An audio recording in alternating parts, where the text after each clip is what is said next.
Díomh Vermagin, agus Athleen Fuiwashív Galer. You're all very welcome back. A happy new year, which sounds very late, but since we haven't seen each other since before Christmas, I think we're allowed to say that. It is lovely to see you all again, and thank you sincerely once more for coming and giving of your time and participating in this Citizens' Assembly as representatives of the overall population to recommend how the state can best respond to the issue of biodiversity loss. Now, I had introduced our last meeting as our final meeting, and I don't think that's incorrect, because I'm seeing this as part 2 of our last meeting. We just didn't quite finish the work that we were doing on the last day. So hopefully today we'll get to finalise that work, we'll get to agree on the ballot papers, and then you will vote on those ballot papers during the week. Please don't forget to do that. We'll be reminding you incessantly to make sure that you're doing that. I'm hopeful now that with today, we'll be able to stick to the plan that we shared with you during the week. And I just want to start our day by reminding us all, I guess, why we're here. You were chosen at random to represent society in Ireland. And I was thinking about it in advance of our meeting this week. It's such a wonderful mix of people that we do have in this room. We've got, all walks of life, a huge range of ages. We've people from the most westerly peninsula of Ireland to inner city Dublin. We've got people from Argentina to Athy, from the heart of the Ukraine to the borders of Oughterard. We've farmers, we have fishers, we have chariot makers and taxi drivers. The whole of Ireland is in this room. And I've been very proud to talk about that when anyone asks me. And so I think it's just important to kind of note that and reflect on that, because it's your job now to make sure that what we give back today is informed and reflective of all of the work that you have done since May last year, which sounds like such a long time ago now. So we've already agreed on 100 recommendations. We have about 100 more to consider today. It sounds like a lot, but you've already seen it, and I do believe that we'll manage to get through that. You've had opportunities over the last 3 months to make proposals for recommendations, and it was great to see those contributions coming in. Thank you to everybody who spent time drafting those. And I think now that the list that we're considering today represents our best thinking on the subject. We won't be considering new proposals today, but what we will be doing is deliberating on the wording of the documents that you have in front of you that will go to the ballots that you will then vote on next week. My job has up to now been to make sure that the Assembly is as informed as possible to make recommendations. My next job is to present your recommendations in a report to the Oireachtas, in line with our terms of reference, and I think there's no harm to remind ourselves of those today. I won't read the whole thing, but the state has asked us to tell it how it can improve its response to the issue of biodiversity loss, considering the international, European, national dimensions, considering the threats to biodiversity and the opportunities to reverse biodiversity loss, to consider the drivers and the perspectives of the general public, of representative groups, of advocacy groups, of experts and policymakers, to consider the policy coherence between different policies that are already out there, to promote greater public understanding, and to improve the state's response to resourcing and implementing its response in a strategic way. So I think, considering what we have, it's a good, coherent piece of work that we have to consider and talk about today. People are interested in this work, not only in Ireland, but abroad. You might have seen some of the coverage that we're getting internationally, and I'm going to ask the Secretariat to actually share those articles with you in the online page so you can see the interest that's in this, because it is the first National Assembly on biodiversity loss. And as always, we are live streaming our meeting today, and there will be discussions in sitting rooms and on social media and in editorial offices about our work. So with that, thank you for putting all of your effort and time into it. And I think we'll have something by the end of today that we can stand over. Now, we have time tomorrow if we would like and if we need it, but I get the feeling from having chats with people last night and this morning that we're all on the same page, that we would like to complete this work today. I'm going to take this opportunity to sincerely thank the Expert Advisory Group for giving so freely again of their time in responding to all of the new proposals. and to giving justifications for decisions made in those proposals. So thank you to all of them. And thank you also to Tim, who was integral to the whole process and dealt with all of the emails that were coming through all over Christmas and New Year.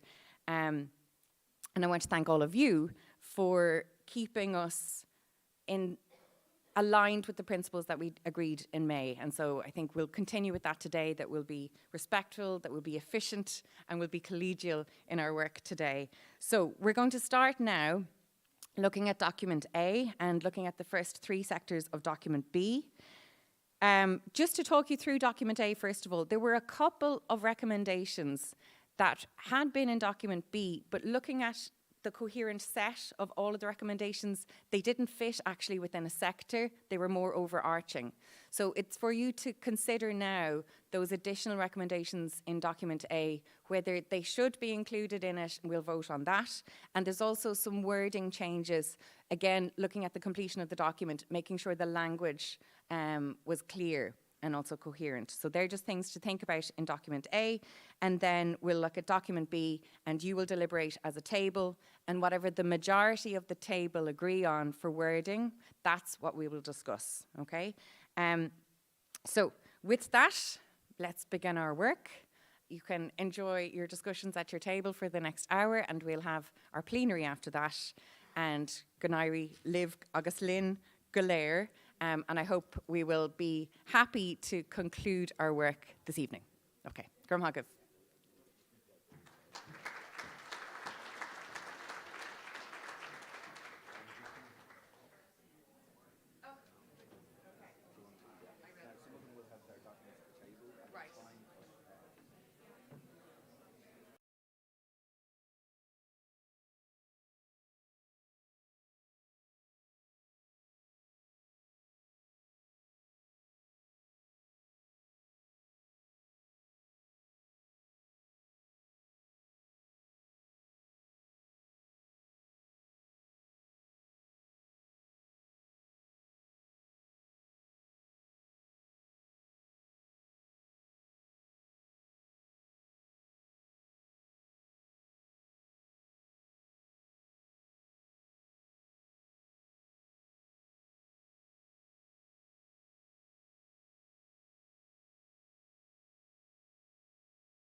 Now, welcome back, everybody. I heard some cheers there, so I think more of the tables have completed their work. Well done.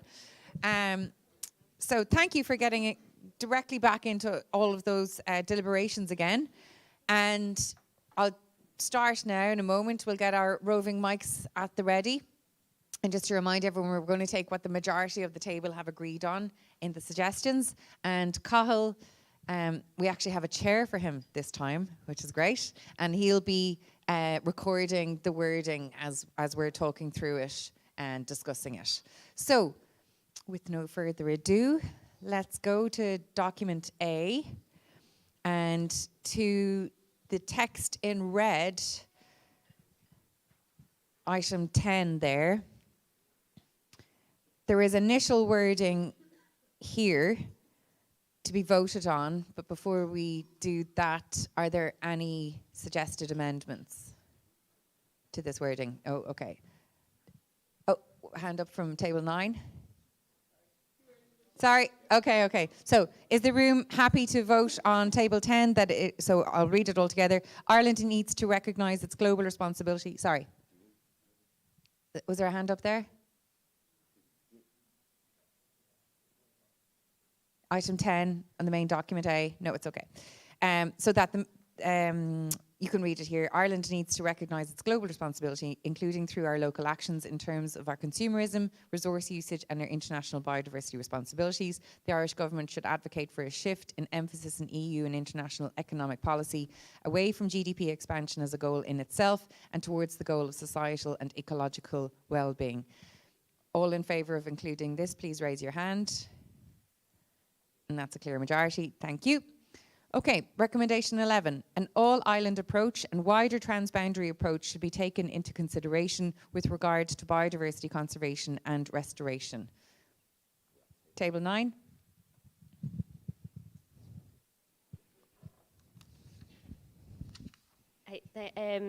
We were thinking of potentially changing the word transboundary, and that we found it a little bit kind of, I don't know, maybe not self-explanatory for some people. And we thought that we might change it to the interaction with global migratory ecosystems. So can you say that again, Louise, that you want to... So change transboundary to... Now, I'll tell you the argument for transboundary there was to make sure that it was transnational, not just the whole island, but also that we're including a global sense of that. With that in mind, do you still want to get rid of the transboundary? Yeah, okay. That's just what the table voted Grant, on. So yeah. I'm just reading it out. Just for clarification. Yeah, I think so, because I think, well, Hillary's not here, but she was saying the interaction with global migratory ecosystems. Do you want to explain this one? An all-in approach and wider interaction. Yeah, that's it. Okay, thank you. To my mind, if we're specifying one element of the biodiversity system, it's actually negating all others. So I wouldn't highlight one specifically there. But let's take a vote on it. Tim's suggesting an all-island approach and wider interaction with global biodiversity should be taken into consideration with regards to conservation and restoration. Might that be acceptable? So I'm getting a nod from table 9 there. Mary has her hand up. Hello, Mary. Can we get a microphone to Mary? You have a microphone. Good morning. Sorry, my voice is yet again gone. Just for the sake of it, transboundary is a common term for anybody who's working in law and governance. So even though it mightn't be something open to the general population, it is a general term that they would know very well what it means. It is more general and all-encompassing than the proposed changes. So I wouldn't be concerned about it, is what I'm saying, and I think it is a useful term that is within that. That's about as much as my voice can do again. Thank you, Mary. So that's a suggestion to keep it as it is, or a suggestion of changing it to say global biodiversity. So all in favour of the change, please raise your hand. Okay, so it's not carried. So transboundary will stay there. Okay, thank you. Jean, is there an issue with that? No, it's okay. Okay, grant. Okay. No, it was just negated. We're keeping the original text. Oh, sorry. And now, sorry, you're right. Everyone's right. Okay. And now, can we vote on this wording to be included? An all-island approach and wider transboundary approach should be taken into consideration with regard to biodiversity conservation and restoration. All in favour of including this, please raise your hand. Okay, thank you. So, 12, the government should renew and stand by its commitment to implement the objectives and targets of the EU 2030 biodiversity strategy and play a leading and supportive role in the adoption and implementation of a new EU nature restoration directive. Okay, all in favour of including this? Great, carried. Thank you very much. 13, all departments must explicitly acknowledge the government's declaration of a biodiversity emergency and take appropriate action. All in favour? Are there any wording? Sorry. Thank you. Dan, if we can get a microphone to Dan, please. And we'll go to table 1 then as well. Table 6 of a proposed change to that. Just we thought that the wording appropriate action was a bit woolly, a bit soft. So we propose that it be changed to all departments must explicitly acknowledge the government's declaration of a biodiversity emergency and take immediate and targeted action. Okay, thank you for that, Dan. Table 1, and then I'll go to table 9. Yeah, we saw a problem with number 13 in that an emergency has already been declared by government, and that each emergency legislation is extremely strong legislation, and the individual departments may need to take issue with there may be issues that come up that the individual departments have to defend a certain incident on, and we just felt that seeing it's already legislation, you know, why should we just repeat it? That's really the lookout on that, and we said just remove it entirely, you know. Okay. And we carried it on the table. Okay, thank you, David. So that's from yours not included in the ballot. So we will vote on the room from that, and then table 9, and then we'll go back to Mary Dobbs. No, gone. Okay, so just a microphone to Mary in the back, please. To be fair, this time I got delegated. Just to qualify or to clarify, the recommendation doesn't state emergency legislation. It's just a simple declaration of an emergency. So it's not about creating emergency legislation. There is an important difference in that. Thank you, Mary. Any other comments or amendments to make? Okay, so all those in favour of the changed wording to the statement to take immediate and targeted action, all those in favour of that changed wording, please raise your hand. Okay, so that wording is taken. And now, voting on that recommendation 13 to be included with these recommendations from the Assembly, all in favour of including it, raise your hand. Okay, that's carried. Thank you, everyone. Okay, 18 then. In order to drastically reduce the use of pesticides by 50% by 2030, in line with EU policy, the state should incentivise and encourage the domestic and commercial use of natural, cost-friendly alternatives, sustainable practices and biodiversity-friendly solutions. It should also regulate the use of chemical pesticides and fertilisers while maintaining food security. This should coincide with the improvement of schemes for the safe disposal of unused hazardous materials as well as their containers. Now, we did discuss this in the last one, but we got proposals to include more wording on this. So, any comments on it? So we have table 3, please. Hey, so table 4 suggested changing where it says by 50% by 2030 to by at least 50% by 2030.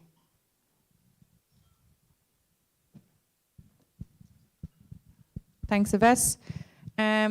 Okay, so to include that at least 50% by 2030, all in favour of including that wording, please raise your hand.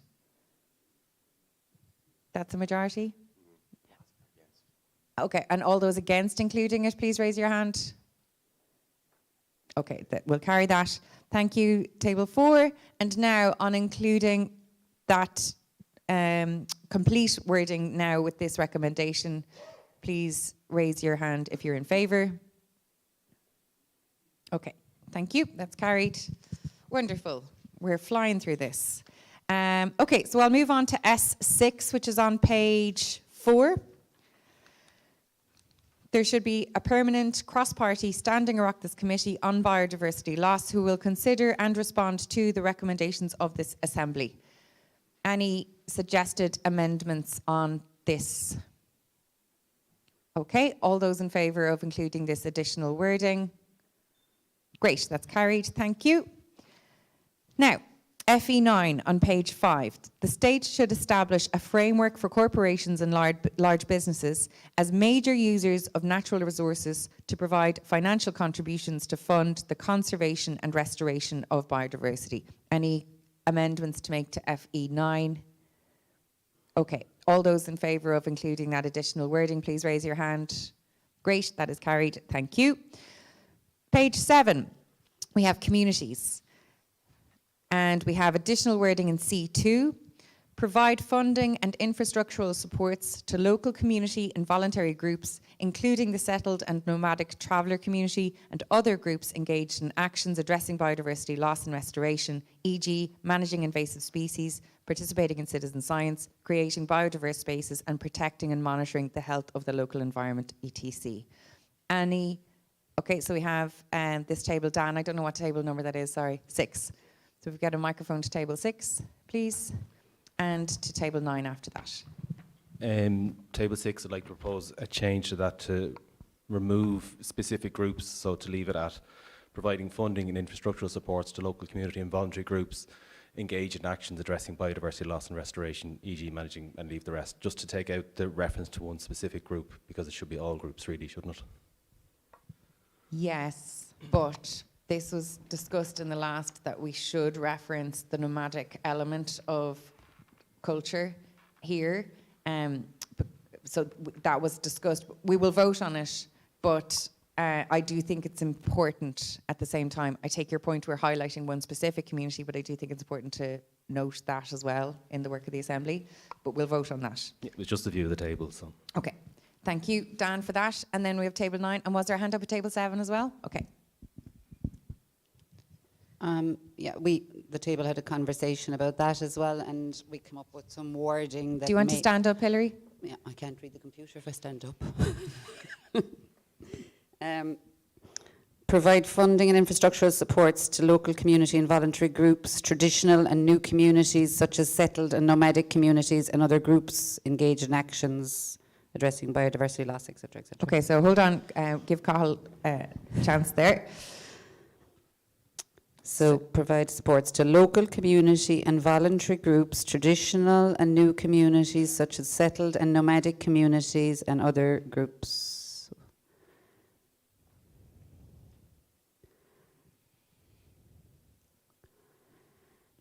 Okay, I think we're going to need a discussion on this. Thank you, Hilary. And then table 7. Hi, yeah, at table 7 we just wanted to change the traveller community to including marginalised and minority communities and other groups, just because we saw singling out the traveller community as having quite negative connotations, and we'd like to kind of make it a more inclusive recommendation. Okay, thank you. So what I'm sensing is that at the heart of all of these amendments, it's to try and make sure that we are being as inclusive as possible. So we can agree on that's the recommendation's bottom line. However, we did speak the last time about specifically noting the traveller community in it. Now, we can do that in the report, but so it's up to us now to discuss this as a room, whether that language should be here or whether we want to include it in an overall introduction. And I don't want to call on anyone as specifically representative, but I would like to ask what would be the best thing to do if we have a member from the traveller community with us to potentially speak to it. I don't want to put you on the spot though, so if you'd rather not. Oh, great. Thank you, David. Yeah, I suppose you're, we are, there is a minority of one here. So, we're gonna, there is an element of the tyranny of the majority at times. I'm not trying to accuse or make anybody feel that their suggestion is not valid or reasonable. What I'm really saying is that in this documentation, which is very long, there is, without that specific reference to one part of our heritage, culture, and specific community of families, there would be no reference to traveller life at all in the documentation. I think it's important to just have an acknowledgement that there has been and still is a nomadic way of life, and so it's really just to have those words in it, nomadic, So for me, the second, Hillary's recommendation does it. The recommendation that was there also does it, but I can understand why including everybody in one terminology might seem like equality. However, this is about diversity or biodiversity, and it is important to recognize that there is diversity that has to be acknowledged. Sometimes you can't just say it's all the same. So that's my contribution. In the end, it's down to a vote. I've done my bit. I'm happy to turn it over to the floor. What people decide is what people decide. But that's my specific perspective. So there, I'll leave it with you at that. Is that okay? Thank you, David. Appreciate that. That's not easy. So yeah, a round of applause. That's a tricky thing to have, and this is diversity in the middle of biodiversity. I like that phrase. With that in mind, is it you think the preference is to keep in the reference specifically to traveller community as opposed to not keeping it in? That's okay. With that in mind, I'm not sure the best. I think the initial vote, let's say, will be to keep the wording as it is. Let's see what the initial numbers are on that. So is that a fair way of doing this? Yeah, okay. Grant, let's put the question up on this one. All in favour of this initial wording, please raise your hand. Okay, that's the majority of the room. Yeah, and all those against the wording, and it's not a personal, it's just against the wording, please raise your hand. Okay. So it's carried. We'll keep it as it is. Thank you for that. That's a difficult conversation to have, but I do think it's important to note our ethnic community within that specific in the language. Okay. And we'll also, reflect it in the text of the report. Thank you, everyone, for that. Okay, let's move on to page 8, ECA 1. It's to include the wording, the public must be encouraged to live in a way which reduces their impact on biodiversity loss. The state must develop public awareness and engagement campaigns on biodiversity and biodiversity loss to educate people on the fundamental role of biodiversity in our lives and provide resources to inform people on what they can do in their own lives to support biodiversity. Any amendments to ECA 1? Okay, all in favour of including that additional wording, please raise your hand. Thank you, that's carried. ECA 8 on page 9. Children and young people are integral to ensuring the environment is protected, in line with the national strategy, with the current national strategy on education for sustainable development. Now, Cathal, I actually have suggested additional wording in this to make sure it's coherent. So I'm suggesting, I think it's to move down. So ECA 8, I just didn't have it on time to print on this document. I only sent it last night. So this is what I'm proposing to the room. So I'm sorry, I didn't get to talk about it. In line with the current National Strategy on Education for Sustainable Development, ESD to 2030, that's its actual title, and it's including the additional Department of Children, Equality, Disability, Integration and Youth, because they're in charge of early learning. And the additional wording to continue to engage in meaningful curriculum reform and teacher education to explicitly incorporate teaching and learning and biodiversity in early childhood, primary and post-primary curricula. The continue to is because there are already new subjects coming in line for senior cycle for biodiversity, which I hadn't realised until I had this conversation. So that's where the continue to is coming in, and the teaching and learning is to ensure it's not just written on a curriculum document, that it actually gets implemented. So that's new wording to consider that I'm proposing as a member. So any questions on that I should clarify my suggestion further? Okay, can I have a show of hands in favour? All in favour? Okay, thank you very much for that. Thanks, Cathal. And similarly with ECA 9, I only sent this wording to Cathal last night. Again, changing the name to fully reflect the strategy. So in line with the current National Strategy in Education for Sustainable Development, ESD to 2030, the Department of Further and Higher Education, Research, Innovation and Science, and relevant agencies such as the National Skills Council, the Regional Skills Fora, the Expert Group on Future Skills Needs and SOLAS, etc., should work with further and higher education providers to develop a greater number of easily accessible further and higher education programs, apprenticeship and community-based education related to biodiversity and environmental sciences.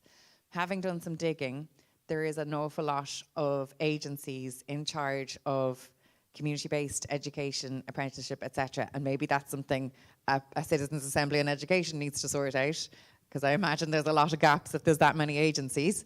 But it's to reference them and to suggest that they cooperate with the further and higher education providers. So that's all of the technological universities and universities, etc. And there are already some programs there, so it's to develop a greater number of easily accessible. So any questions or suggestions to add to that? Hilary, on table 9. Yeah, thanks. It's just making it very complicated looking, Evie. And I know it reflects the ecosystem, if you like, about it.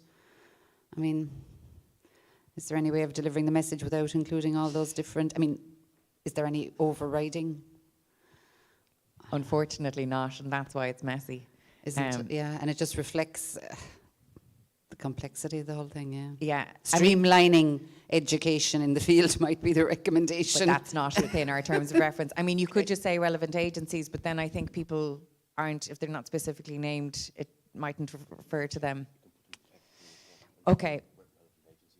Okay, so Art is suggesting that we could take them out from here and reference them somewhere in the report at like a footnote. Okay. Tim?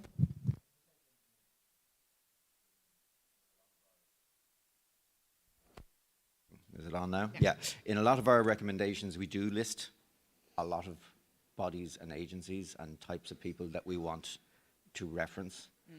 So this kind of fits in with what we've done in other recommendations. We haven't just said relevant agencies, we say local authorities, inland fisheries, and we list them out. So from that point of view, this fits in with how we've approached it in other ones. That's just comment. Okay.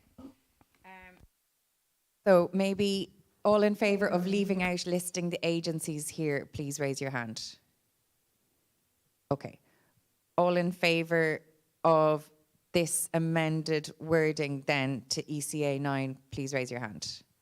Okay, thank you, that's carried. Thank you for that. And that is finishing document A. Excellent, thank you. Well done, everybody. Yes, you can have a round of applause.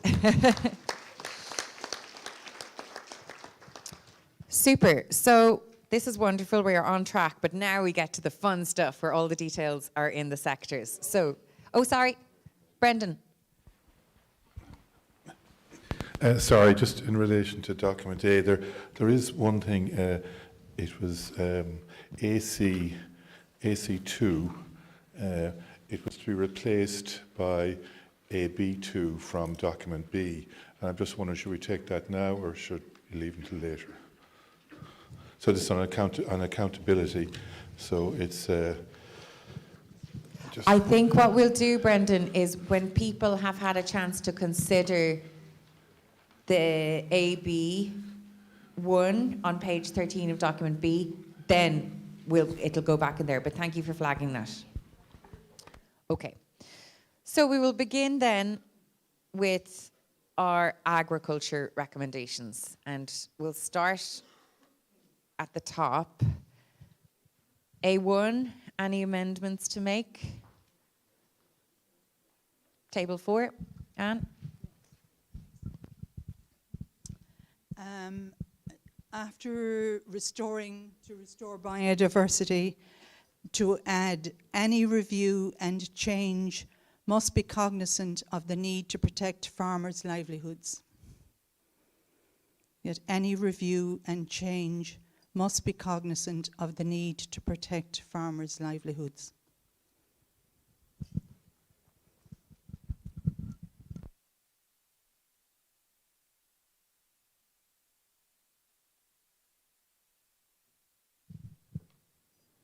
Okay, thank you, Anne. I'm just trying to think, does that put us in any grey area with that?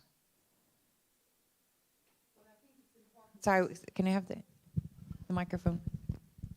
I think it's important to say that anything that is suggested would be cognizant of the need to protect farmers' livelihoods. And is that all farmers then? All. Yes. We had that. Yeah. We had that discussion Okay. here at the table. Okay, Grant, any further amendments? Okay. All in favour of including this additional wording, please raise your hand. And all against? Oh, we're going to have to stand up. So all those in favour of including this additional wording, please stand up.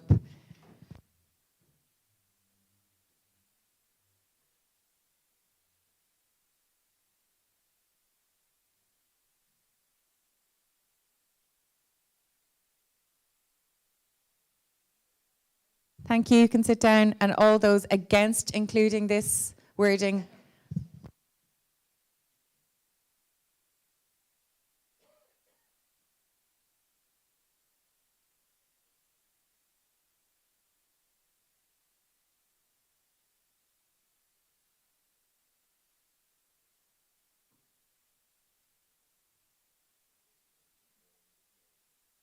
It's more than 25, so unfortunately it's not included. Thank you, everybody.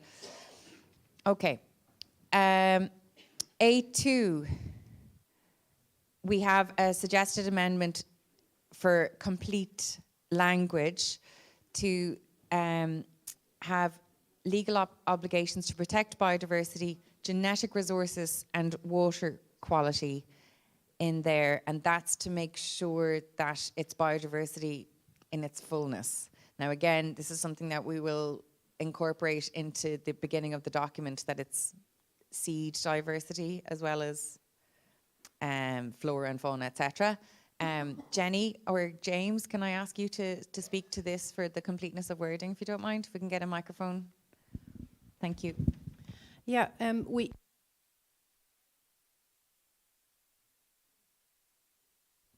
so biodiversity obviously implicitly includes the diversity of species.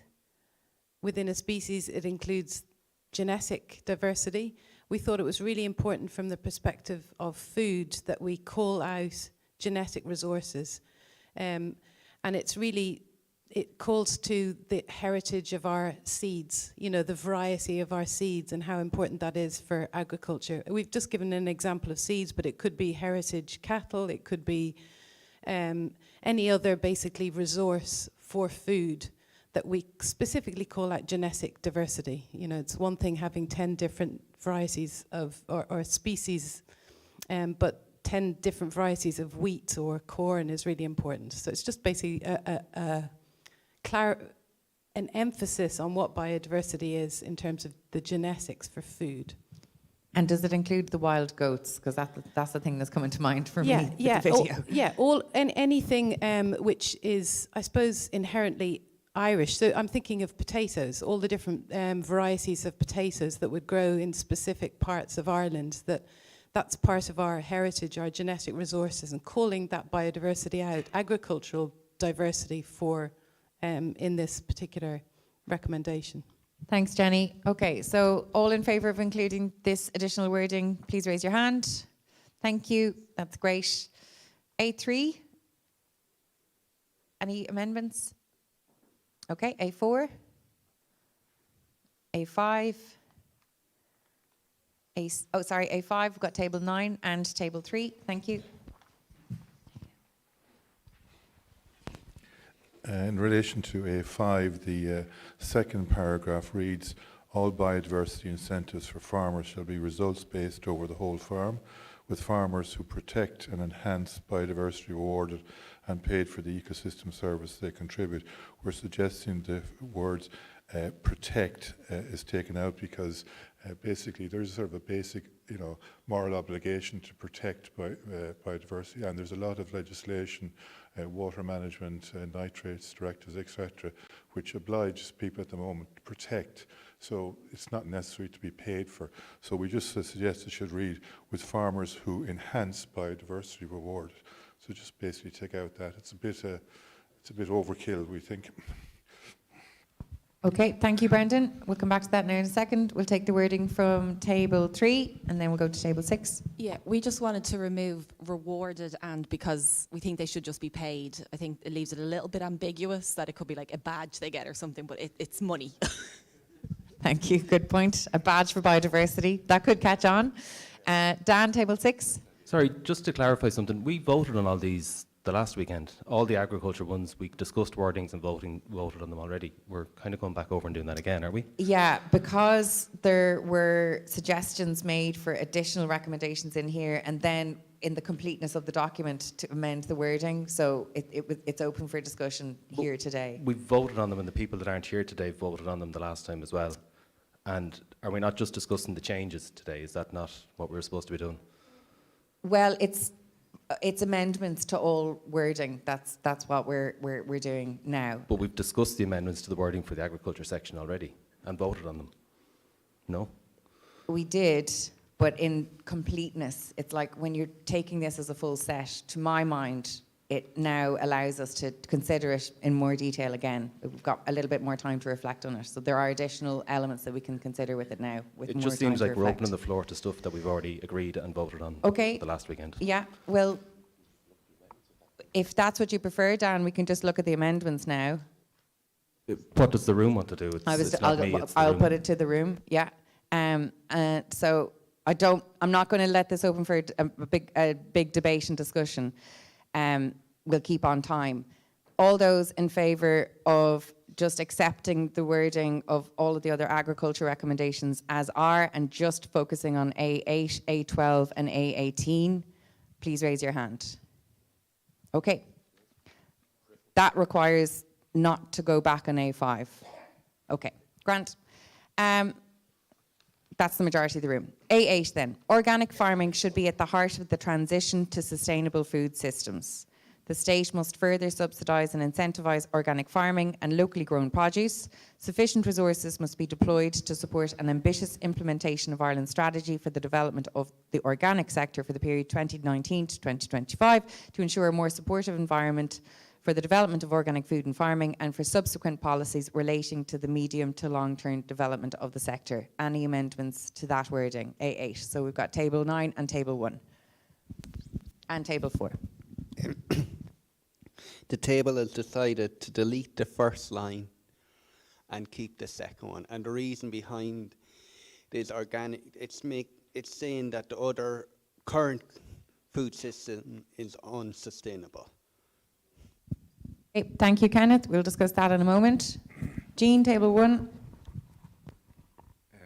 Is this working? Yeah, organic is, what is organic? There are different societies and there's no set standard. But the farmer who was here previously for organic, if you listen back, he very specifically said they don't use any synthetic fertilizer.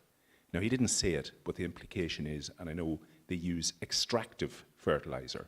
So in other words, their system allows fertilizer that's dug out of the ground, like out quarried, but it doesn't allow fertilizer that's manufactured, say, from the gas process. And, you know, what is the difference to the food we eat? There's none. So organic is very much a sectoral thing. So I don't think it should be promoted ahead of the regular food, you know, farming that sustains us. So again, like this table, just like to remove the first section of A8. Okay, thank you, Jean. So we'll discuss that and vote on that in a moment. And Sheila, it's the same. Okay, so all in favour of removing this first line from this recommendation, please raise your hand. Okay, that's carried. Thank you, everybody.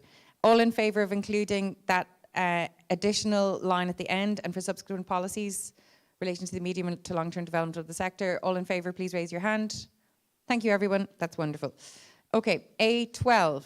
Any amendments or suggestions to this? The Green Cert must be adapted by increasing the proportion of credits for sustainable farming. Modules should include the identification and management of nature biodiversity features on farmland, combining latest scientific information and traditional knowledge, recognising and preserving skills built by generations of farmers.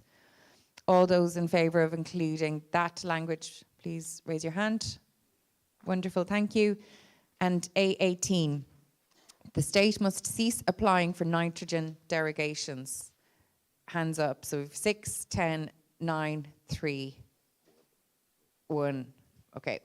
I thought we'd have to discuss this. So wherever the microphone goes to first. Okay. Yeah, no problem. Thank you. Yeah, we've proposed complete new wording. So the state must reevaluate the application of nitrate derogations for a more targeted approach, which would replace the current blanket application, which affects water quality in parts of the country that... Sorry. Yeah. Sorry, I'll just start again. The state must reevaluate the application of nitrate derogations for a more targeted approach, which would replace the current blanket application, which affects water quality in parts of the country that do not have the capacity to withstand high levels of nitrates and phosphorus due to soil types. Okay. Louise, we might ask you to give that wording to Cathal. Okay. And thank you. While we're doing that, we'll go to table 10. Okay. Thank you. Table 6. Hi, Evian, table 6. Yeah, I think we need further information on this because I feel that a lot of the Assembly are not aware what nitrogen derogation is. So I think maybe one of the EAG might give us some information on this just to enlighten the Assembly. Yeah. Thanks, Mary. I might take all of the amendments first and then we'll go to James. So table 4 and table 1 also had suggestions on this.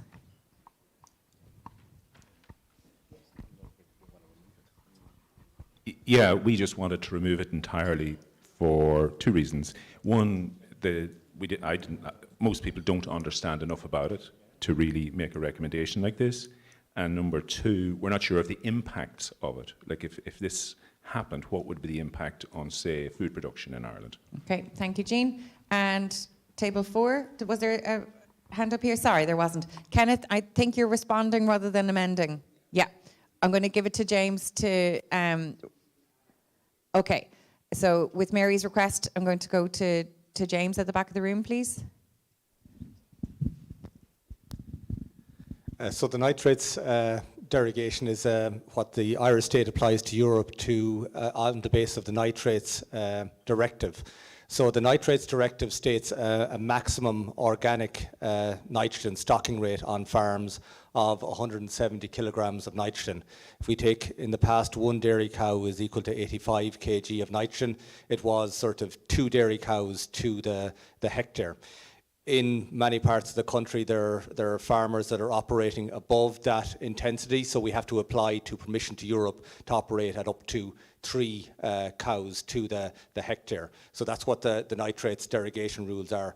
When Europe grant that derogation, the state also has to put in place a nitrates action plan. So these are additional rules that the farmers that apply for the nitrates derogation have to apply to in terms of nutrient management, increased application of buffer zones along by rivers to ensure the risk of this higher application of nitrogen on the fields does not end up in the water.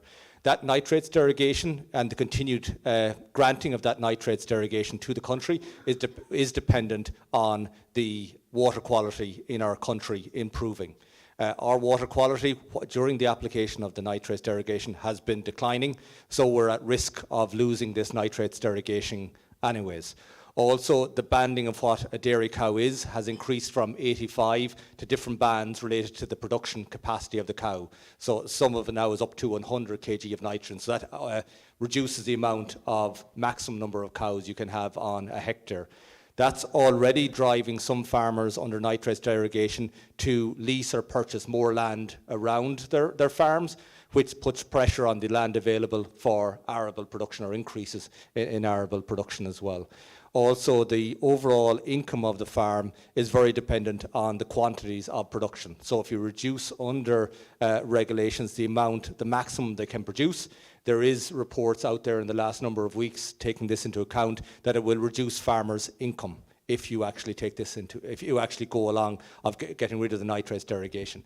Now, 19 member states don't have a nitrates derogation, and a lot of member states have pushed for this, but it's a unique characteristic that we are very much a livestock-based sector. Many of the other countries have a higher proportion of arable production, so they don't necessarily need the nitrates derogation for their system to operate at higher intensities in the arable system, for example. So I hope that's not too complicated, but essentially I'm not sure. But it is a complicated thing. That is the thing. It impacts, this nitrates derogation impacts on the highest intensities of farms, how they operate. It impacts on their economic capacity. But we do have a water quality issue in these areas. And I think in my mind, the question is, we apply that nitrates derogation rules across the whole country. Should we have a more spatial targeted approach to that? Okay, thank you, James. Now, Kenneth had his hand up first and then Mary. Is that okay? Kenneth, do you still want to speak? Oh, James answered your question. Thank you. Or he said what you were going to say. Okay. Can we give the microphone to Mary? Thanks, Kenneth. I was just listening to James there and going, I do this sort of stuff and that's bloody complicated for everybody to listen to. In which case, it might be something to think about whether you want to have a recommendation that does something along the lines of review the application for and of nitrates derogations. And that kind of pushes the buck a little bit and says this is an important issue, but we don't necessarily know enough to make a very precise recommendation. So review the application for and of nitrates derogations. Would anyone like to suggest that wording? Yeah, table 1. Thank you, Mary. Yeah, it seems to me that A2 covers everything we're talking about without getting into the complication of technical data that we're not fully aware of. And that if we look at A2, you'll find that it has a general coverage in the whole thing, and we really shouldn't be getting into the particular nitrates. Thank issue, you. right? Thanks for that, Patrick. And I'm going to ask the opinion of the room on that, and that's from table 1. Do we know enough about this to make a recommendation on it as is? Can I just get a feeling from the room? Well, who is happy to include a recommendation on this? Okay. If we included something... No, so that means the majority of the room aren't happy to include a recommendation on this. So we leave A18 out of it. Okay. We have to recognise the limitations of our work. We don't have time to discuss absolutely everything that's going to be related to biodiversity and agriculture. We've done a reasonably good job, I think, with the set we have there. So A18 is not making it in. Sorry, Dan? Sorry, we'll wait till the microphone gets to you. If there's a vote on whether people want to include or not include, there's probably a lot of don't knows as well, so do the include or not include. Fair enough, thank you for that, Dan. And Kenneth had his hand up as well. I thought you made a recommendation on the last one, and it doesn't seem to be including about stocking rates. Stocking rates. About you said you were going to, I think it was A19 or something. Seemed to have got appropriate. On the previous document, is it? Yes. When we were discussing it, it doesn't seem to be here. I think it's now been amalgamated into another one. That's where the numbering will be different on that, Kenneth. I can come down and we'll double check that in the next discussion session. Okay, so back to A18 and not looking at any wording in particular right now. All those in favour of including a recommendation on this, you raised your hand. All those who don't know or are not sure about this but would like to actually discuss one of these three wordings, please raise your hand. Okay.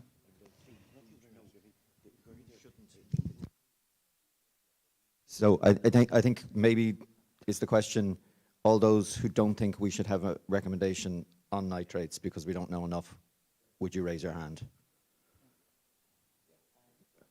Okay, yeah. Dan, are you happy with that? Okay, grant. So A18 is not making it in. Thank you, everyone. Freshwater. Now, we are going through this one by one because we haven't looked at this before. So, F1. Any amendments to wording with F1? Table 6.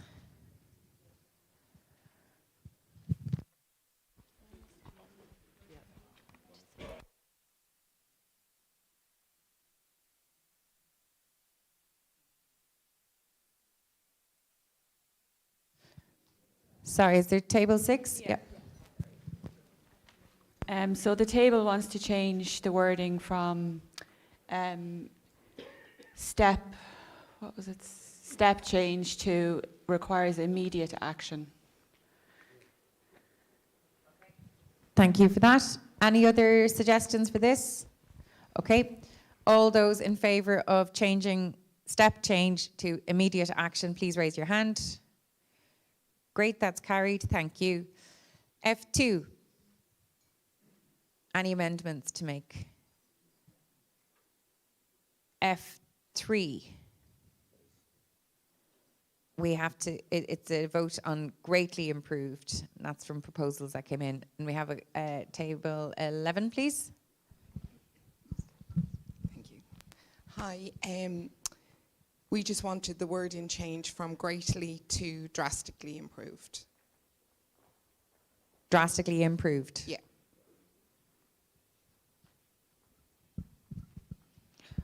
Okay, all those in favour of changing greatly to drastically, please raise your hand. And that's not carried. All those against? Or sorry. And now all those in favour of including greatly, please raise your hand. Okay, thank you very much. F4. Any amendments to what's there? Okay, all those in favour of including this additional wording. Oh, sorry. Liam, on table 2. Oh, sorry.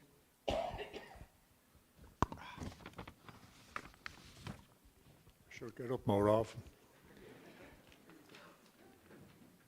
The suggestion of this table, riparian buffer zones related to agriculture, forestry, industry and extractive processes and urban development must be expanded and taken into account local conditions to prevent nutrient and sediment runoff Schemes must, underlined, be put in place to incentivise landowners to protect waterways with incremental subsidies depending on the width and quality of buffer zones. Thank you, Liam. So it's a suggestion to change that should to must. All those in favour, please raise your hand. Okay, that is carried. Thank you very much. F5. And comments from Table 9 and Table 6 and Table 4.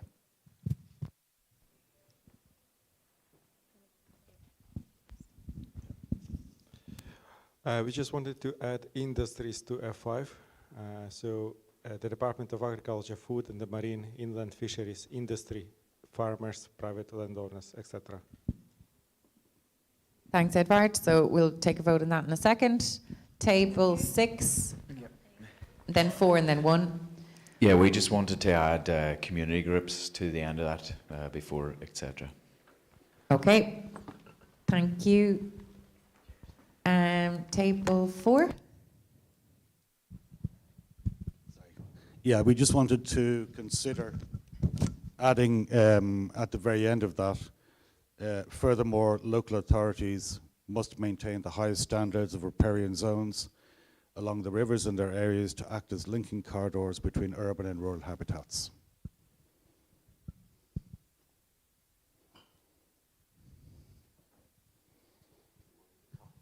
Keith, thank you. If we can take that wording.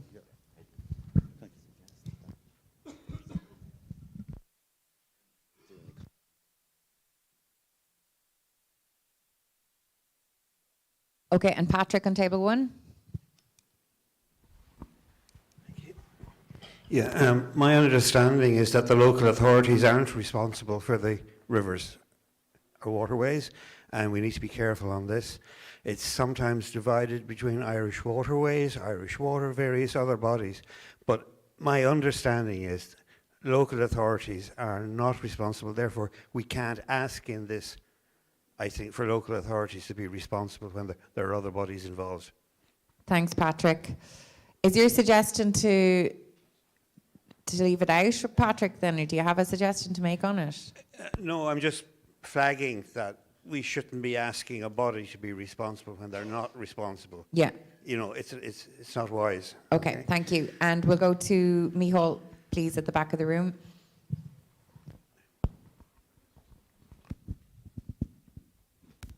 Just two comments on that. First of all, Patrick, local authorities are responsible, actually, as listed public bodies under the regulations for the Water Framework Directive. So they're not solely responsible. That's the complicated thing. And there's a lot of discussion in the room today about all the different bodies that are responsible. But I think it does make sense in the way it's written there that they're held responsible because they already are under the law, but to work with these other agencies. And I also think that the addition of industry and community groups makes sense. But just then a comment on the second part of it, which was the suggestion that was made that local authorities must maintain. That's problematic because, I guess Patrick has said, they're not the only people responsible, but specifically because local authorities on their own don't own the riparian zone. So the only way that the second part of it would make sense if it were added local authorities and landowners. Thank you for that, Micheál. Dan, you had your hand up, sorry. On Table 6, thank you. Just would a better wording be local and other relevant authorities? Would that cover it? For the first section. Yeah. The first section, so local and other relevant authorities. So that kind of covers the bit that is controlled by the local authorities and the bits that aren't. Somebody else is in control of them. Okay. Or responsible for them.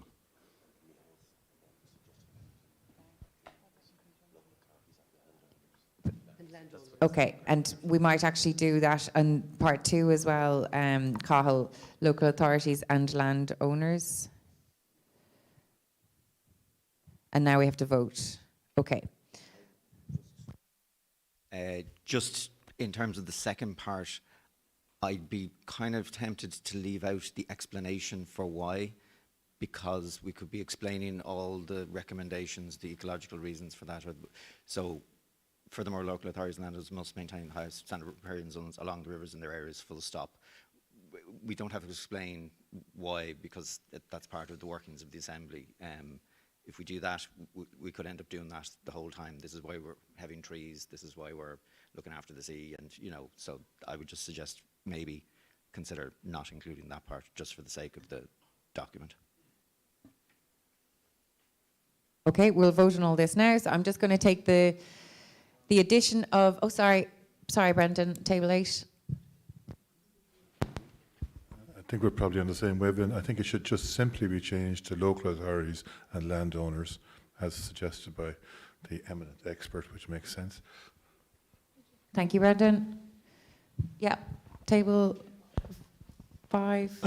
Could we combine the two by saying at the start of the first one, other relevant authorities must be held responsible for improving and maintaining the conditions of rivers and riparian zones? That sounds very sensible. Maybe.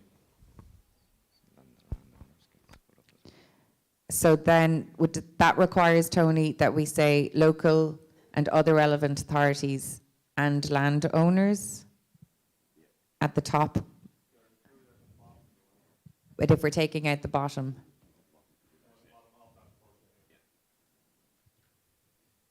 Oh, yeah. It's getting messy now. Yeah, okay. Yeah, okay. Okay, sorry. Now, just keeping track of hands, because did someone over here have their hand up as well? Is Hillary? Okay, grand. So back to table 4 then, please.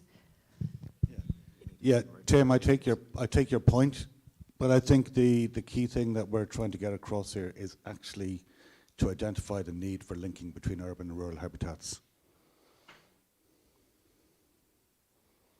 I think that's the key thing for us, if the Assembly are into it, Okay, I'm just going to actually read this whole thing from start to finish and see how we go with that. Hillary, do you have a comment on the wording? A separate thing to this point. I think that issue of the linking corridors between urban and rural, I think it has to be voted on separately to this. Yes, it will be, yeah. So, local and other relevant authorities must be held responsible for maintaining and improving the conditions of rivers in their areas, working with each other, state agencies such as OPW, Quilcha, the Department of Agriculture, Food and the Marine, inland fisheries, industry, farmers, private landowners, community groups, etc. Furthermore, local authorities and landowners must maintain the highest standards to riparian zones along the rivers in their areas, potentially to act as corridors between urban and rural habitats. Okay. I'm going to start with the vote of including industry, farmers, and community groups. I think it's just, inland fisheries, industry, farmers, and community groups. All those in favour of listing those inclusions in this sentence, please raise your hand. Thank you. The initial wording now, including and other relevant authorities, including maintaining and improving, and including each other. I think we can take it that they make sense. All in favour, please raise your hand. Okay, thank you.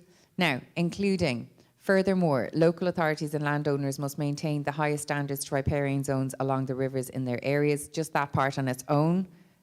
All in favour of including that within this recommendation, please raise your hand. And all those against including this within this overall recommendation, please raise your hand. I think that's a majority. I think it's a majority. Yeah. No, Well, we can count it. Pardon me? Can I just do it again? All those in favour of including this in this recommendation, please raise your hand. Okay, we have to count. Sorry, would you mind standing up?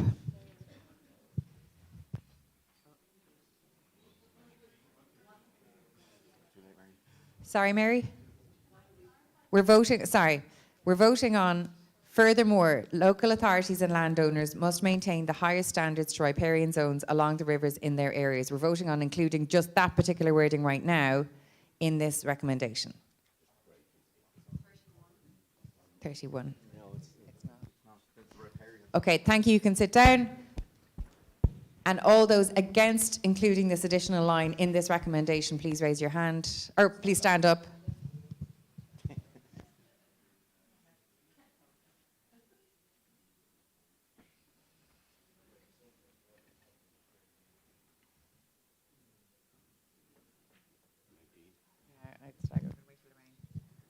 Yeah, okay, so it's being included. Thank you everyone for that.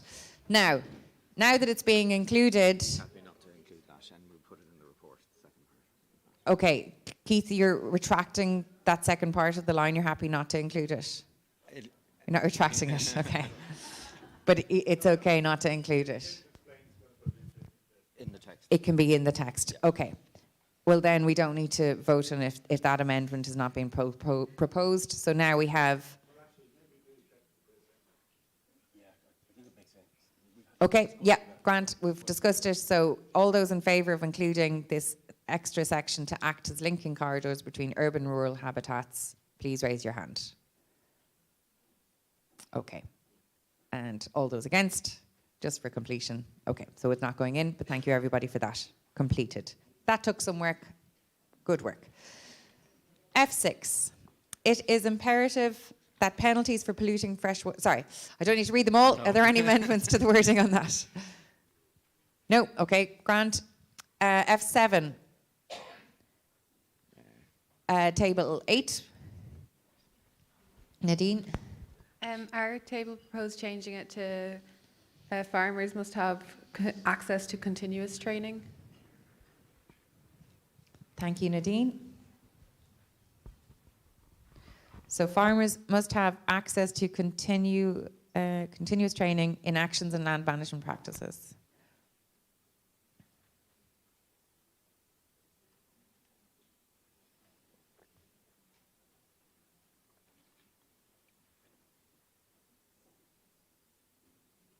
Okay. All in favour of this amended wording? Please raise your hand. And all those against, please raise your hand. Okay, it's carried. The new wording is carried. Thank you. Sorry, Kenneth. Okay, sorry, I should have come to you before this then, sorry. Farmers must have access to continuous training and up-to-date research. Okay. So to add to this amendment and up-to-date research. Thank you, Kenneth. All those in favour of including this and up-to-date research, thank you for raising your hand. Thank you, that's passed. Okay, any amendments to F8? Table 4, okay. Sorry, it's just an addition at the end. So F8, the current timelines and targets are inadequate. We are proposing that we add in, and this action needs to be prioritised immediately. If we say that action needs to be prioritised immediately, does it mean all of the others don't? Well, I mean, the running of untreated sewage into water is completely unacceptable. And in fact, we'd evoke that this should become F1 as opposed to F8 on the freshwater recommendations. We already have the unacceptable discharge. Okay. I'll take those two issues separately. Any other amendments to F8 right now? Okay. All those in favour of including this additional language, please raise your hand. Okay. That's not carried. All those in favour of moving this higher on the list of recommendations, please raise your hand. And all those against? Okay, so we will move it up in the recommendations. Can you make a note of that, Tim? Yeah. Thank you. Okay, F9.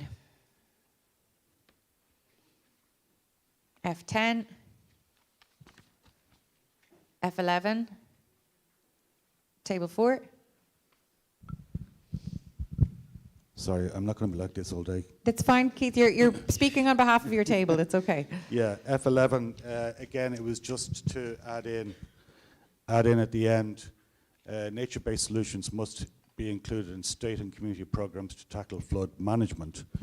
And we're proposing that we add in and should include whole of catchment area hydromorphology planning and restoration.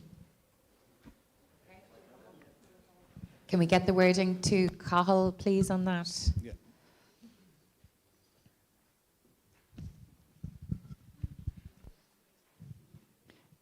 Do you want to speak to it for a minute, Keith, while we're seeing it up there? you want to speak to the reasoning behind it? Yeah, I mean, in terms of in terms of the way things are currently done, we're trying to remediate in terms of floodplains, and I think in terms of what we heard in terms of the catchment area approach, if we can move back up towards the sources and introduce better planning and restoration of those areas before we hit community areas, do we stand a better chance of actually reducing flood management? Okay, thank you for that. Hilary, is there a question on that?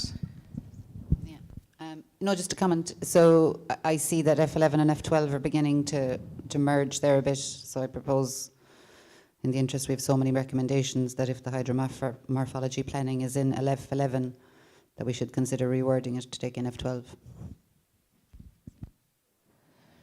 I think they're separate because F11's emphasis is on nature-based solutions to tackle flood management. And F12 is an analysis and survey of a national hydromorphology plan. So I don't think they should be, I think they weren't separate actions. Yeah, we could swap them. So let's take all this separately now. First of all, including the wording and should include whole catchment area hydromorphology planning and restoration. All those in favour of including this wording in F11, please raise your hand. Okay, that's the majority of the room. Thank you. All those in favour of amalgamating F12 and F11, please raise your hand. Okay. And those in favour of switching the order of F12 and F11, please raise your hand. And okay, so that's not carried. Okay. Thank you. F12. Any amendments? F13. F14. Table 4, Sheila.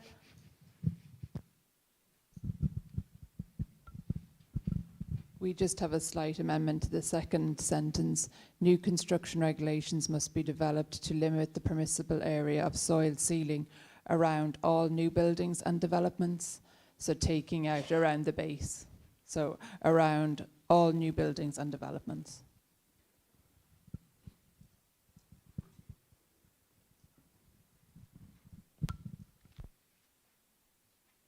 Thank you, table 4.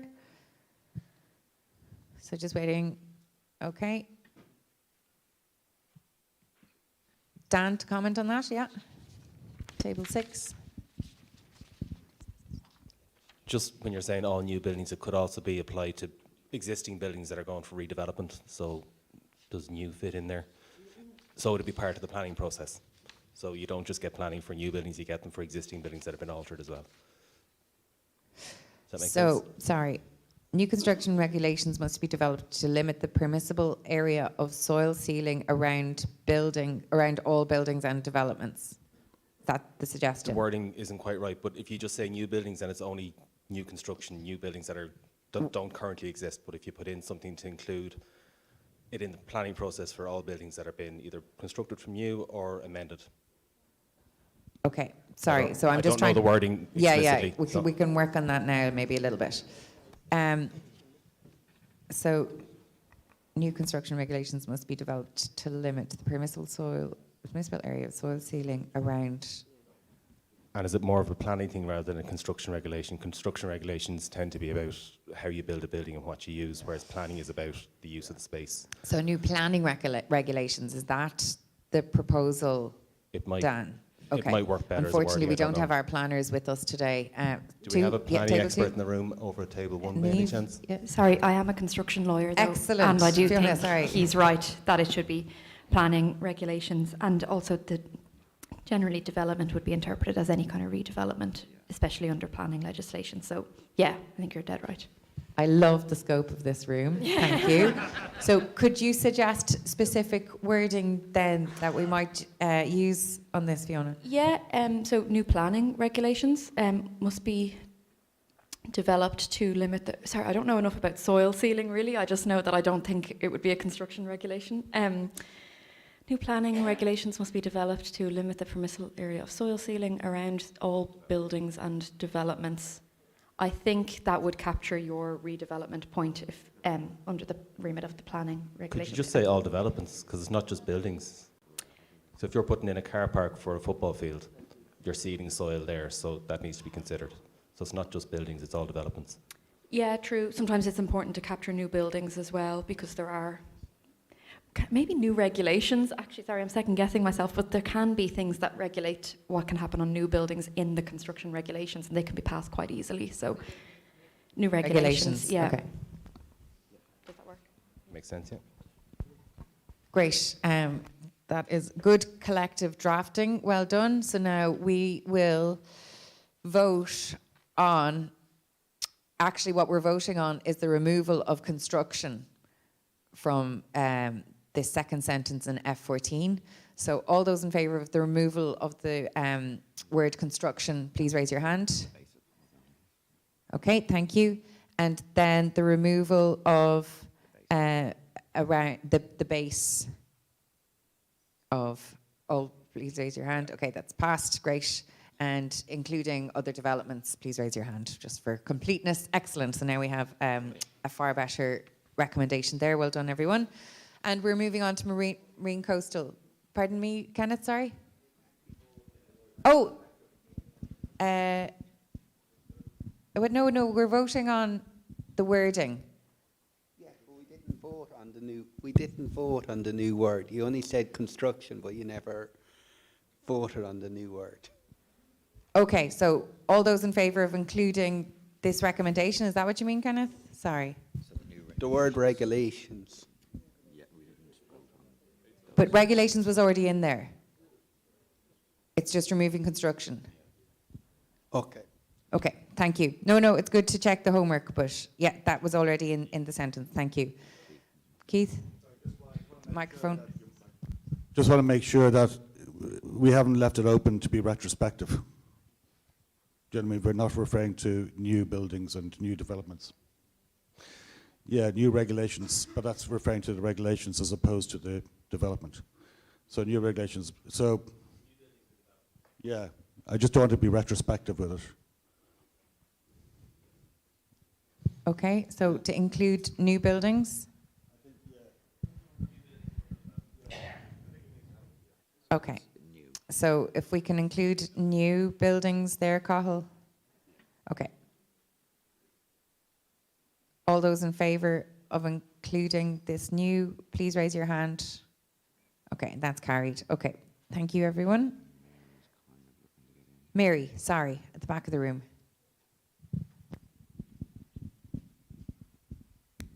Sorry, this is just more pointing out that you've just gone and voted exactly against what someone was suggesting a minute ago about the renovations.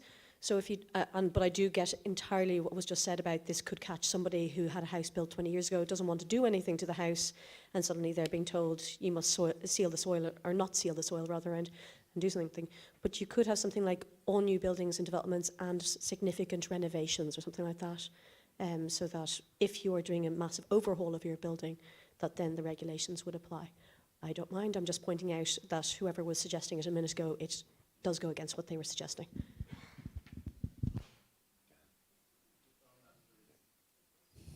Dan, we'll get the microphone to you.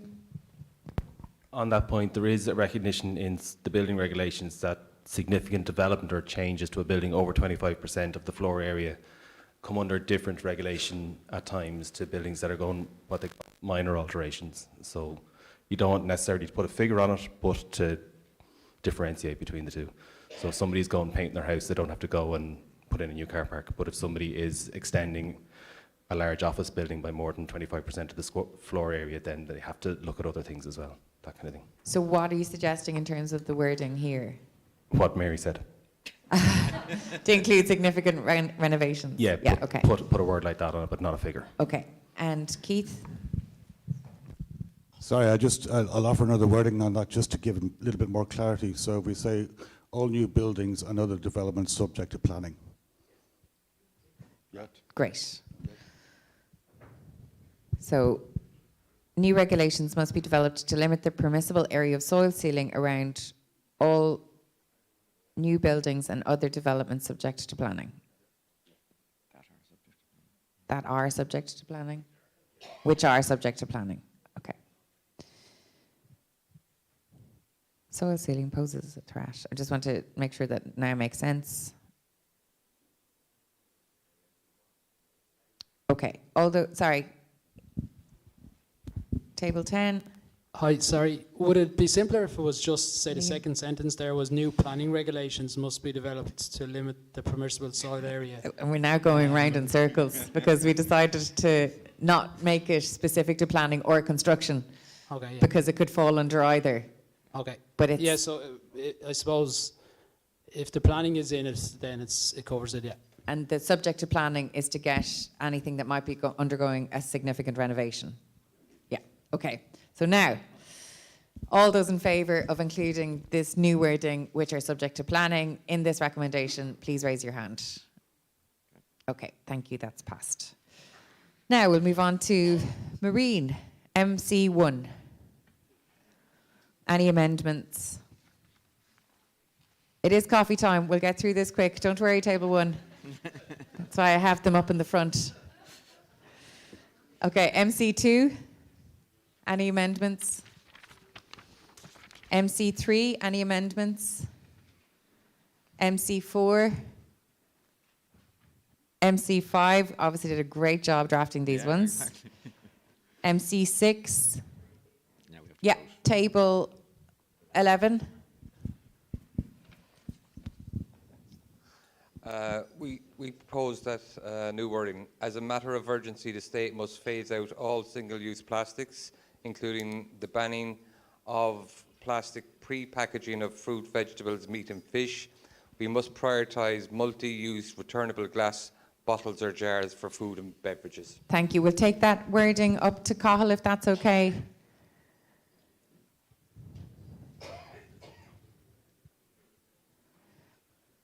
Kenneth, table 9.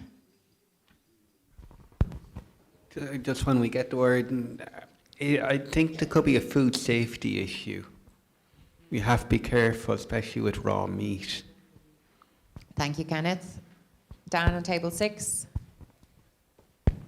Unfortunately, we can't get rid of all single-use plastics because they're used widely in medical settings and things like that. So to say that would be to say that we can get rid of medical devices that can't be reused. Okay, thank you, Dan. I'm just waiting now for the full wording to go in there.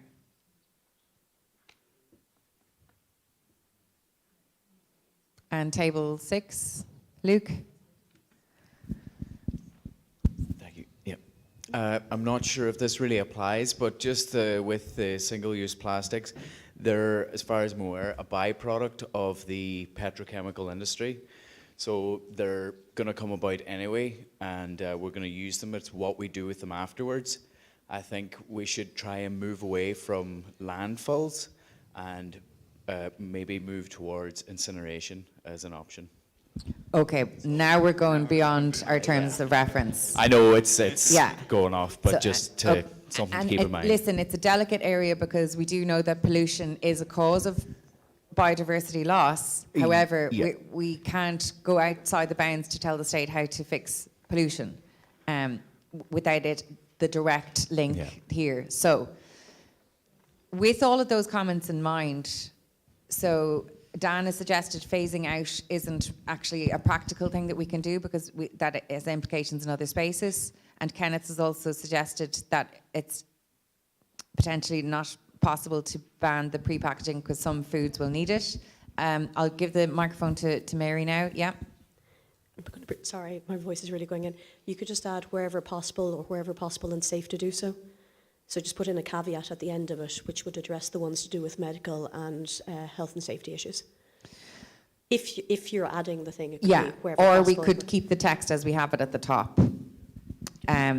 Okay, so there's a few things to vote on now. And I'm presuming from table 11, did you still want to include, or you didn't want to include, to minimise pollution within its waters and along its shores? Did you want to include that in the wording as well? It can be, okay. So I'm going to take this step by step. As a matter of urgency, are people happy to include as a matter of urgency in this recommendation? Please raise your hand. Okay, that's passed. Great, thank you. Now, instead of having the state must increase actions and legislation to considerably reduce single-use plastics and microplastics, instead of that, all those in favour of including the state must phase out single-use plastics, including the banning of plastic pre-packaging of fruit, vegetables, meat and fish, wherever possible and safe to do so. All those in favour of including this wording instead, please raise your hand. Okay. It does in that regard, but there's not a majority of people who are willing to include this additional sentence anyway, so that comment, we don't need it. So then, we go back to our initial wording. Increase actions legislation to considerably reduce single-use plastics and microplastics. That's staying. Are you happy to include to minimise pollution within its shores and along its shores? All those in favour of including that specific wording, please raise your hand. Okay, that's a majority of room, thank you. Now, we must prioritise multi-use returnable glass bottles for food and beverages. This is already being done, and I argue here we're straying into pollution that isn't specific to the marine, which is what we're under in this section. So with that in mind, I'm not sure it fits here, but we'll take a vote. So all those in favour of including this line about returnable glass bottles for food and beverages, please raise your hand. Okay, so that's not going to be included. Thank you, everybody. So, Cathal, if we can see the final wording there now. Okay. Thank you, everyone. MC7. So, Yves, table 4. So table 4 just wants to add to the end of MC7 that all developments in MC7 must fully consider local biodiversity, must not negatively impact biodiversity, and must enhance biodiversity wherever possible.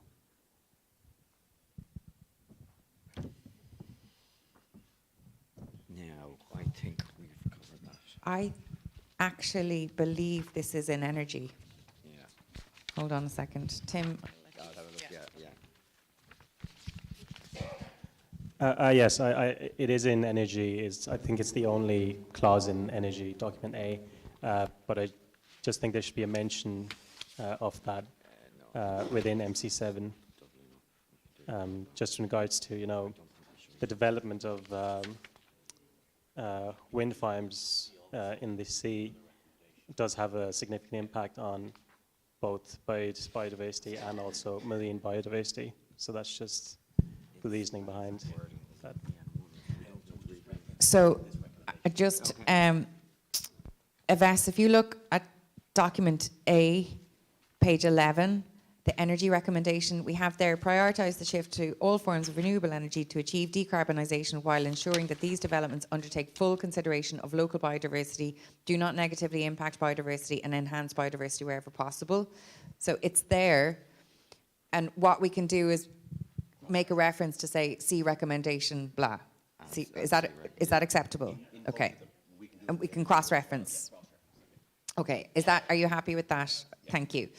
So with that in mind then, is there any other amendments to MC7? Are you happy to keep MC7 as it is? Yeah, okay, great, that's fine.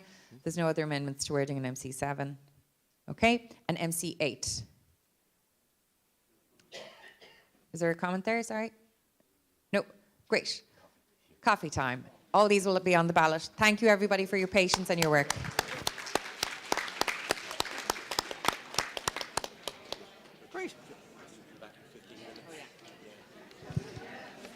Can you be back in your seats in 15 minutes?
Okay, thank you. Thank you for all your work on those recommendations. And we're going to take the hour now to discuss the rest of document B. So if you can go to your tables and discuss peatlands, protected sites and species, forestry, invasive species, funding, urban and built environment, accountability, industry, business and tourism, and there's one education one in there as well. It sounds like a lot, but actually the number is comparable to the number that you did earlier on in the first 3 sections. So you have an hour. We're going to stick to lunch at 1, so you have an hour to discuss those, and then we'll come back with our plenary. Thank you. And of course, the EAG are on hand to answer the questions similar to the last session this morning. Thanks, everyone.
Welcome back, everybody, and thank you for all being so prompt and punctual. And we had a very productive morning. Well done, everyone. Thank you for that. Let's start into our plenary. And 2 items for business before we begin. Table 9 had a suggestion for Doc AS6 that we missed because they didn't. The hand wasn't up in time, and we didn't go back to it. So I'm going to do that now.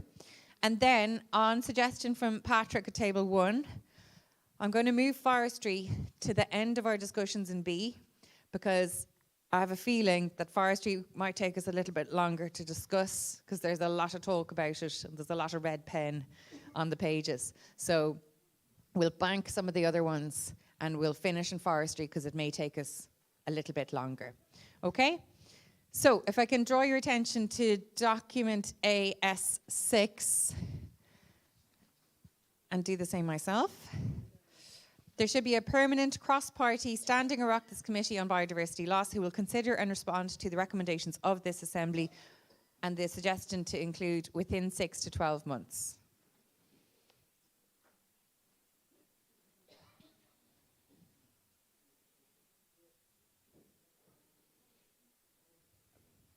So, any other suggestions around that wording? Is everyone, all those in favour of including this wording, please raise your hand. Okay, and that's carried. Thank you very much. Lovely. So we will move back then to document B.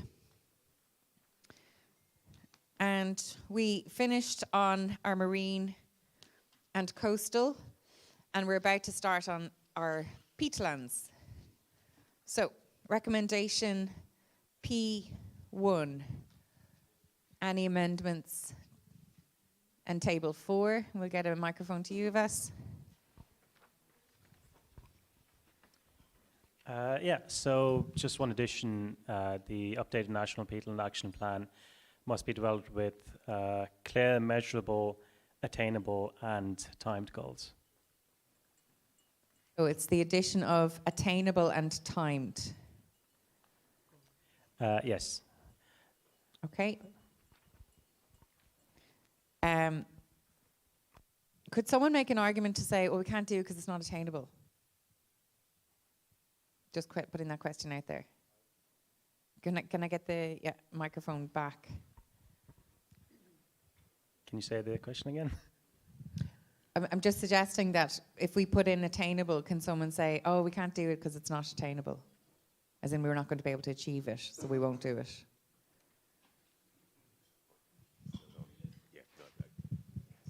I guess realistic could be a synonym. I don't know who mentioned it down there, but yeah. Okay. So, any other comments on that? Okay. All those in favour of including realistic and timed? Maybe should we do that separately? So all those in favour of including realistic, please raise your hand. Okay, this was, I think, the majority. And all those in favour of including timed, please raise your hand. Okay, thank you.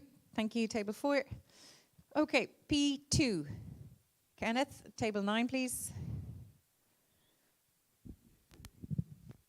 We have a proposal to merge P2 with 6, with P6 coming before P2. So P, just so we think they're interlinked. The season of turf cutting in protected areas must be fully implemented and enforced, and to facilitate a true and just transition, the state must provide adequate. They are interlinked. They're the same.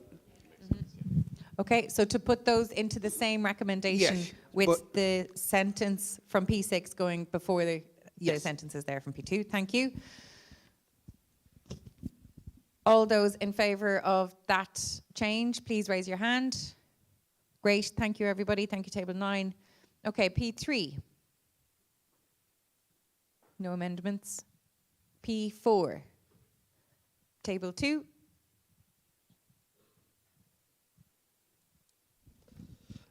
Yeah, so our table said that the remits of Bord na Móna and Caoilte must each be reviewed to include a focus on peatland restoration and rehabilitation projects. The rest is the same. Thank you. So the remits of Bord na Móna and Caoilte must each be significantly Well, each be reviewed to include a focus on peatland restoration. Remove commercial was another part of it.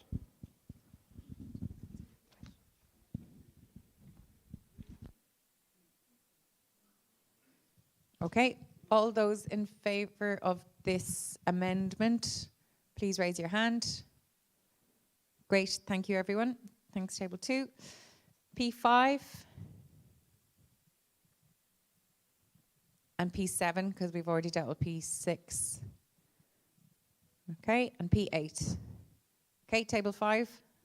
Sabrina?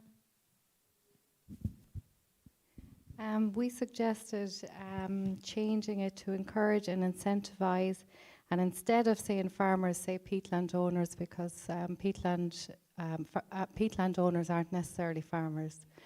And then go straight into to engage in the active protection. So you're going to take out the true inadequate funding scheme.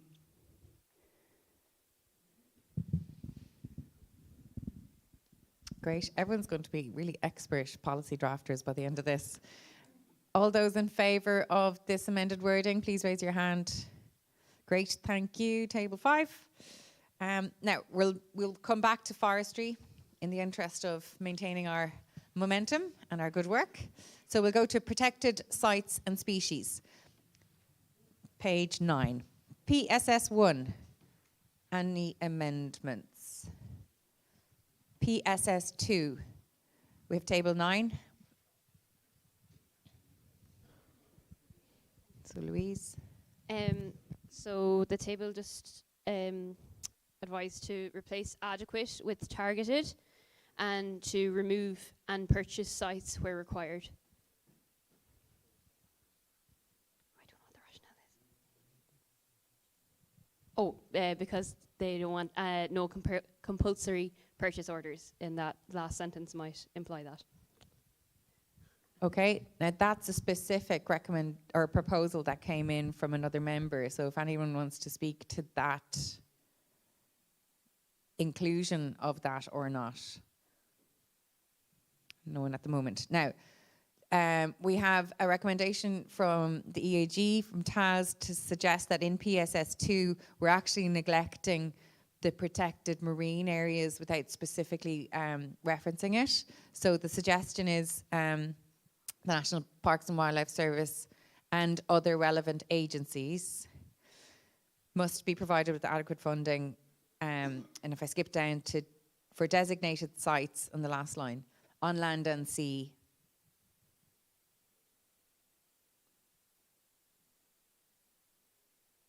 Okay, so first of all, we'll vote on the changing from adequate to targeted. All those in favour, please raise your hand. Okay, that's a majority. Thank you. All those in favour of including and other relevant agencies, can you please raise your hand? Great. And all those in favour of on land and sea, please raise your hand. Thank you. And now, all those in favour of the deletion of and purchase sites where required, please raise your hand. And those in favour of including and purchase sites where required, please raise your hand. Okay, so it's deleted. Okay, thank you everyone. That's PSS2. It's actually in protected sites and species, Dan. Yeah. Okay, PSS3. PSS4. Table 5. Thanks, Our Tony. table suggested to exclude this altogether because it's covered in document A, specifically by ECA 4 and to a degree by ECA 1. Okay, thank you, Tony. Hold on a second. Just going to refer to that myself.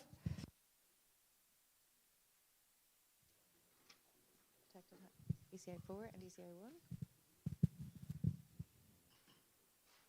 Okay. Any other comments on that? Now, Tony, just on this, these are recommendations that, yes, we will agree on, but you don't have to vote for them. You know, you'll be voting for these. Pardon? It is a repeat. Sorry, yeah, you can read out. Thanks. So yeah, you're dead right. It is a repeat. So ECA4, the National Parks and Wildlife Service, should be funded to expand its education remit to make the public more aware of the importance of our protected habitats and species. And then ECA1, the public must be the state must develop public awareness campaigns. Oh no, sorry, it's just ECA4. So it's ECA4. I think it's pretty much the same thing. I don't know. I'm not sure it is. From a family of hunters, I will say. I'm embarrassed to say that in this room right now, but I'm not sure if it is exactly the same. What thing. difference do you see, Evian? Oh, I'm so sorry. Do you know what? I'm reading the wrong one. I'm reading PSS 5. My apologies. Okay. Yeah, no, we shouldn't shoot anybody in public education.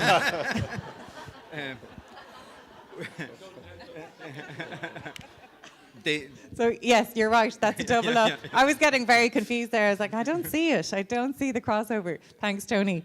Okay. Just the one thing that's missing is in ECA4 you could include on current conservation status, because that's not there, and I think the education around current conservation status is probably important to include, because it's important to consider for inclusion. Okay. So hold on a second now. We'll take out PSS 4, and your suggestion is, Tim, for the interest of completeness then, that we would have... To insert into ECA4 after importance and current conservation status.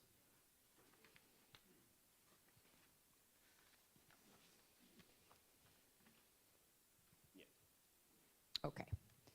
And so that removes one recommendation. Now, we'll vote on this just to make sure. So all those in favour of including and current conservation status in ECA 4, please raise your hand. Thank you. And we'll delete PSS 4. Thank you for that. And now I made an admission and I didn't need to, PSS 5. Yeah. Now, any suggestions for PPS 5? Any amendments to PSS 5? No. Well, not now. No. It was just clay pigeons this year. I will tell you that. It was just clay pigeons this year. Invasive species, IS1, any amendments? IS2, IS3. Thank you. Table 10. Liam. Hi. IS3 is the state should provide funding, educational, infrastructural support to engage local community groups in actions managing invasive species. I think it should be just in actions managing invasive plant species, but I don't see community groups tackling things like deer and animals. So it's just to put in invasive plant species instead of just invasive species. In that one, there's another recommendation on IS5 and it covers animals. Yeah, and those who might have been affected by PSS 5 don't necessarily have to get involved in IS3 then either. Okay, thank you for that. So all those in favour of making this recommendation focused on plant and including that language, please raise your hand. Okay, that's carried. Thank you. Even just another detail that we had discussed as well in the same one. So instead of just highlighting rhododendron as one species, could we put in rhododendron, laurel, and Japanese knotweed, just so it shows that there's a variety of problem species? Cherry laurel or laurel, whichever is correct.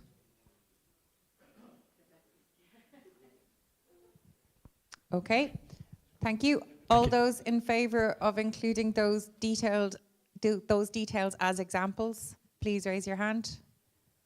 Great, thank you very much. Thanks, table 10. Taz?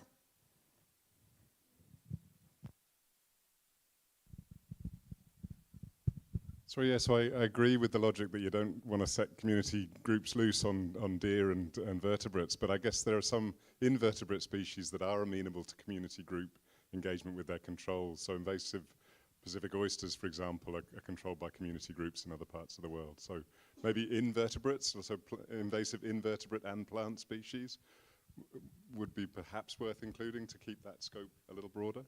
But, Okay. Does someone want to propose or second or propose that? Well, I think. Okay. Okay. Are members happy to include invertebrate as well as plant species in this recommendation? All those in favour, please raise your hand. Okay. Thank you very much. Okay. IS4. Sorry, is there a comment there? Kieran? Yeah. So there are vertebrates, shrews, shrews, for instance. I mean, why limit it? Why not make it all invasive species?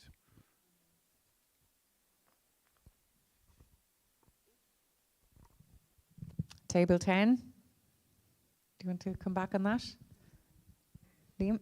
Again, I kind of see that invasive plant species in particular can be targeted by people with less knowledge and safer. But I think once we start targeting animals and what Taz said, sorry, I think it makes it very complicated for ordinary community groups to be able to target them. So to me, it's just plant. I think possibly Taz's recommendation could come in somewhere else. I wonder if the first element of this recommendation actually covers us, because if the state is providing funding, education and infrastructural supports, the state can direct that towards what is appropriate rather than us now trying to list things so that we're protecting people from doing something dangerous, you know? So I think that might be the responsibility of the state to highlight and to focus that work rather than us trying to do it here in the language, because we're just going to have to list everything maybe. Yeah, I suppose my worry was that once it was invasive species, it wasn't implementable because it's like community groups can't tackle deer and mink, for instance. So that was the worry. But I understand. Yeah. So could I suggest that it might be a way out of it is to engage local community groups in appropriately managing invasive species? Great. So the suggestion now is appropriately managing invasive species and take out the invertebrate and plant. Okay. Yeah. And then should we take out the examples? Yeah. Okay. All those in favour of this new wording, please raise your hand. Okay, great. Thank you. And thank you for raising that concern, Kieran. It makes the recommendation better, so don't be afraid to, you know, say that if those thoughts are coming to mind. Okay, IS4. The suggestion here is to remove on an all-island basis because it's not something that our state can actually do. We can only produce the plan for us. But in our overarching document, we have already said that this should be done on an all-island basis, and we're recommending that the state work with Northern Ireland to do that. But we can't specify that our state should do an all-island plan here. That was, I think, the argument behind one of the members proposing this. So all those in favour of removing on an all-island basis here, please raise your hand. Thank you. IS5. IS6. Okay, 10 and 9.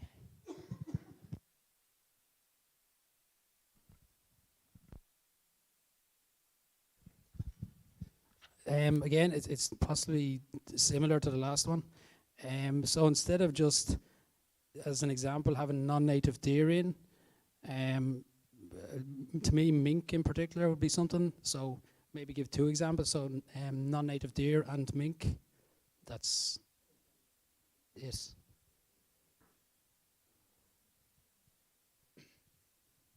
Okay, thank you, Liam. So that's to include another example in this as Just another mink. example. Yeah. Okay, thank you. And then there was another amendment suggestion from table 9.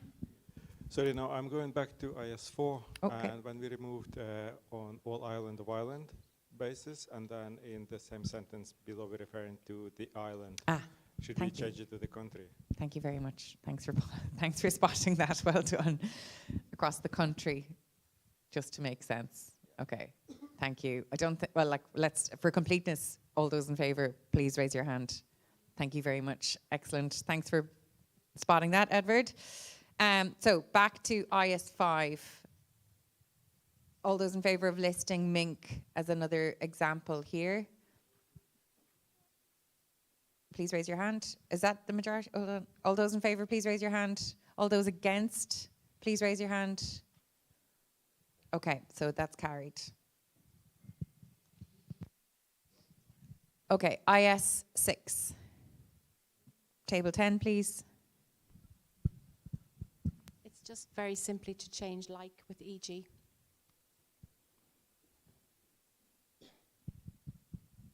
Okay.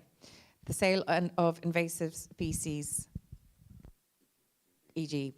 cherry laurel. Okay. All those in favour of this word change, please raise your hand. Thank you very much. IS7. IS8. Table 9, please. Just a query, I'm not sure. What about fruit trees and fruit bushes? How are they classified? Do they fall under trees and shrubs? Is that it for IS6? No, No. for 8. IS8, sorry.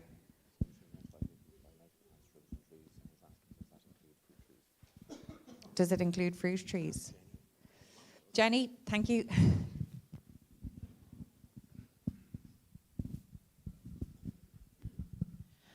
Yeah, we have some native fruit trees and shrubs and some non-native fruit trees and shrubs. But you're happy it's included there, that... Sorry, what So do you mean? like so? I'd like to encourage more. I'd like to see the encouragement of more fruit trees and fruit bushes being grown in people's gardens.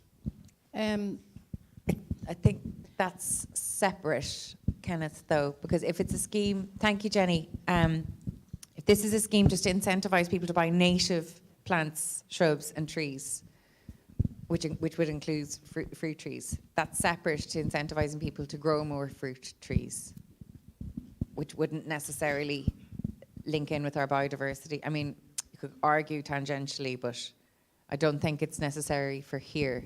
This is just to promote the native plants, shrubs and trees to support garden biodiversity.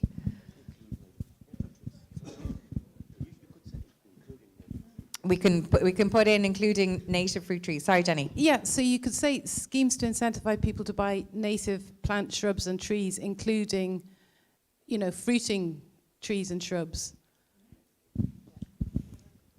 Yeah, so we could put in comma, thanks, Jenny, including native fruiting trees and shrubs. Yeah.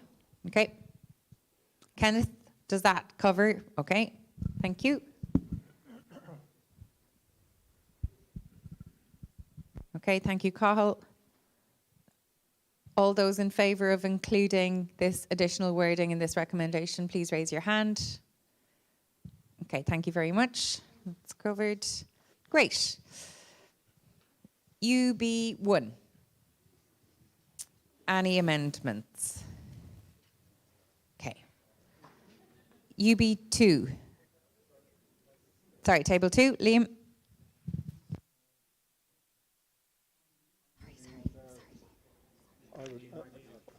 Thank you.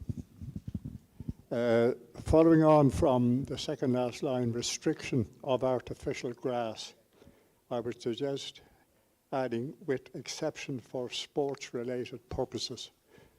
You're not going to get present, current and future stadia, etc., going to revert to natural grass. It just won't happen for commercial reasons, financial reasons, ease of maintenance, playability in Irish weather conditions, etc. Thank you, Liam.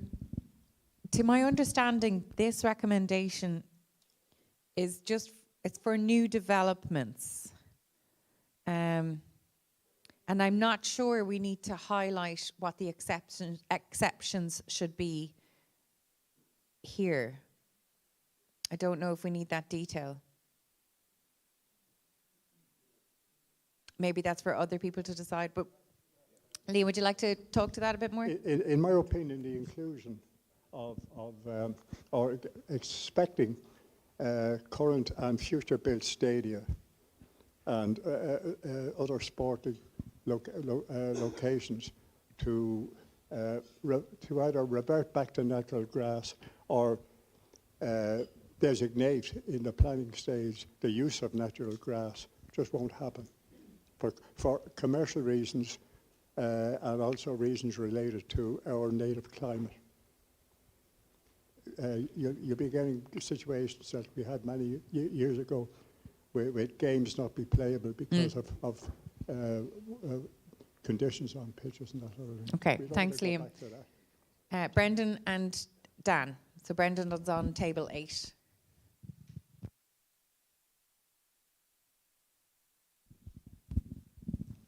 Yeah, I think the point is well made about don't necessarily need to ban artificial grass and sport and thing, but the recommendation doesn't say that. It just says restriction of artificial grass.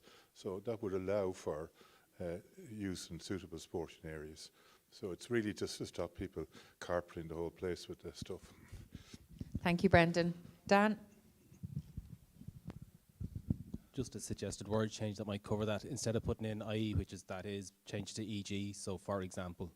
So not telling them exactly what to put into the new planning and building regulations, but saying these are the kind of things you should be considering. And then negating the necessity to put in an exception. Okay. Yeah. Liam, does that satisfy? Okay, to a considerable extent. Okay. Thank you. So then, are we okay with changing the IE there to the EG? If you're in favour, please raise your hand. Thank you, everybody, for that. That's great. Great work. Okay. UB2. Fiona, thanks. 2. We had a concern that the 10% figure was very arbitrary, and we want to change to planning policy must be updated to require planning permissions granted have a significant net gain impact on biodiversity, and then leave it up to those with more experience to set that number. Okay, thank you. I thought it came from a presentation, but I take your point. We don't need to put the numbers onto it. We can say significant. Have a significant net gain for and deliver.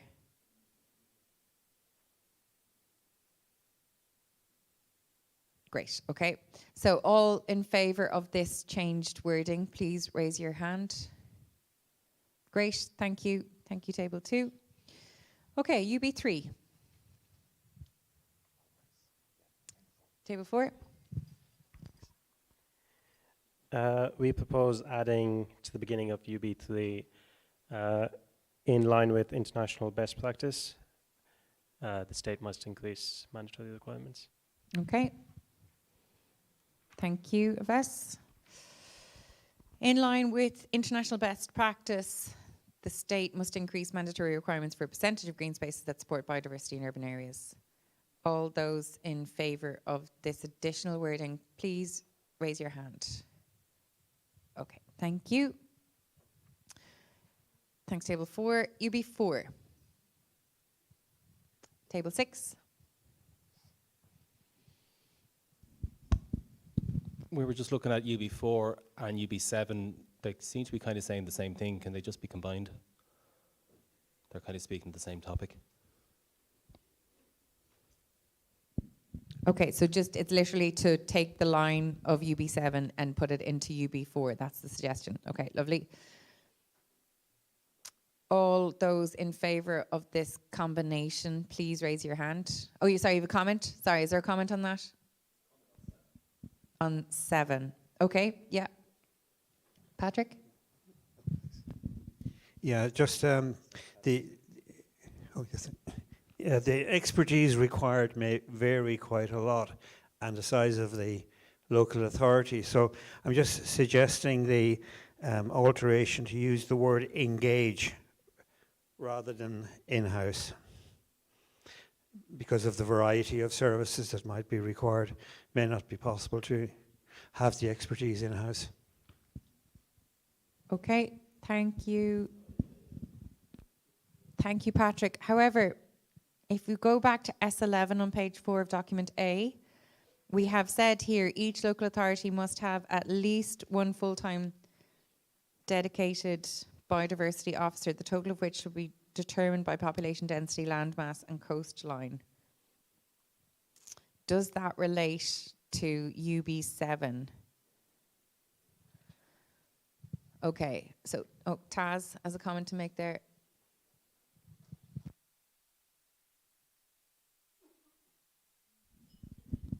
Thanks. Yeah, there is a difference between having a biodiversity officer and having ecological expertise in the planning department of the local authority, and I think that has been called out as a significant shortcoming at the National Biodiversity Conference. For one, that was raised as a concern that the planning department doesn't necessarily speak to the biodiversity officer. So Okay, but that still leaves us with Patrick's suggestion of to have in-house ecological expertise or to just engage with the ecological expertise. Dan? Just we're talking about local authorities and planning authorities in the one recommendation, while they're necessarily they are the same thing. The local authorities are the planning authorities. If you just change it to local authorities, would that cover that other issue as well? No? So if we said local authorities must have the in-house ecological expertise, is that what you're suggesting? I think so, yeah. But we're talking about local authorities at the top, and then we go to planning authorities. They're essentially the same thing. The planning authorities are the local authorities. Right. So just to tidy up the language, and then if we did that, does that solve the other problem? Because it means So we're not saying specifically in the planning department, we're saying Yeah, let's... Sorry, Keith has a comment to make here, yeah. Not all planning authorities are local authorities. And Planola aren't a local authority. So we need to take cognizance of that.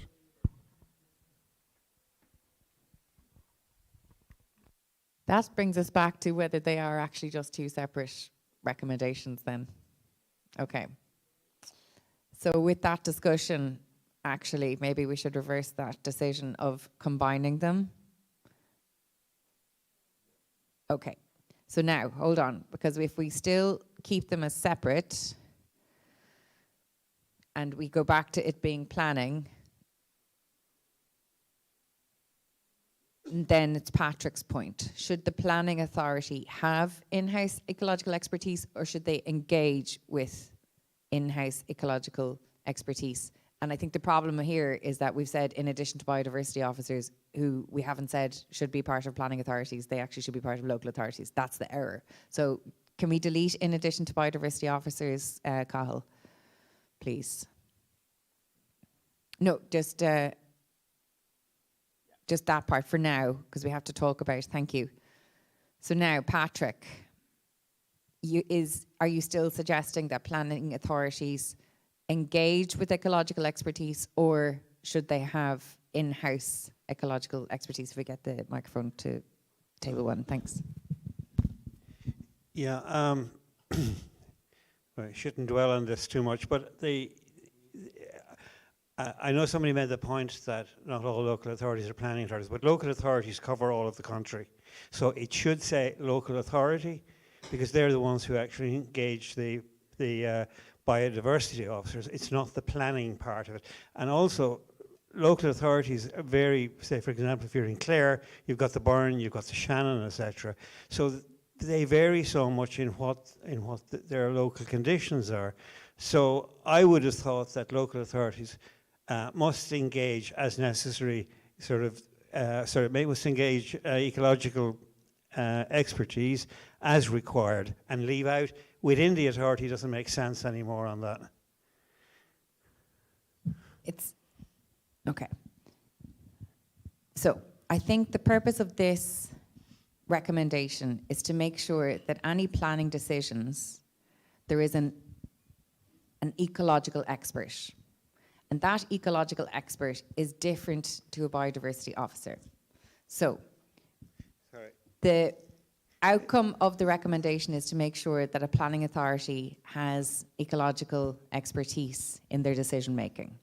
It's just how we phrase that. No. Local authorities give out licenses to do all sorts of things that often have impacts on biodiversity. So you have to be conscious that in giving out those licenses, they need to refer to experts. It's not just planning, it's a number of things that they do. So it needs to be bigger than just planning. Yes, but we have already got recommendations for local authorities specifically. This specific recommendation is for planning. I'm happy with whatever people agree with, if that's... Well, no, it's just to try and get the language right on it. Okay. Okay, so local and planning authorities must engage with ecological expertise.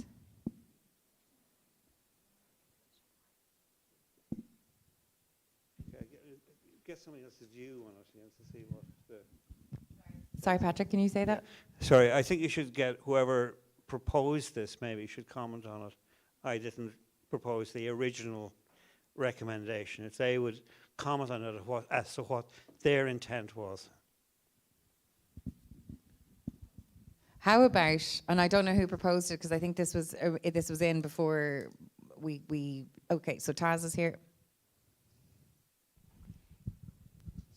Just to kind of clarify, my interpretation of whoever proposed this intention was to distinguish between the planning department within a local authority and the wider authority. So there may be a biodiversity officer engaged by the local authority, but there may not be ecological expertise in the planning department within the local authority. And the recommendation is that in addition to the biodiversity officer that you might have in the local authority, you also have some ecological expertise in the planning department. That was the issue that was raised quite forcefully at the National Biodiversity Conference by someone who knew well what goes on in local authorities. So it is a distinct point, as it were. So may I suggest, and Mary, I'm going to come to you then as well, may I suggest we say something like, authorities involved in planning must have in-house ecological expertise. Would that work? Okay. So hold on, we'll get that. Instead of engage, which suggests something kind of like outside, would incorporate ecological expertise. Because that is both, they might have capacity to have a full-time one, or they might just engage a consultant. Okay. So authorities authorities associated with planning must incorporate ecological expertise as appropriate. Okay. Sorry, Mary and then Hilary. So I was just going to suggest you could have authorities must incorporate ecological expertise in planning decision making or in decision making regarding planning as appropriate. Go with Mary. And we'll discuss and vote on that in a second. Hilary.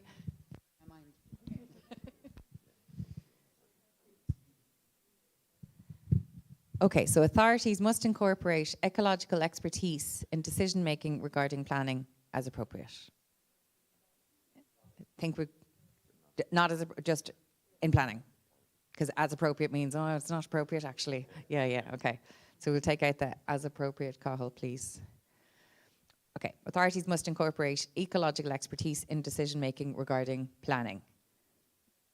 All those in favour, please raise your hand. Great. Thank you. That took some time, but it's much better. Thank you, everyone, for all the contributions. Okay, let's go back to UB5. The NPWS, as well as bodies prescribed in legislation with regards to biodiversity and planning, including An Taisce, should be properly funded to carry out their planning and development roles. Table 9. We just were a bit sort of confused by this in the sense that it's calling out 2 particular agencies. Shouldn't all agencies be properly funded to carry out their planning and development roles? So we're not quite clear on what the intention is here.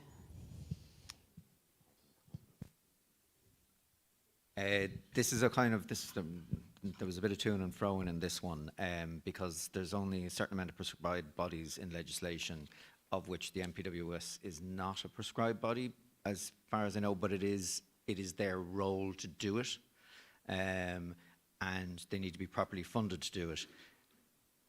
And then, I think it was Keith, and then An Taisce is a prescribed body, but doesn't have the funding, say they're not sufficiently funded to carry out their role as a prescribed body. So it was just trying to capture those 2 and potentially other groups that have a prescribed role. Prescribed role is that you're informed about planning applications and that you have an early opportunity to comment on them. So that's where that kind of came from. Brendan? Yeah, actually, I just point out that when An Taisce made their presentation to us, they pointed out that they actually effectively voluntarily review planning applications in this context, because they are the prescribed body. Stuff must be sent to them, but they have no funding to actually do it. And there are other prescribed bodies as well that must be informed, but again, it's useless unless they're actually given the resources to do it. So it's actually to strengthen the existing system to actually fund the appropriate bodies, and to include the National Parks and Wildlife Service. Thank you, Brendan. Thank you for that. Micheál, sorry, I didn't spot your hand at the back. If we can get a... And then Keith. Yeah. Just to support what Tim and Brendan have said, I think it's important. It makes sense to cover both in this recommendation for slightly different reasons. An Taisce, as you've said, is a prescribed body and is struggling. And as they said themselves in their presentation, they get a lot of funding from the state and from corporations for their education work. And they have a very large number of staff doing that, but they don't get enough funding for their, we'll call it, planning work. But in general, a signal of support from the Citizens' Assembly, I'm sure, would be welcome, because they're trying to review their own strategy. But regards to Parks and Wildlife, it is important that that be mentioned specifically. They get about 10,000 applications, as I understand it, per annum, and they're not able to deal with the majority of them. So there is a deficiency there. And it's about building capacity in the system, like the earlier recommendations. So I think it makes sense. Thanks. Thank you for that, Micheál. And if we can get a microphone to Keith as well, please. Yeah, I mean, just to back all that, I mean, a lot of times they can't actually, they just don't have the resources to actually put in observations. And I'm just wondering, should we actually say, should be properly funded and resourced to effectively carry out their planning and development roles? Okay, thank you. Should be properly funded and resourced to effectively carry out their planning and development roles. I think that clarifies that well as well. Thank you. Okay, so with all that in mind, and table 9, Kenneth? Is An Taisce not a private identity, so how can the state provide resources? I'm just being devil's advocate there. Brendan, okay, thank you. An Taisce and these other bodies are already prescribed bodies in legislation, so they're, so there's nothing wrong with them actually carrying out this role. And as has been said, they just simply, they actually get sent all the stuff, but they haven't actually the opportunity to do the work they need to do. And Micheál, please. Thanks, Kate. I think what Kenneth's question is reasonable, as you said, a devil's advocate, that An Taisce is a voluntary, non-governmental organisation. But there's 2 reasons why I think it would make sense. First of all, if they're fundraising, which they will be and are, and that to have a recommendation from the Citizens' Assembly is a good thing. It gives them recognition. But also, they do get certain amount of funding from the state in two ways. They're part of the Irish Environment Network, who presented here. The Irish Environment Network gets a block grant, and some of that goes to An Taisce. They're one of the largest members. And as well as that, as I said a minute ago, all their education work, which is fantastic work, the green schools and green transport and so on, is funded by various different government departments, transport and so on like that, and funded by other state bodies as well as private groups. So in that sense, indirectly, An Taisce gets funding. But they would always welcome more. But I still think it makes sense to have them mentioned here. Thank you. Okay, thank you very much, Micheál, for that. Okay, so I'm going to put this to the room now. This UB5 needs to be voted on in total because it's new. So I'm just going to suggest that we vote on it with the wording that's there now. Comprehensive, the MPWS, as well as bodies prescribed in legislation with regard to biodiversity and planning, including An Taisce, should be properly funded and resourced to effectively carry out their planning and development roles. All in favour of including this, please raise your hand. Wonderful. Thank you very much, and thank you for those questions and contributions. Okay, we're halfway through this, but we've got a half an hour left, so we're at 45 minutes? Okay. Well, yeah, it's half an hour, but we might make it 45 minutes with everyone's... So, sorry, hold on. Liam, is this a UB6? Sorry, we'll just... Caroline, we'll get a microphone to Liam. Sorry, Liam, can you take the microphone so we can all hear you? Thank you. Please allow me to revert very briefly to IS8 before we move on to the next main section. And I'm suggesting that we just add 4 words at the bottom of that paragraph, and those are with emphasis on pollination. Because this is for amongst a number of purposes. We're getting into the area of the public buying shrubs and trees and what have you from garden centres. So I think such is the problem of pollination in Ireland and nationwide and growing. I think it would be useful to add with due emphasis on pollination. Thank you for that suggestion. I'm aware we are emphasising the National Pollinator Plan in document A, so I'm wondering if we need this emphasis here. And if it in any way, does it dilute this recommendation if people then just focus on the pollinator plants rather than the native? Because the emphasis of this IS8 is on the native, not necessarily on the pollination. The pollination's elsewhere. So if you don't mind, Liam, I'm going to make an executive decision on this and just say we've done it, we've voted on it, so we're going to leave it for now, but there is an emphasis on pollinators in Doc A. Thank you. Okay. UB6. UB7. UB8. Okay, so just to include that wording with sufficient funding provided for such action at the end of UB8. All those in favour, please raise your hand. Thank you. UB10. Okay, we've missed a number. Grant. One less recommendation. UB11. Sorry, Aves, did you have your hand up for UB10? 11, Grant. So we just want to add introduce tax incentives and grants to for capital investment. Okay, thank you. All those in favour of this addition of grants, please raise your hand. Thank you, everybody. UB12 and UB13.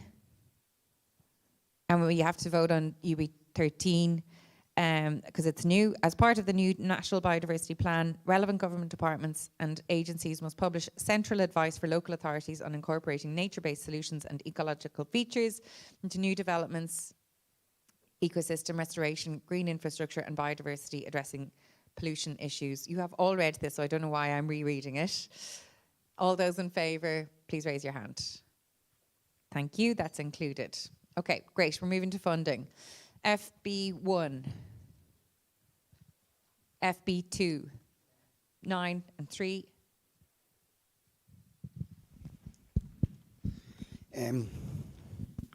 New sector specific, harmful input. I think I'd like to remove agriculture exports and retailers, because how do we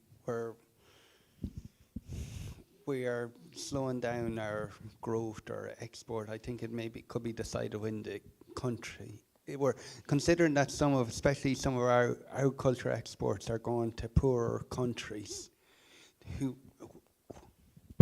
Okay, thank you, Kenneth. Brendan and Stephen had his hand up first. So we'll go to Stephen on table 3 first. Yeah, our table thought that it was very vague, and we sought some advice from the experts, and they kind of agreed with us. As well as that, we don't think that as a country we would have the power to do taxes and stuff, being members of the EU, and we're also a food exporting country. So that was our take on it, that it should be removed, but that's what our table decided. Thank you, Stephen. And Brendan, table 8. These are just being included as options, and I'll just take agricultural exports.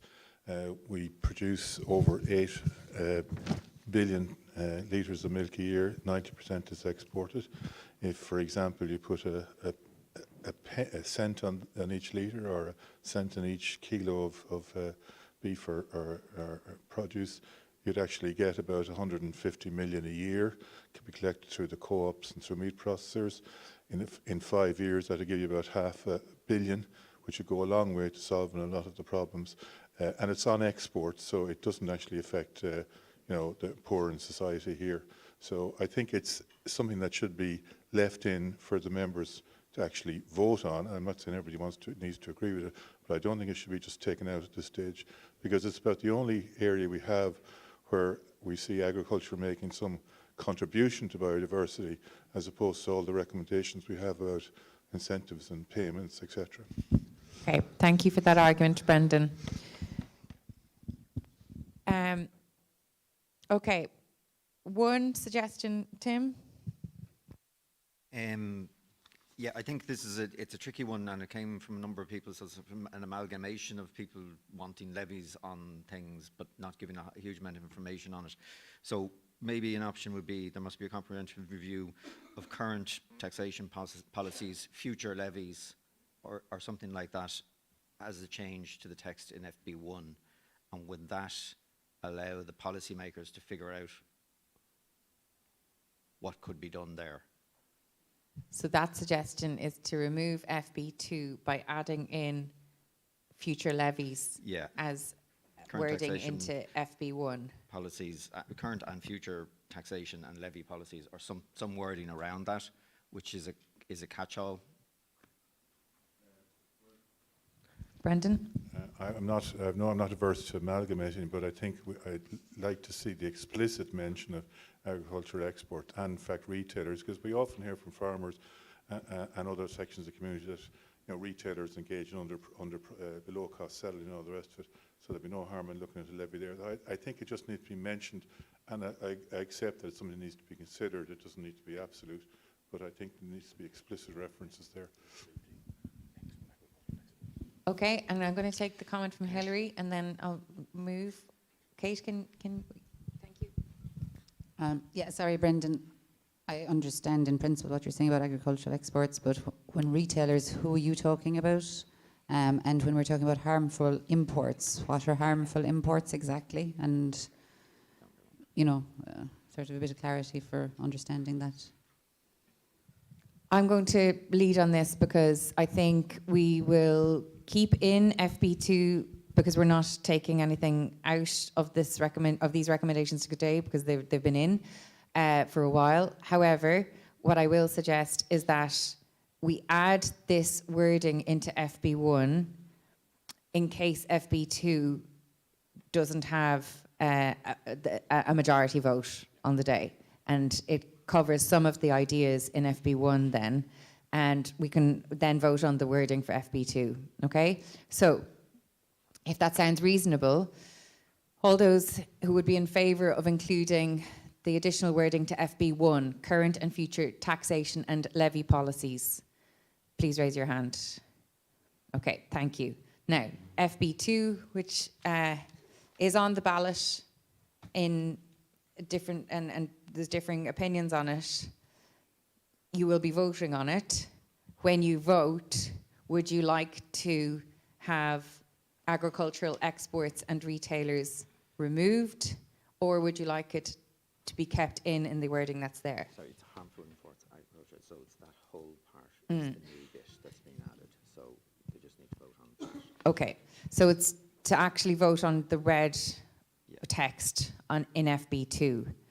New sector-specific levies and charges on harmful imports, agricultural exports and retailers must be introduced and ring-fenced for biodiversity. Include that wording, or don't include that wording and keep the text as it was. Okay. All those in favour of including this wording, harmful imports, agricultural exports and retailers, please raise your hand. And all those against including that wording, please raise your hand. I mean, this is the problem. I don't think there is clarity on it just now. That's the issue. Yeah. That's the proposal. But that is the proposal. So hold on a second. Is it worth voting on harmful imports or agriculture? No, they all have to be in or not. Yeah. Pardon me? Vote separately? Okay. Oh, no, sorry, hold on.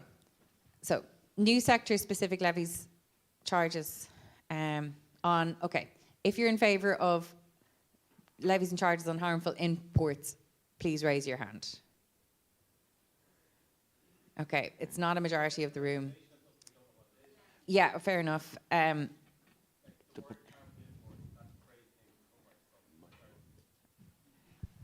It came from a member, so the member is proposing this text. Yeah, but none of the rest of us know what it is, so we shouldn't really be including a recommendation if we're... But then you vote against it if you're asked. It's just unusual because there's other parts of the recommendation that maybe members do want in. So, like, if we're making a recommendation on harmful imports and none of us know what that is, then we're making a recommendation about something we know nothing about. But we may want to include agricultural exports and retailers, and that's up to the members as well. So, if we could define what a harmful import is, we should, and if we can't, then maybe it should just be taken out altogether and leave it as just agricultural exports and retailers. Each of those. Yeah. Okay. Do you know what? I'm going to think about this for a minute because I almost think we need to have like different options there. So let's park it. I promise we'll come back. We're just getting into the weeds in it now. Yeah. Let's move to FB3 and we'll come back in a minute. FB3. Any recommendations, amendments on it? Sorry, table 1. Hi, yeah. I haven't been asleep, by the way, all day. I haven't said any words at all. At the end, I'd like an addendum onto that. This might make sense. I'd like to say this will, hang on a minute, read my own writing here. Yeah, the Ireland's Wellbeing Framework is reported as a dashboard at the moment. So I'd like it to say this wellbeing dashboard should be reported alongside GDP as an indication of how well we're doing, or something that line. Because the framework, as has been reported at the moment, is more indicative, tough word to say, more indicative of how we're actually doing from a biodiversity point of view than GDP. So I'd like it to be reported alongside GDP. And that's in addition to the wording that's there, Robert? Correct, yeah. Okay. And table 3?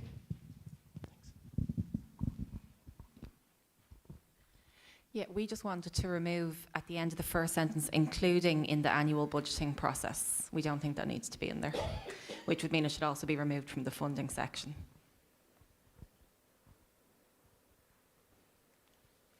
And what's the argument for taking that out again? Well, we read it as that it should be funded, this wellbeing framework, but it already is funded. So it doesn't need additional funding. It's just to use it now that it's in place. I think what it's saying is it should be informing annual budgeting processes. Yeah. So if it's informing, do you still want to delete it? It's not to fund it, it's to inform it. Right. Yeah, that would make more sense then. Delete including and informing. Okay. So we'll vote on those two things. Sorry, Hilary, sorry, table 9. Again, I'd like a bit of clarity on what we're supposed to be achieving with this recommendation, and it's linked to biodiversity. I'm just not clear in it, so if somebody can reword it so that it makes sense in terms of the biodiversity issue. Are we saying it should be modified so that it actually measures economic, social, environmental progress in Ireland? Fine.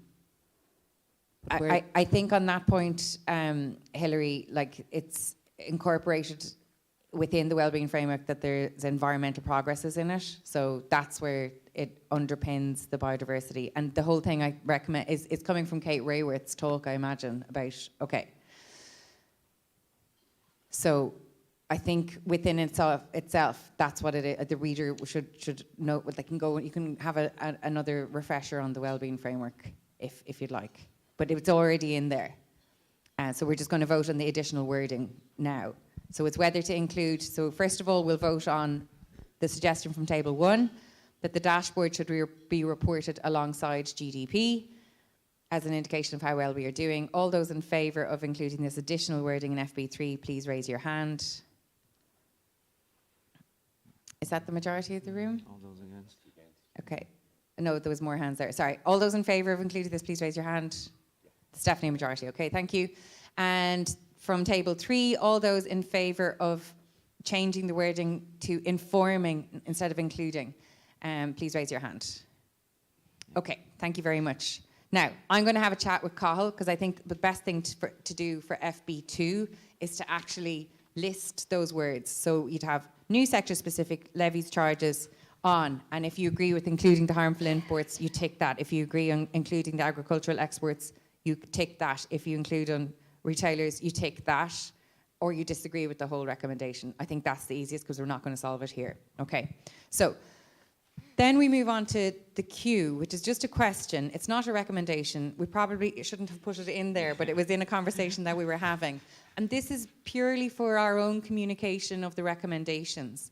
Because if we're recommending all this, the first thing a person's going to ask is, oh yeah, and were they going to think of paying for this themselves? And you're like, well, we didn't ask them actually. So this is basically just a conversation piece for us.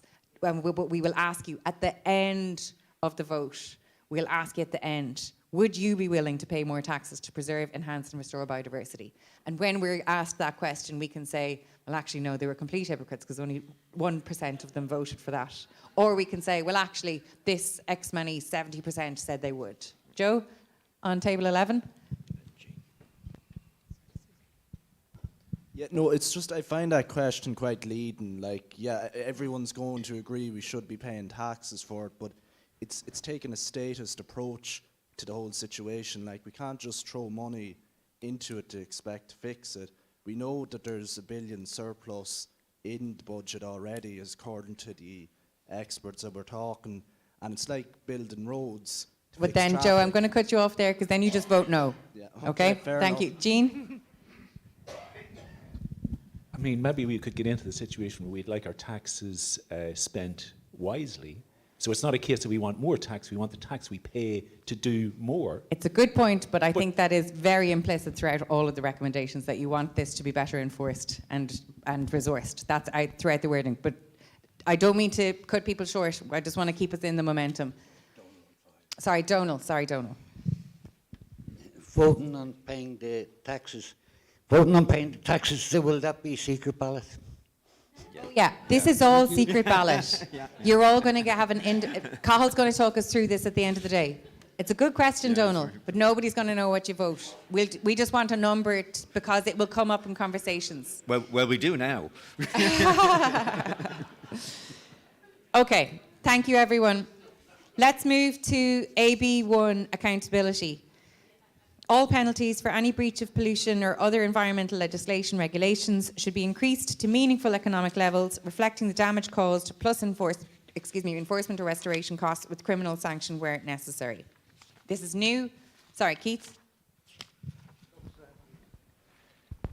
So yeah, we're just we were looking at it on the basis that if it's going to replace the first part of text in AC2, that maybe we should amalgamate it into its own phrase.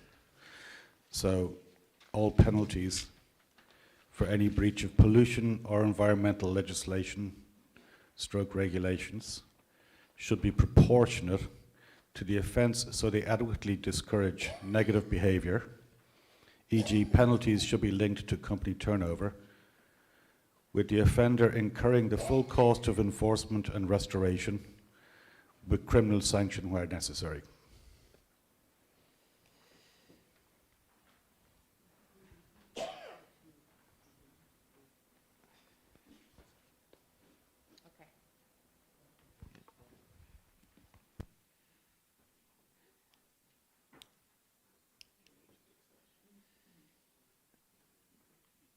Maybe just talk to Brendan. He actually proposed this. He's got his hand up. Oh, sorry, Brendan, I didn't see your hand up. Sorry. I think talking about turnover is not appropriate because there's a lot of situations where it's individuals cause the pollution, and basically you need to be able to get at their personal assets, not just company turnover. And the other, so I think, and I think it's actually the new recommendation is, it's when it's the thing about proportionate is a, you know, you could argue what it means, but basically it's meaningful economic levels, reflection, damage, enforcement, restoration, and that, I mean, that covers everything. So I think we just keep it, I'd like to keep it sort of plain and simple as it is.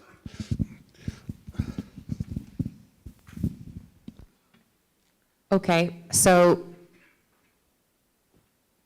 all penalties for any breach of pollution or environmental, sorry. So it's to keep this wording or to take Table 4's suggestion. So I'm actually just going to do an either or on it. Sorry, Dan, do you have something to say at that?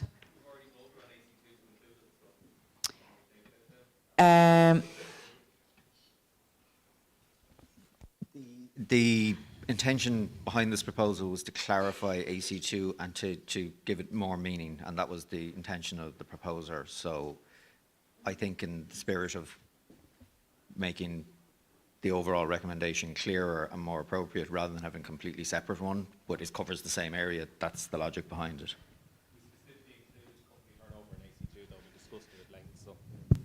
Right.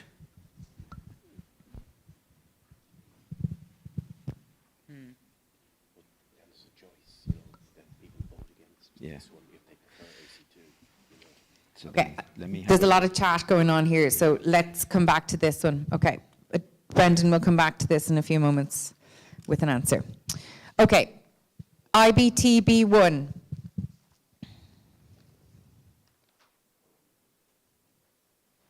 Any amendments, or any suggested amendments to that? And IBT3 in Doc A, can't find the page.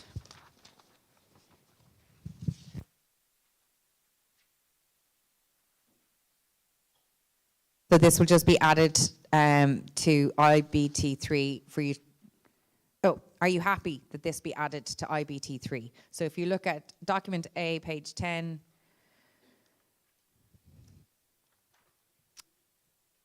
Ireland's tourism industry is dependent on the protection and good status of the environment, and important biodiversity sites are often high amenity sites. The promotion of ecotourism and amenities should therefore be consistent with biodiversity conservation, and visitors should be managed to ensure that biodiversity is not damaged. Opportunities to include biodiverse positive areas and projects should be considered as an additional tool within the overall promotion of Ireland's tourism industry. Do we need to have this wording, or is IB3 complete enough without it? That's the question. Do we need this in IBT3, or is IBT3 complete as is? Cathal, would you mind bringing up IBT3? Thanks. And could you include the text underneath it just so we can consider whether it's necessary or not? Now, my initial, and I'm going to share it with you, my initial thoughts were we shouldn't be telling the tourism industry how to promote themselves. That's not within our remit, so that's why I wasn't thinking we should include it in document A, but we're putting it to the room now. So would anyone like to speak to this? Okay, all those in favor, sorry. Robert and Hilary had their hands up at the same time. Robert? can I get your microphone? Sorry. Thanks. I was just going to say, yes, I do think we should be including it. I think it's an area that we need Okay, to no, you can publicise. just vote on it. That's fine. No, that's okay. ask Oh, someone to sorry, speak I did, on I it. did, I did, I did. Sorry, I did. Hillary, you go on. Sorry. I'm going back on myself. Robert, sorry. You go ahead. I'm sorry. You, Yeah, so basically, I do think it's a tourism thing that we should be using. We okay. should be using. Sorry about that, Robert. I do apologise.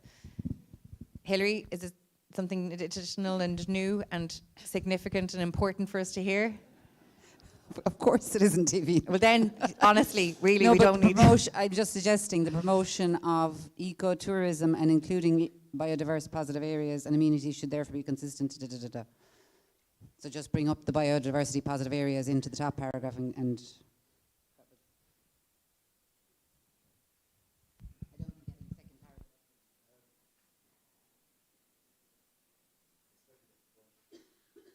No, I don't think it fits.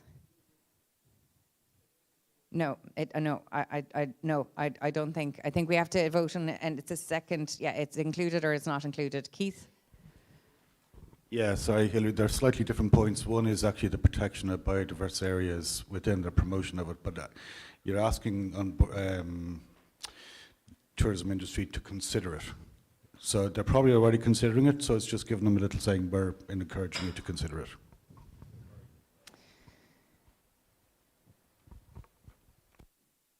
Okay, so what's the suggestion, Keith? Is it to say encouraged over considered? Okay. All those in favour of including this in IBT3, please raise your hand. Okay, it's included. Thank you. IBT B2 in document B, page 13, all large businesses and financial organisations must develop a mandatory assessment and disclosure process of harmful impacts to biodiversity. Any amendments to this? Robert, table 1, please. Yeah, very quickly at the end of it, where are we at? Oh yeah, okay. Yeah, and have a mandated role responsible for this. You could put in inverted commas similar to a health and safety officer or a well-being officer. Okay, so all large businesses and financial organisations must develop a mandatory assessment and disclosure process of harmful impacts to biodiversity, and the suggestion is to add wording with a mandated role. A MAD role.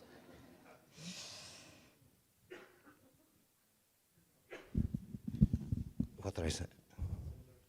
A fire Well, officer. as an example, I was saying similar to a health and safety officer or a well-being officer in company. And specifically, it says large businesses. Okay, yeah, it says large, yeah. Okay. So we have to vote on the initial wording first, so we'll separate Keith's or Robert's to afterwards.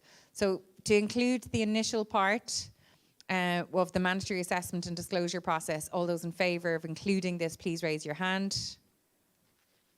Okay, that's a majority, thank you. And then including the additional suggestion from table 1 of with a mandated role, please raise your hand. And all those against including that mandated role, please raise your hand. Okay, so no, that's carried. Okay, thank you everyone, that's IBT2. And last one here, we've got EDU1. There any amendments to it? Felicity, on page 3, table 3, and then we'll go to table 4 and we'll go to table 8. So if I can get a microphone to 3 first, please. Thank you. Oh.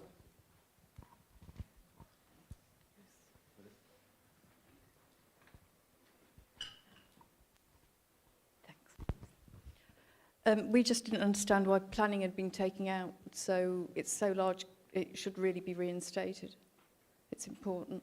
Okay. Thanks, Felicity. Can you speak to that, Tim? I think it's dealt with elsewhere. I'll just have a look. Okay, thank you. And table 8? Yeah, we just wanted to remove the word mandatory, so we're not pointing fingers just at public servants. Okay, thank you for that. We'll vote on this in a minute. And then table 4? We just propose changing the wording to there should be mandatory and ongoing biodiversity training provided for all civil servants whose work impacts biodiversity. Okay, thanks, Yves.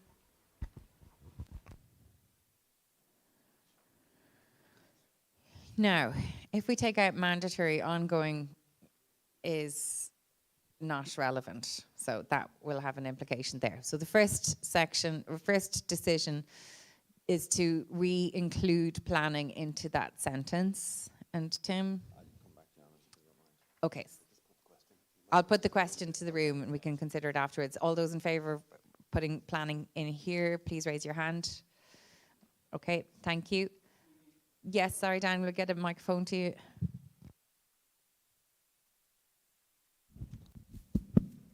I work for a local authority.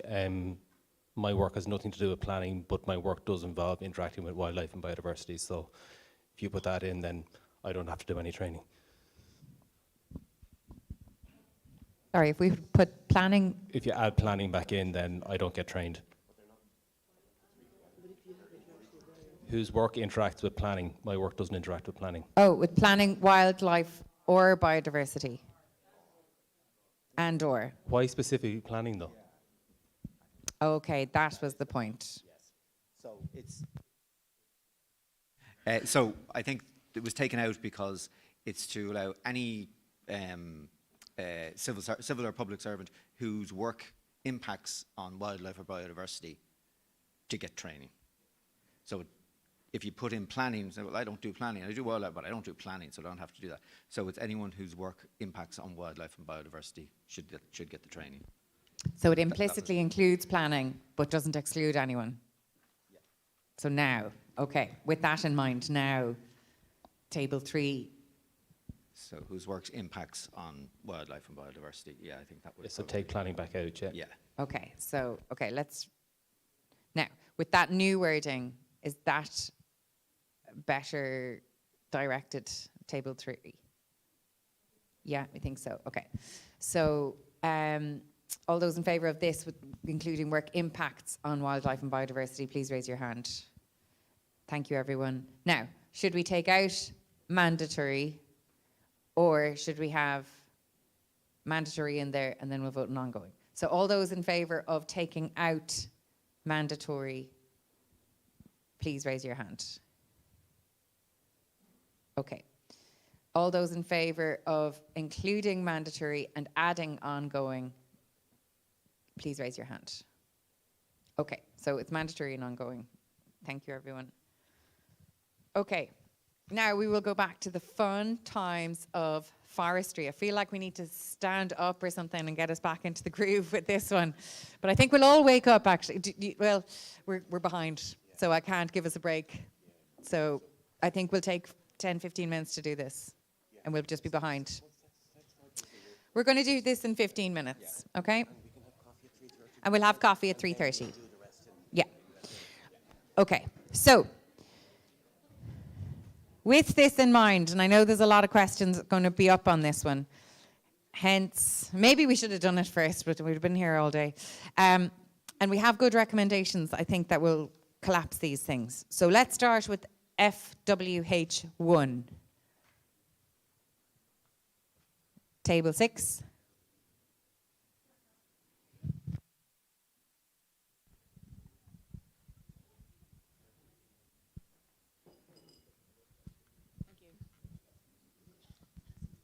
Hiya, so our table was a little bit concerned about the tendency to sell off forestry and woodlands in the country. So there was a suggestion from the table that the state should seek to maintain and control the national ownership of woodlands in the country, just to add it in after the first paragraph. To add it into FWH1? Yeah. Or should it just be a separate recommendation? Either or, but they were kind of I think it's a separate focus, actually. Okay. So, and I think we're going to be dealing with this issue because this is what a lot of tables are concerned about. So can we get that wording from table 6? We'll bring it up to Cathal, and I imagine what will happen is that we'll have some wording within this section that will address this, okay? I know the EAG will respond. We've got table 1 here as well.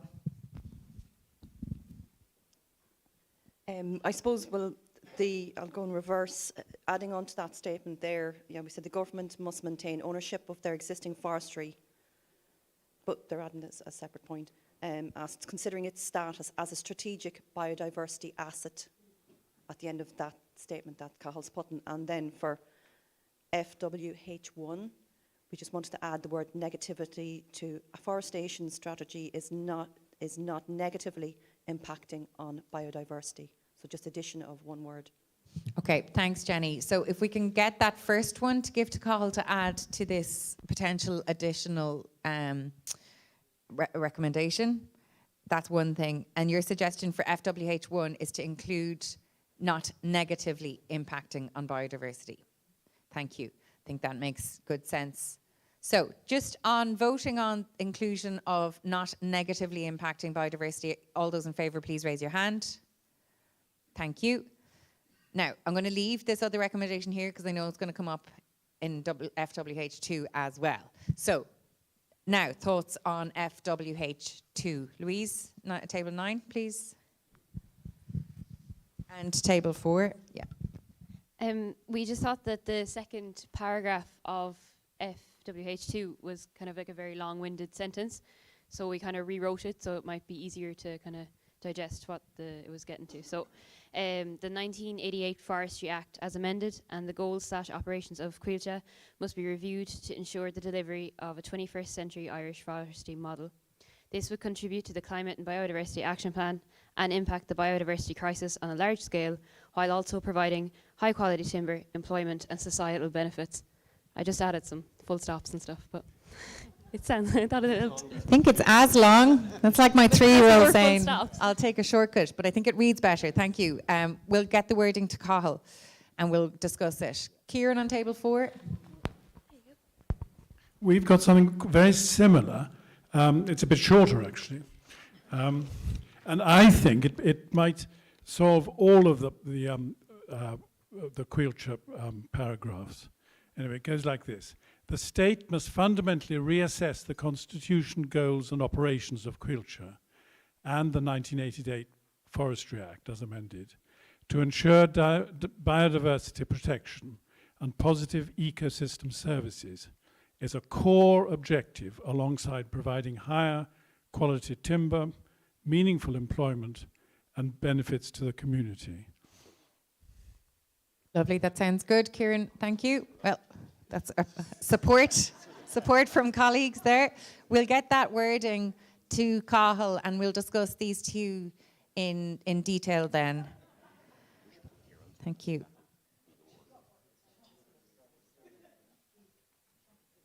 Okay, so while we're waiting for that, let's move on. So FWH3. Table 4. So 3.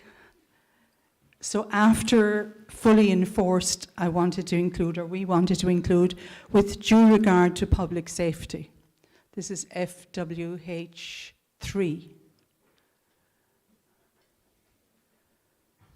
With due regard to public safety. With due regard. Okay. After fully enforced, wherever fully enforced is there. Still on FWH2.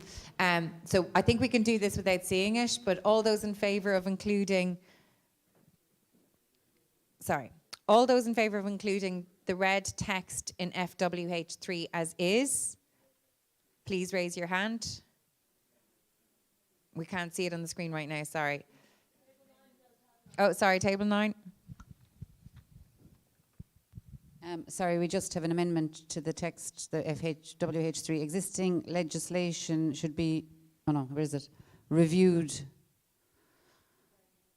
regarding hedgerows existing legislation regulations regarding hedgerows must be reviewed, strengthened and fully enforced. Okay, so to include the wording of reviewed, okay.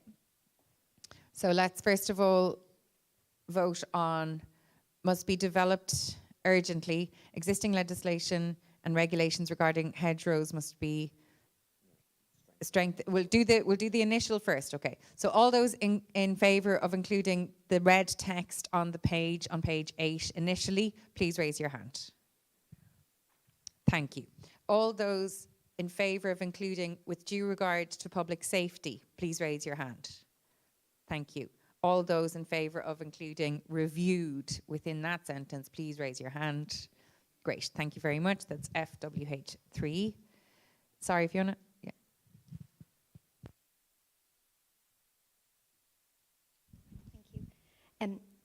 We actually were looking at FW11 and thought it fit better with FW3.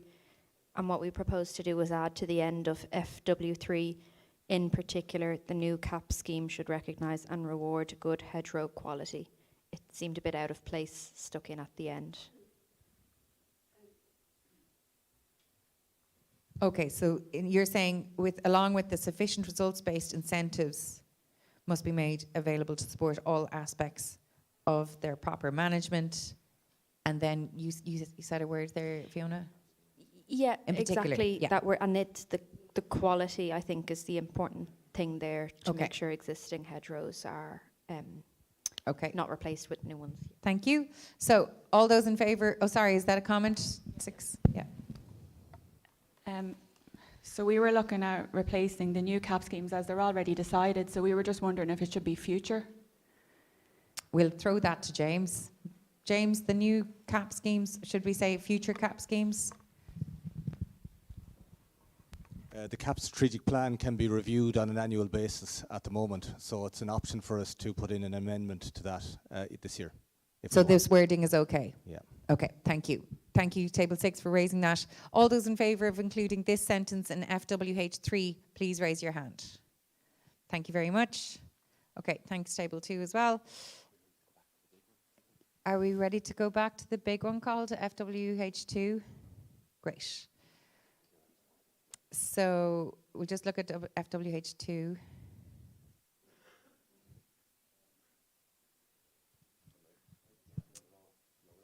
Okay, we're not ready yet, that's fine. Okay, FWH4. Table 9. Yeah, just to add a little bit at the beginning of that. So Quilcha forests currently planted and those already felled, just to cover what has been done already and maybe not fixed. Okay, so we first of all have to vote on this wording that's in red text on page 8. So all those in favour of including this particular recommendation, please raise your hand. It's FWH4, if you can just follow your document rather than the screen at the moment. Okay, all those in favour of including FWH4, please raise your hand. Thank you. Now, to include the wording currently planted and felled and already felled, and those already felled. Okay. So, the comment 6. If we can get a microphone to table 6, please. We were just wondering if it should be expanded to include like all forests, not just limited to Quilcha forests. Thanks, Donna. That's a great point, probably. All forests, Quilcha must, well, this is for Quilcha specifically, though. I think this is a specific recommendation for Quilcha. So yeah, no, I think thanks. Unless you want to reword the whole thing and say someone must invest appropriately in remedying this issue promptly. Forest owners must, how are they going to be able to invest appropriately? I can't hear you, Dan, sorry, if we can get a microphone. That would seem to say that Quilcha forests are the only ones that are planted in the wrong place, whereas that's probably not the case. It specifically says Quilcha, maybe it should be Quilcha and other forest owners or something. How about we just say forests, sorry, Sabrina and James, sorry. We'll go to Sabrina first and then we'll go to James. Table 5. Would it be better to say forest industries rather than forest owners? Because an awful lot of them actually just rent the land from farmers. They don't actually own the land. If you're going to include more than just Quilcha. I'm going to suggest we say forests currently planted and those already felled in boglands are a significant and historic problem. The state should remedy this issue promptly and on a significant scale, and they decide how to do that. Yeah. Okay. James? Yeah, I was just going to point out there's a major difference between state-owned forests and privately owned, and the state incentivized private owners often on very poor quality, low quality land, and a lot of these people in that land are quite poor. They haven't got they're not asset rich to be able to do this themselves, so the state should be the one to remedy this, and state So the cost. this wording is fine? Yeah, that's okay, the wording. great. So all those in favour of this new wording, please raise your hand. Great, wonderful, thank you everybody. Okay, sorry. Okay, we'll go back to FWH2. Now, personally, I thought this wording was more succinct. So can we go to this wording first, called from table 4? So that's what we have there, is that the state must fundamentally reassess the constitution, goals and operation of Cuilta and the 1988 Forestry Act as amended to ensure biodiversity protection and positive ecosystem services are a core objective, alongside providing higher quality timber, meaningful employment and benefits to the community. I think that says everything we wanted to say in FWH2 better, more succinctly. Tim? Also a climate change, a carbon element to that Cuilta would meet, and would that need to be referenced as well? Just a question. So potentially ensure biodiversity protection, climate goals and positive ecosystem services. Yeah, okay, thank you. Sorry, Jenny.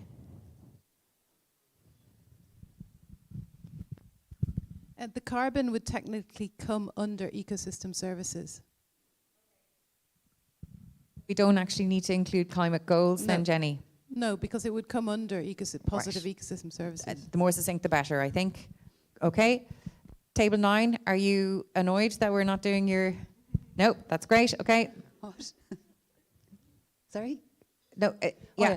So just the state must fundamentally reassess the constitution, goals and operations of Cuilta and the 1998 Forestry Act as amended. I think if we full stop there, I think it emphasises the significance of that based on the current activities, and then ensuring biodiversity protection and positive ecosystems are core objectives. It's just to emphasise that first, reassessing the constitution, goals and operation of Cuilta. I think that it just strengthens that first point.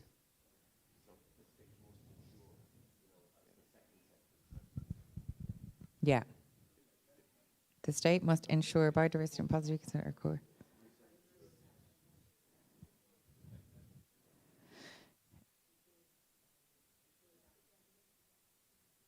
Okay, so the state must fundamentally reassess the constitution, goals and operations of Cuilta and the 1988 Forestry Act as amended, full stop.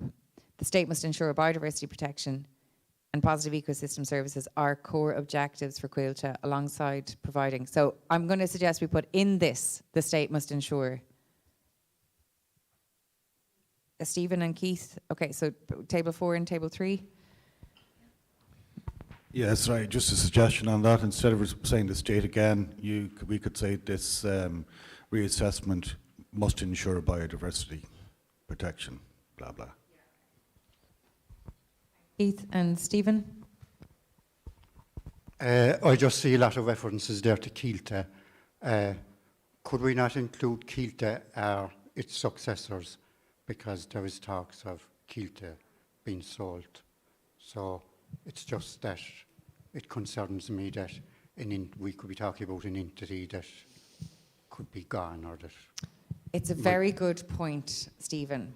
However, we are not going to be able to future-proof all recommendations. But I think with the amendment of the Forestry Act, that will govern whatever comes after Cuilta. So I think we'll be covered in that. Oh, I take it's no, a it's good just point. that when I saw Cuilta being mentioned specifically, yeah, I was just concerned that... I think it's a good point, but I think we're covered by including the Forestry Act as amended. No, okay. thanks. With this new wording now, all those in favour of agreeing to this new wording for FWH2, please raise your hand. Wonderful. Good work, everybody. That was great. Keith? Is this the one where we have I was just going to say there's a conflict of interest. I think is an important starter to start with before we get into that statement. Yeah, you're right. That we haven't changed that initial sentence. That was always the intention of keeping that there. Yeah, that's fine. Okay, so we're back to FWH 5, table 9. The table just felt that one organisation shouldn't benefit, so we proposed that the Department of Agriculture, Forestry and Marine must implement incentives for state, semi-state and commercial bodies. FWH 5? Yeah, for the nurseries. Oh yeah, okay. Sorry, say that again, Kenneth. The Department of Agriculture, Forestry and Marine must implement incentives for state, semi-state and commercial bodies to establish more nurseries rather than just culture. Oh, I get you now. Okay. We might get that wording up to Cathal so that we can have a look. Oh, you have it there.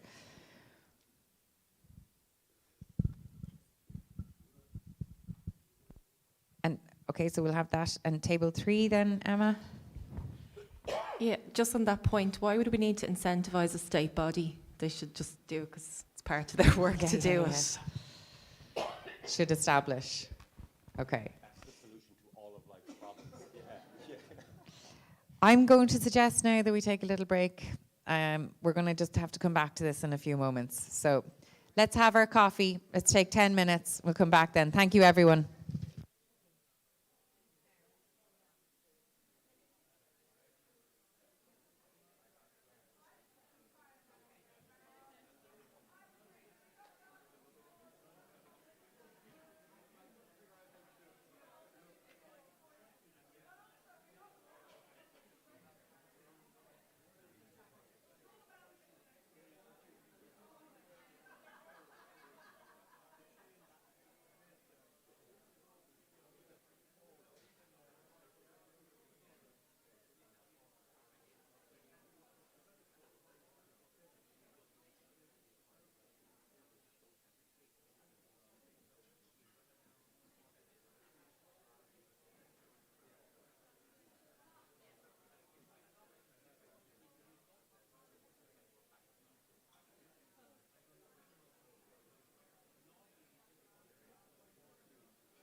Yeah,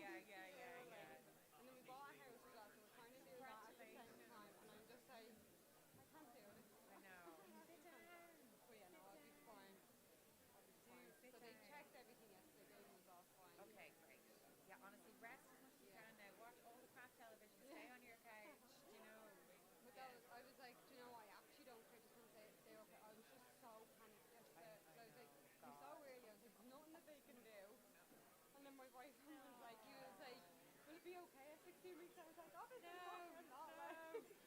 They're so clueless. It's insane. And literally he was sitting there, my sister got off work, and so she was like, I'll come in to you. And I was like, do you want to go home? And Lois can come in. I was like, because you're making me the next guy, like you go. So, and he means well, but they don't have a clue. Sure, listen, I went into labour with my first, and like I was trying to be I was all calm. Like, labour is, do you know what? Do you know what my mum said to me? And I think it's true.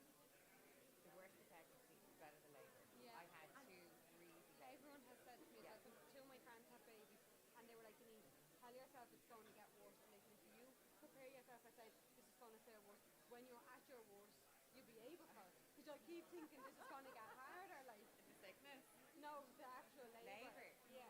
It's not. She was like, honestly, keep saying this is going to get sore. Do you do the yoga? Yeah. That was the best thing. Because one thing my yoga teacher did, she made us do like something difficult, like that sword and feet for 2 minutes. And she was like, you can do it for 2 minutes. That's the longest your contraction's going to be. You can do 2 minutes. Yeah. I find that really helpful. But I was telling you a story about going into labour, and I said, now, Carl, you go upstairs, get yourself some breakfast, and then I'm just going to get ready to go in the car.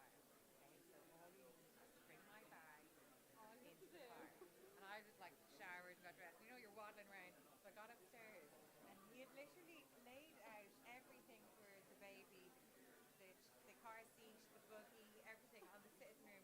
Nothing in the car, and he hadn't even. I was like, "What are you doing half an hour?" He said, I just want to get. I was like, "There's no baby coming, and I wouldn't be even going out of the hospital for 3 days. Just get my bag into the car." It was just like, what?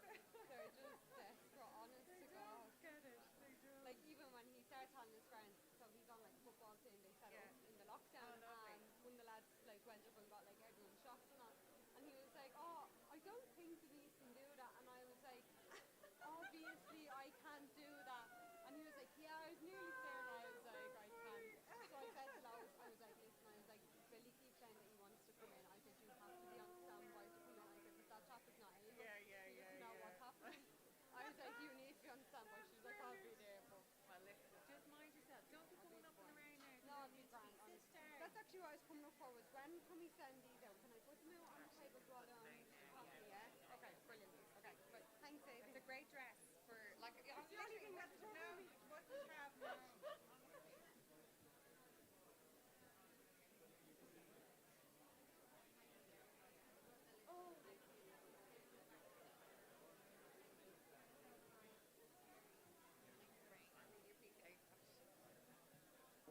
And all the secretary team.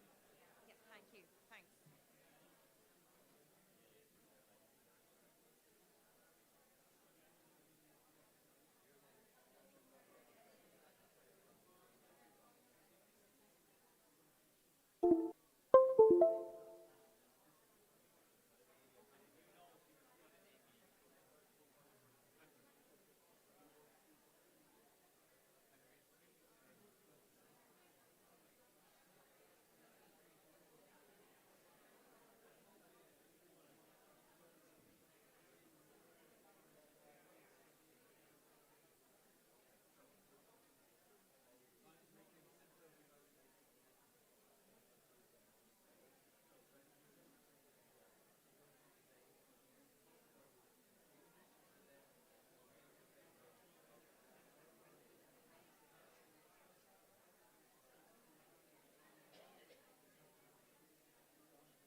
Yeah, no, it was absolutely fine, and she didn't realise, but I just kind of went, you know.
Having had lots of talk, if you go to page 13 of document B, we'll go back to AB1, and we're just not going to try and amalgamate it with AC2. It's going to be a separate recommendation, AB1, okay? So, AB1 on page 13 in document B, all penalties for any breach of pollution or environmental legislation regulations should be increased to meaningful economic levels reflecting the damage caused, plus enforcement or restoration costs with criminal sanction where necessary. Any amendments to that wording, not trying to make it amalgamate with AC2? Keith? I would remove or restoration costs. I'd just put in plus enforcement and restoration costs. Plus enforcement and restoration costs, okay? That's okay? Yeah. Okay, all those in favour of including this on your ballot paper, please raise your hand. Thank you. Okay, that's great. And just for completeness then, with the points well made earlier, IBTB1, we're just going to keep it as a separate recommendation. We're not going to try and amalgamate it with IBT3 in Doc A, because there is a different focus on them. So we voted on it, but it's going to be a separate recommendation. And thanks to Liam for pointing that out. Great. Now, we'll go back to our forestry.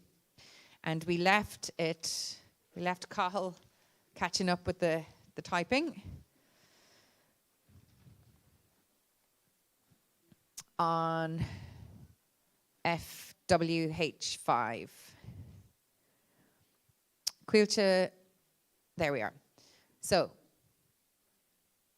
this is where we are. The Department of Agriculture, Fisheries and the Marine must implement incentives for state, semi-state and commercial bodies to establish more nurseries for the cultivation of indigenous hedgerow species and indigenous broadleaf tree species. All those in favour of amending this wording to not just focus on Quilcha, please raise your hand. Okay, thank you very much. FWH6. Okay, we have, I can't see your table, John. sorry. I don't Thanks, think John. it's, we should be telling a commercial entity how to allocate its profit. Income is the wrong word anyway, but I don't think we should be telling a commercial entity how to, or what to do with its profits. It's outside our remit, in my opinion. Okay, but then you can vote against it, John. Okay. Are there amendments to wording? Table 9? And sorry, table 11, I didn't see you there. Table 11, please, first. It's just a minor update after talking to one of the EAG. It was just to change at the beginning to a significant portion of income, so that's not implied that it's all of their income. Thank you very much.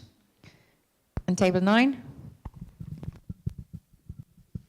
Yeah, and it's aligned with that suggestion. It was that a proportionate percentage of profits earned through Quilcha's commercial activities. So is a significant proportion okay? As a significant proportion of profit? Yeah.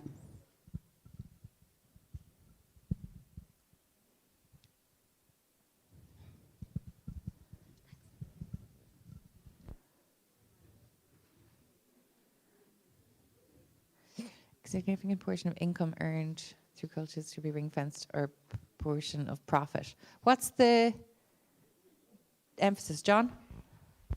Just in relation to the income, there's a cost, in relation to the income, there's a cost associated with that for the entity.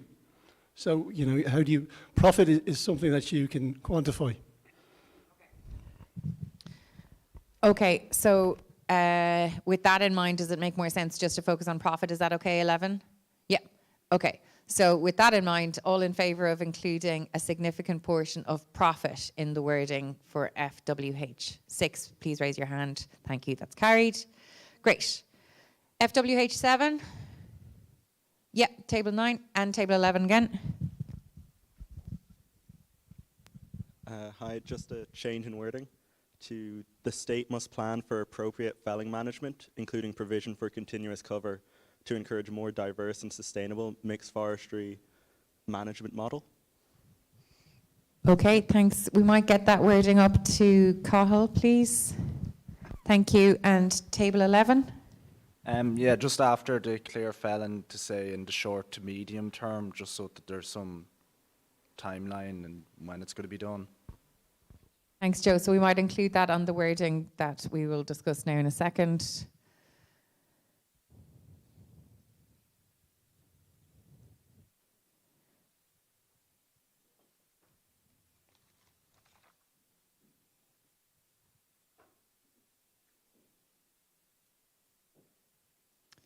The foresters in the room, does this make sense? Kenneth on table 9? Probably the theory behind our suggestion is that if we get rid of clear felon, we're taking out the commercial impact of forestry, and people will not plant forestry. Right. Okay, thank you for that background to that, Kenneth. So, sorry, James, yeah. Yeah, most commercial forestry in Europe isn't clear felling. It's continuous cover. We're the outlier in Europe in terms of the continuation of the clear. So we shouldn't basically associate clear felling with just the only means of commercial forestry. Is the wording proposed in red suitable then for this? Yeah. Yeah, great. Thank you, James. Okay, so the state must plan for appropriate felling management. Now, I'll go back to table 11. Now, is there a necessity to include the short to medium term in this? I'm not sure if we go with option 2. No. Well, okay. So let's vote on all those in favour of the new wording underneath. Please raise your hand. That's carried. Thank you. Can I just get an opinion on whether the timing needs to be included now that we have reworded it? I personally don't think so. No, that's fine. Joe's shaking his head. Great. Thank you, Joe. Okay, FWH 8. Okay, FWH 9, 4, 2, 6, and 9. Thanks. We'd just like to add a metrics instead of say drastically reduced, and in line with an earlier the pesticides one, we'd say is to be reduced by at least 50% to be consistent. Okay, thank you, Sheila. 2. Our change was the use of pesticides in public and private forestry is to be drastically reduced with the intention of completely phasing out its use. Okay, thanks, Rory. Hold on a second. Use of pesticides in public and private forestry. Okay, I'll let Carl catch up with that. Table 6 and then table 9. Just a reword on that one as well. We thought the word drastically was a bit too dramatic and not very policy-like, so we would like to propose that it be changed to the use of pesticides in forestry to be reduced and carefully managed. I think putting an arbitrary figure of 50% on it, it's just picking a number unless that number is derived from some sort of research. I don't know. Is it appropriate to do that? It is coming from recommendation 18 on document A, page 2, in line with the EU policy. Okay, that's fair enough, yeah. Is that okay? Yeah, if it's coming from somewhere, it's not just a figure we've picked, if it's coming from something that's so let's have a chat about this then. And then Edward in table 9.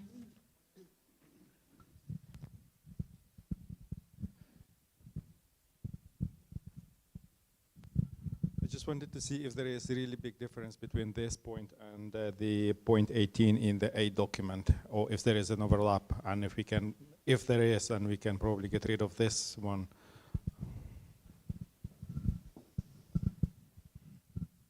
Good point. It's very valid. Do we need this at all, actually, because it's covered? Micheál?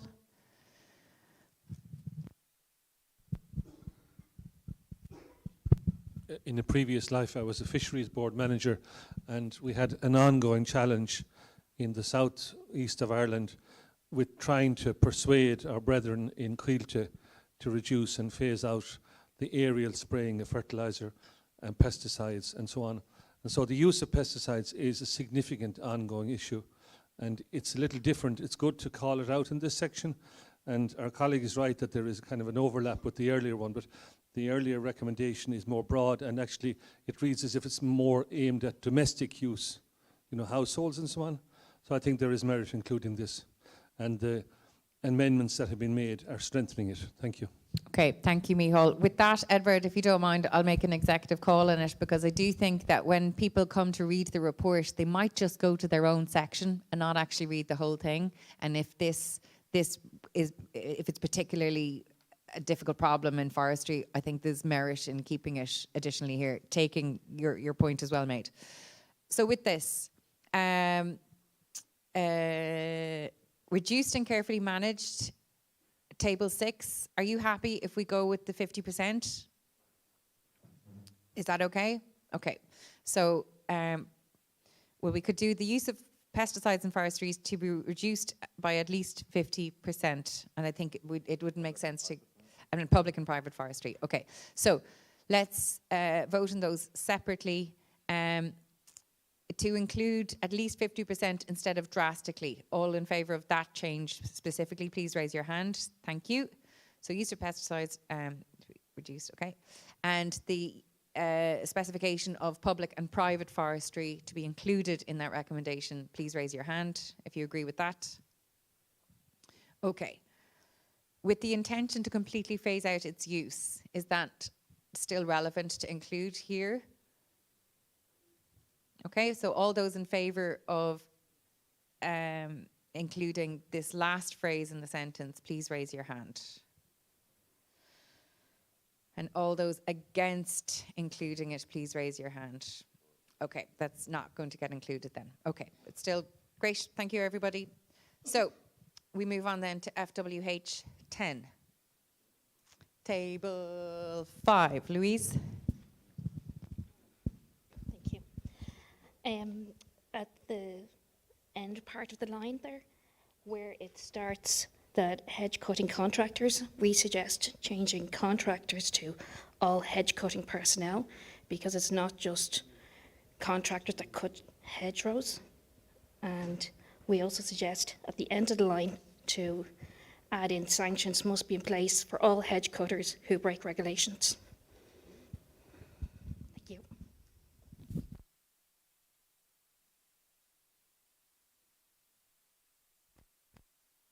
Now, I'm just going to ask Louise, if all hedge cutting personnel complete such courses, what happens if you're a farmer who's got hedges? Yeah, but if it's anyone cutting hedges, it's still farmers.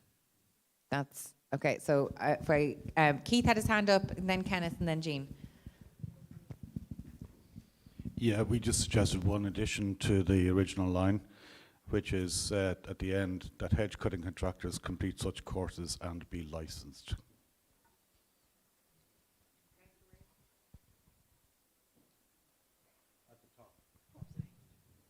Yeah, thank you. And Kenneth and then Jean. So, oh, sorry, in table 10 as well, Johnny. So 9, 10, and 1. Or 9, 1, and 10. Just the last one, sanction, was he placed or not? If they're being employed by the landowner or whoever, does that get the landowner out of the question? Under the current legislation, it's the landowner who is responsible. They're only being hired in.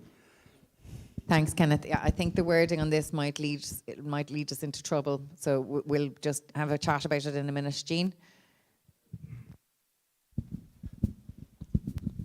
Just on hedge cutters, like gardeners cut hedges. That's where I think we are. Just the language, we might be in trouble with it. Johnny? Could we say hedge cutters, contractors and their employees? But they are the contractors, are they, Johnny? Not No? necessarily. Okay. Hedge cutting contractors and employees. Yeah? Okay. Thank you, Johnny. Well, contractors. Okay. Let's take these in different ways. Keith? Yeah, you can add, just in answer to Jean's thing, you could add, on the top line, you could have hedge cutting flail mower contractors, which is specific kind of hedge cutting.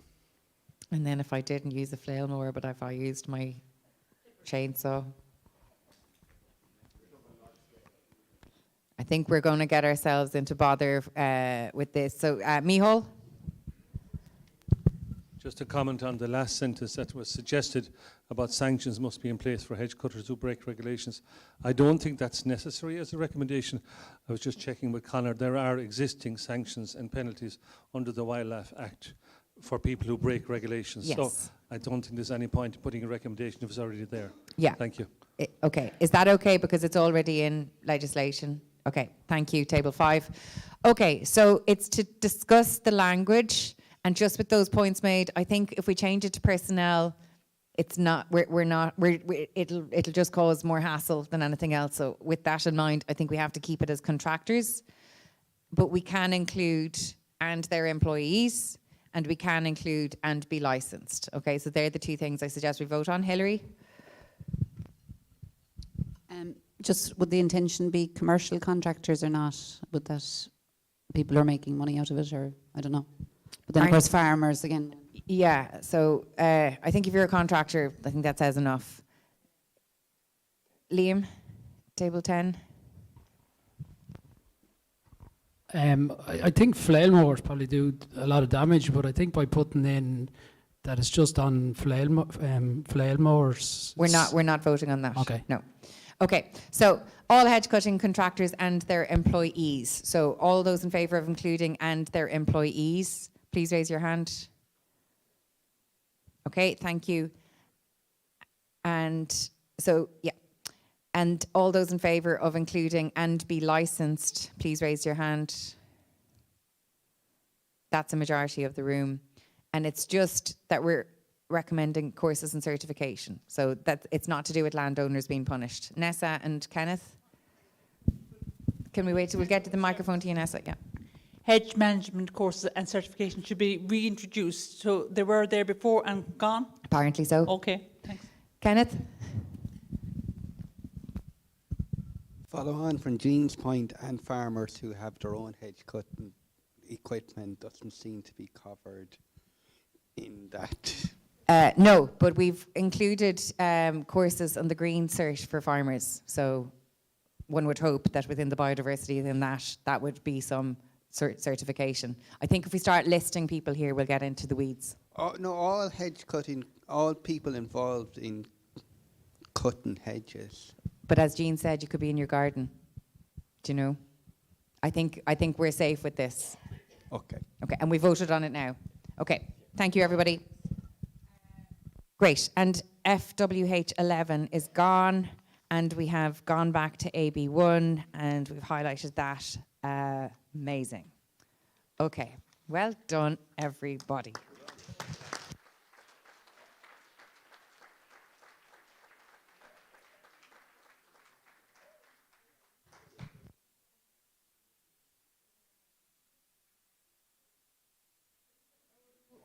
Yes, hold on 1 second. No, I already said that. We're going to vote on that individually. Yeah. Okay, so you now have a document. No, they have it on their page. No, I think they do. Do you have a one-page document with grey writing? No.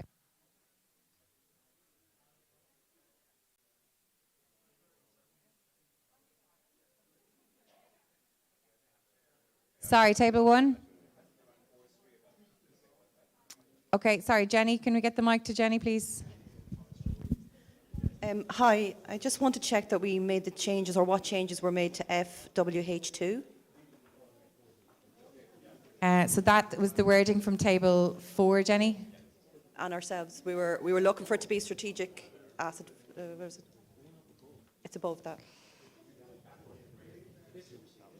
Yeah. Is it? Yeah. Oh, sorry. You're right.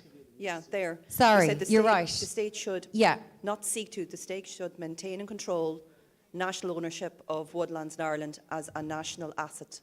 And public good. I'm sorry, it wasn't on my sheet. Thank you, Jenny, for reminding us. Okay, we didn't do this. Sorry. The state should maintain and control national ownership of woodlands in Ireland as a national asset. Now, I do not know enough to comment on this from the legal and from the forestry perspective. So I'm going to look to the back of the room for a comment. Thank you so much, Mary.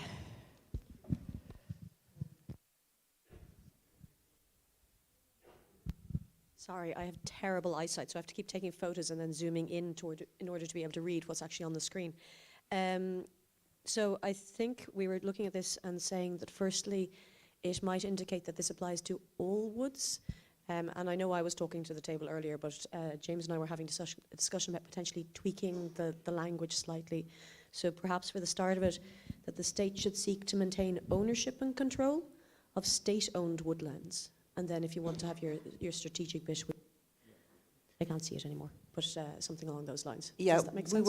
we were specifically worried about the recent media about Quilcha selling off the lands, the 123,000 acres to a UK pension fund. So yeah, we did take away, yes, we want to take away the word seek. Okay, Jean. Okay, so let's just have a think about this now. Sorry, Mary, you go on. No, so it was just, should maintain ownership and control of state-owned woodlands.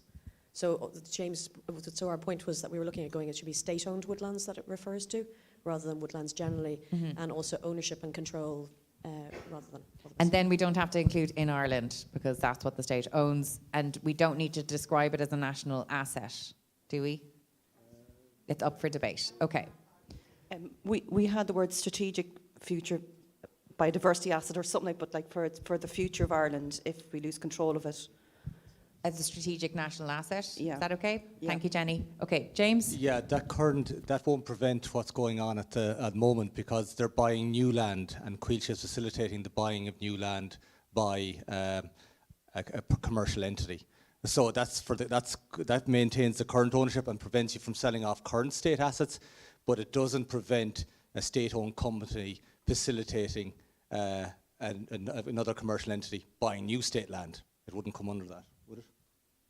And this is the problem. Yeah. So it's a new It's a case of entity. what you want to do, you know. This will secure the current state-owned land, which is good, but it doesn't prevent the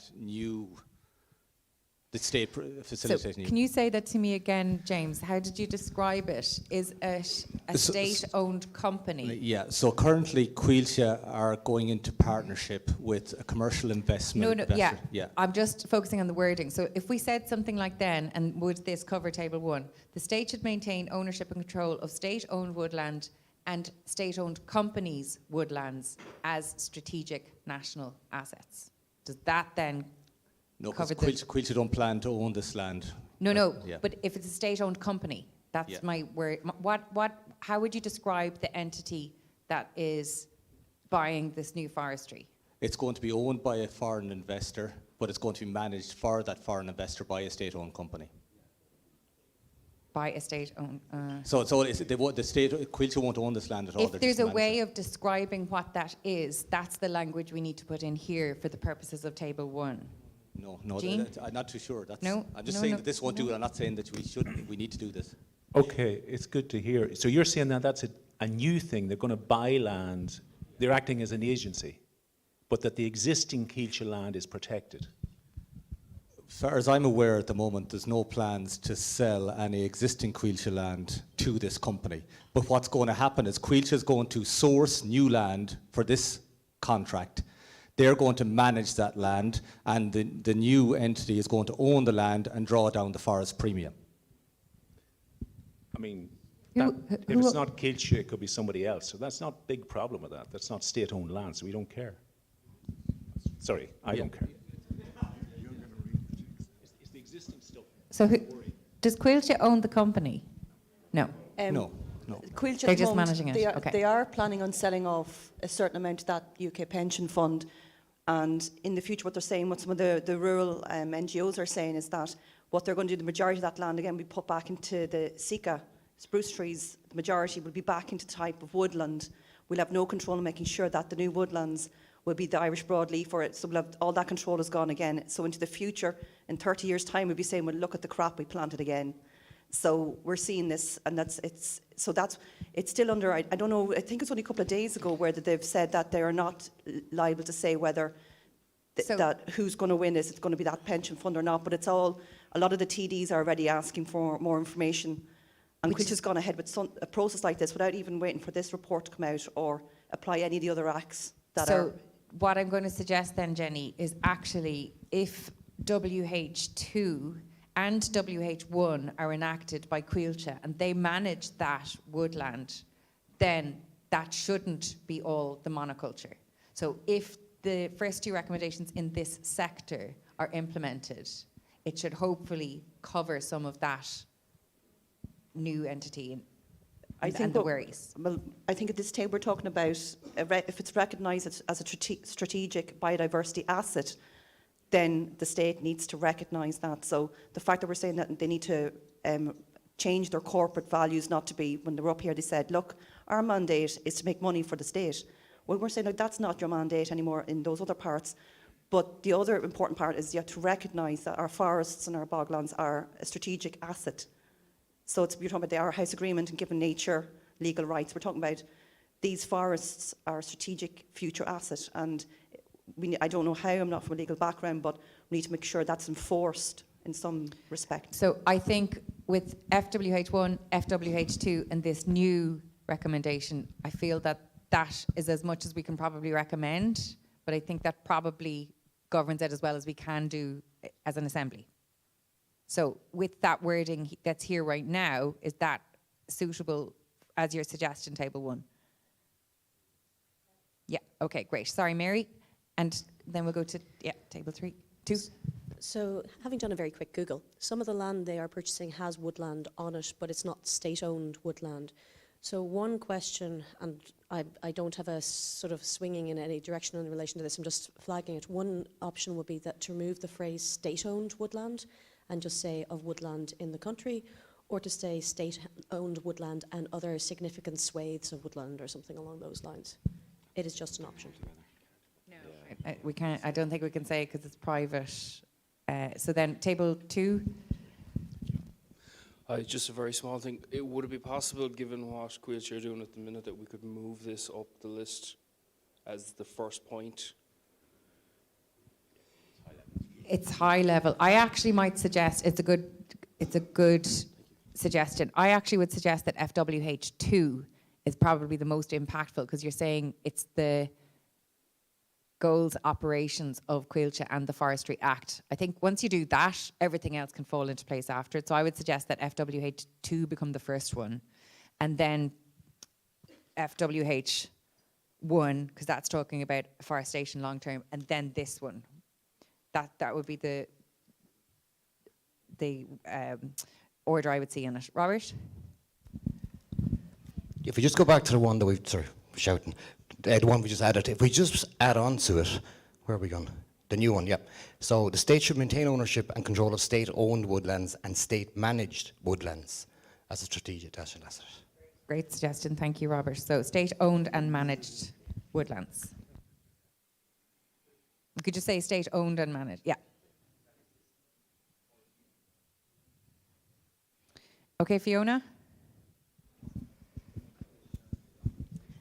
I just don't think we can say you should maintain ownership of your managed woodlands if you don't own them. So I agree with the principle, but we might need to break it up into 2 sentences.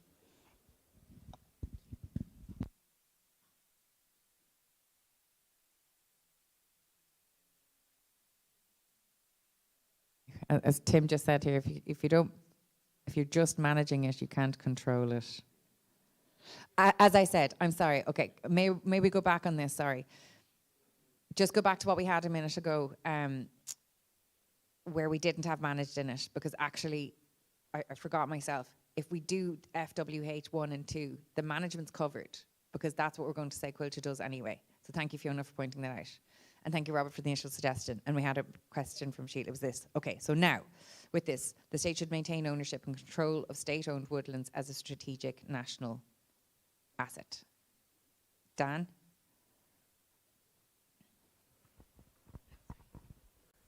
Just one point on that about maintaining ownership. Does that mean they can never sell a piece of land? Because at the moment, if you want to build a house in a rural area, a lot of people will buy an acre or 2 off Quilcha. Now, Quilcha are required to replace that by buying land somewhere else. They have to keep a net figure of acres held or whatever, but they can sell 2 acres, but they have to buy it somewhere else. So if we say that the state should maintain ownership of all state-owned woodland, are we stopping them doing that? We might run into an issue there. Thanks, Dan. Sorry about that. We'll be here tomorrow, folks.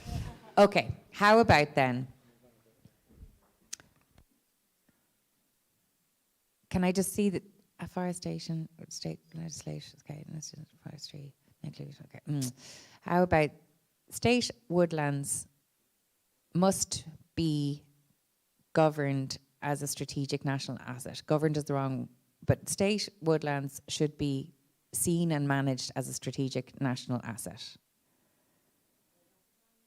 Recognised and managed. But with the other two preceding, we're getting the message in. As a long-term, as a strategic long-term national asset, because then that kind of, you're hedging, don't sell it if it's long-term. Okay, how about that? This is a tricky one. Micheál, oh no, we're going to miss. We're going to miss dinner. I think we're nearly there, but my suggestion would be even that phrase that you just used would be added in under the one on the fundamental review of policy. In other words, that you would say, as part of this policy review, the state should ensure that. Because then it quite clearly links in this aspiration to a revision of the Act. So as part of this review, and then the rest of the phrase that's there, I think it achieves what the citizens are looking for here, but it also makes sure it's not left on its own. Because there's a policy review in one place, which is a very clear legal thing that the Dáil can take some interest in, but you have to tie in this aspiration about national ownership into it as part of this review. Should be recognised, managed, yes, absolutely. Okay, that's really helpful. Thank you, Micheál. Jean? We shouldn't have to, I mean, they don't have to do the reviews, so why, I mean, could we not keep the thing as clear ownership? I mean, this review, they don't have to, you know, the review can be put down the line, so what do they do in the meantime? So just say what we want to say, and then put what Tom said as a caveat. There may be smaller whatevers, but that fundamentally the most of it should remain in state-owned, bar some small pieces. Sorry, Jean. Can you phrase that? Keep the ownership simple. The original addition that it should stay in state ownership, and any other thing put in as a caveat. The review, if you imply that this happens after a review, that it implies that it doesn't exist now. I get you, but I think if we put in the ownership, it just lands us into trouble straight away because we're saying they can't sell anything, what Dan said. Put that in as a set, put the big important thing up first, and put the small piece as a caveat, that they're allowed to sell small pieces. So you have the big trust of it as a big point, and then, yes, but they are allowed to sell small pieces for local needs. I'm sorry, I'm not can you write it down for me and give it to Cathal so he can put it up on the screen? Sorry, Jean, thank you. Tim, you can make a suggestion. Can you do it into the microphone? Thank you. So, would we move the sentence, or the part of the sentence, state woodlands should be recognised and managed as a strategic long-term national asset, to the end of the first sentence in that FWH2? There is a conflict of interest between business aims and corporate responsibility, particularly for state agencies. State woodlands should be recognised as and managed as a strategic long-term. It doesn't fit there. Do you not think so? No.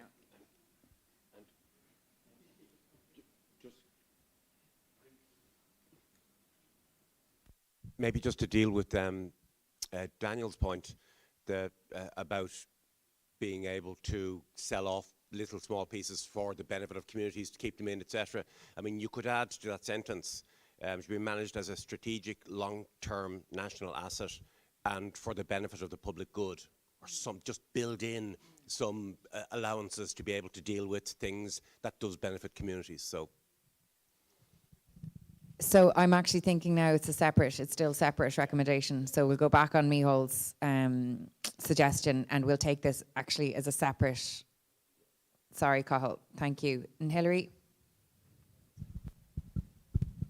Yeah, just when I'm reading the first sentence there's a conflict of interest between business aims and corporate responsibility, particularly for state agencies. Are we specifically referring to forestry agencies here? Or are we referring to... Well, I mean, we could be referring to a lot, but it's within the forestry section. So that's, if you're reading this, you're in forestry section. Okay, and the ownership issue, I don't know if there's a distinction between owning the land and owning the trees, because some There is. farmers will have the land, but the forestry will own the trees, so the ownership gets messy in that regard. And then that's as well. why we're focusing on state here specifically. Jean, does this satisfy your suggestion if it's out again as a separate recommendation?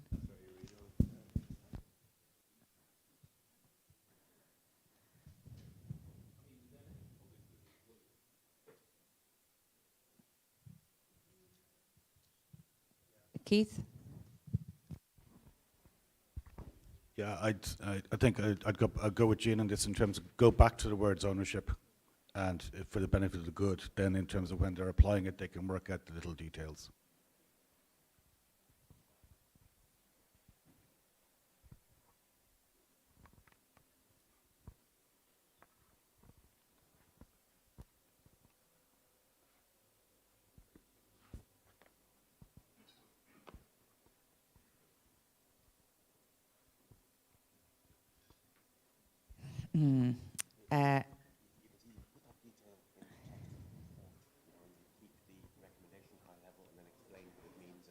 Can you just say that into...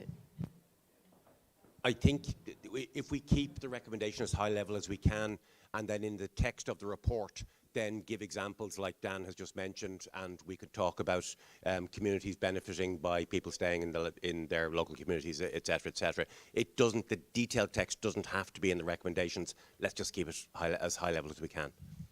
With that in mind, I'm going to suggest we go with the new recommendation, but talk around it in the report as to ownership, because I think if we start talking about ownership here, there's too many caveats that we can get lost in. So Fiona and, sorry, on table 11, I'm sorry. Thanks. I agree with not including caveats. I think it gets tricky, but perhaps the state must retain its percentage or proportion of ownership of the state of its lands, so that if there's a bit sold off, as Dan said, it has to be purchased elsewhere, or retain its proportion of ownership of state lands on behalf of the Irish people. I'm going to make an executive call. We're not going to get into ownership and proportions because it's just too tricky. So I'm going to suggest we vote on the new one. That's what I'm going to suggest, Fiona. Can I add one more small point? I think there was a lot of furore over the Coillte decision and probably a bit of disinformation about whether it actually meant state lands would be sold off. I think there's still an open question, and we're in a climate of a lot of investment funds coming into Ireland and buying up strategic Irish assets, which is outside of our terms of reference. But in this context, Coilte's power is to manage the forests, state forests, on behalf of the Irish people. And I would like us to send a strong message that they should continue to manage those forests as our property, not as Which property. I think the new recommendation says. Okay. Okay. Brendan? On table 8, behind you.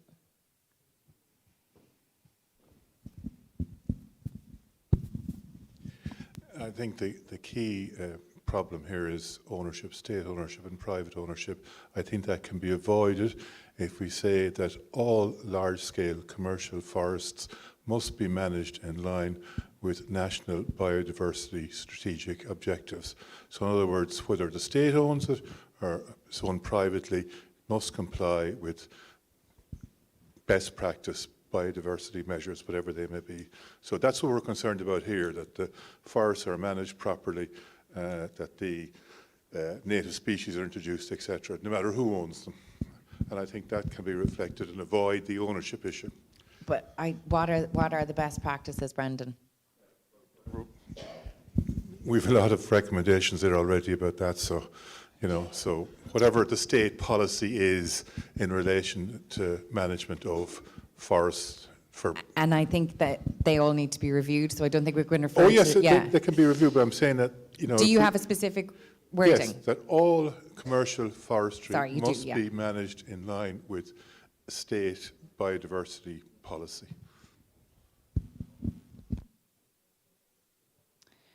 Okay.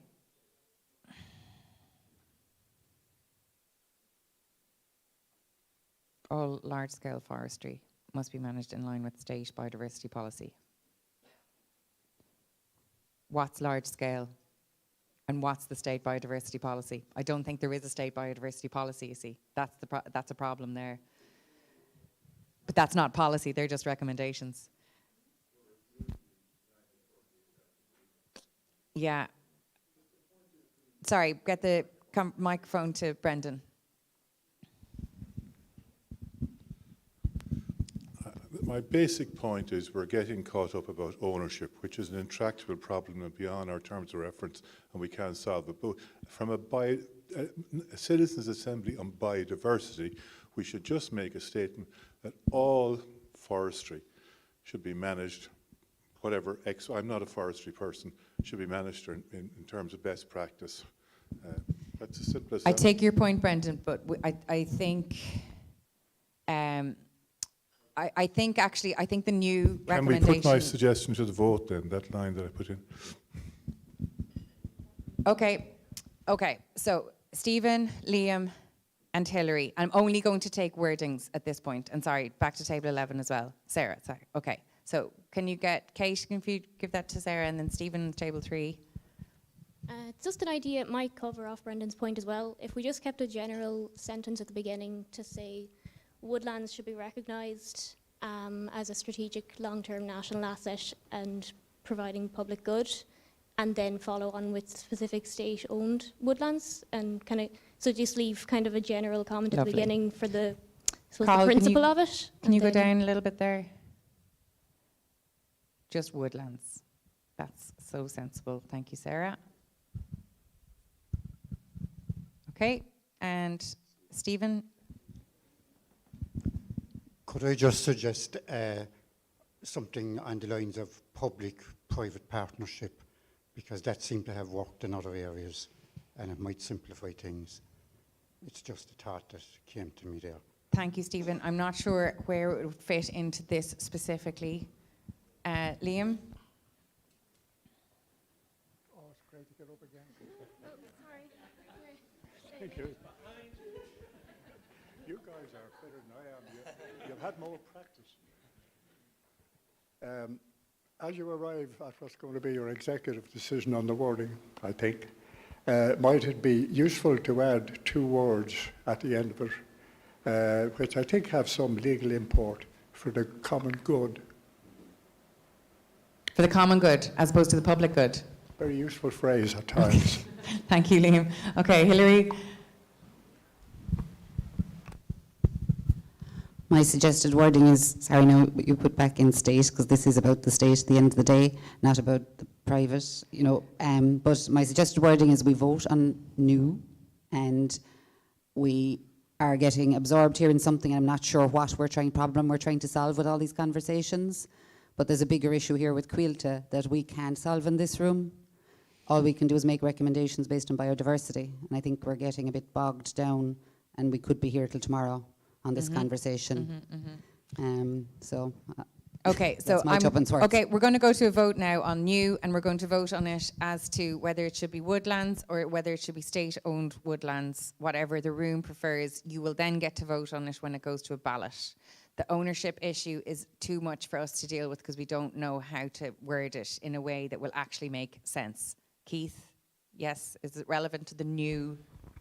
Just a suggestion, last one. Woodlands currently owned by the state should be retained and managed by the state. No, because we're back into that problem about somebody wanting to build a house.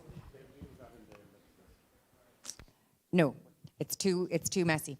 We have to maintain oversight over all of this. So if the state has asked us to come back with proposals to help it deal with biodiversity loss, the woodlands are a massive part of that.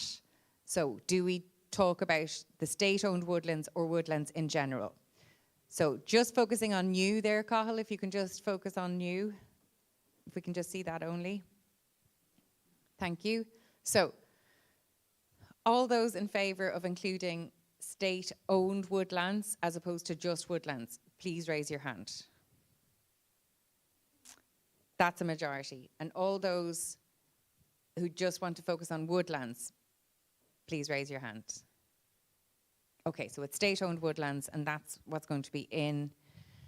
And we did the thing that we said we weren't going to do, but there, it's a new recommendation. But it was worth discussing because a lot of people were concerned about it, considering development since our last meeting, so it was relevant to do. Okay, thank you, everyone, for all those contributions and all those ideas. Well done. I'm making an executive decision on the other two because we don't know enough, Brendan, and we don't know enough, Jean, about the ownership, okay, to get into it. So that's where we're going with it now. Now, to move swiftly on to another nice piece of work, we have one page in front of you, which are, it's called draft, and it's A, B, C, D, E.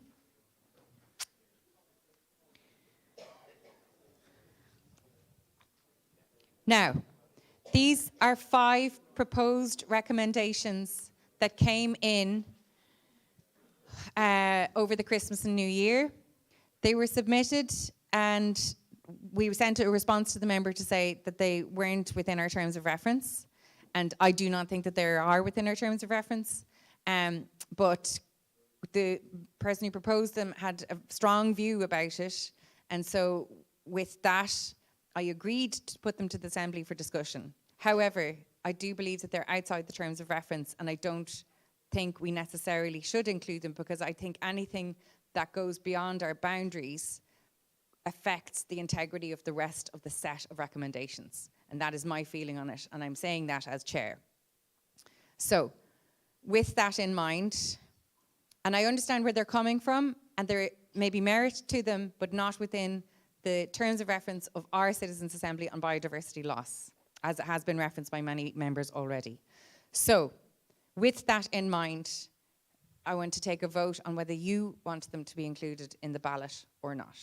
So, trial a pilot scheme of futures advisory councils in selected local authorities, drawn from multidisciplinary backgrounds in the community. These councils are there as the conscience of the people, thinking only about the potential future impacts of any proposed new development in the area. Whether or not the local authorities decide to incorporate the advice of these members is entirely down to the executive and elected officials of that local authority. And obviously that came from our first talk by Roman Kozurniak in September.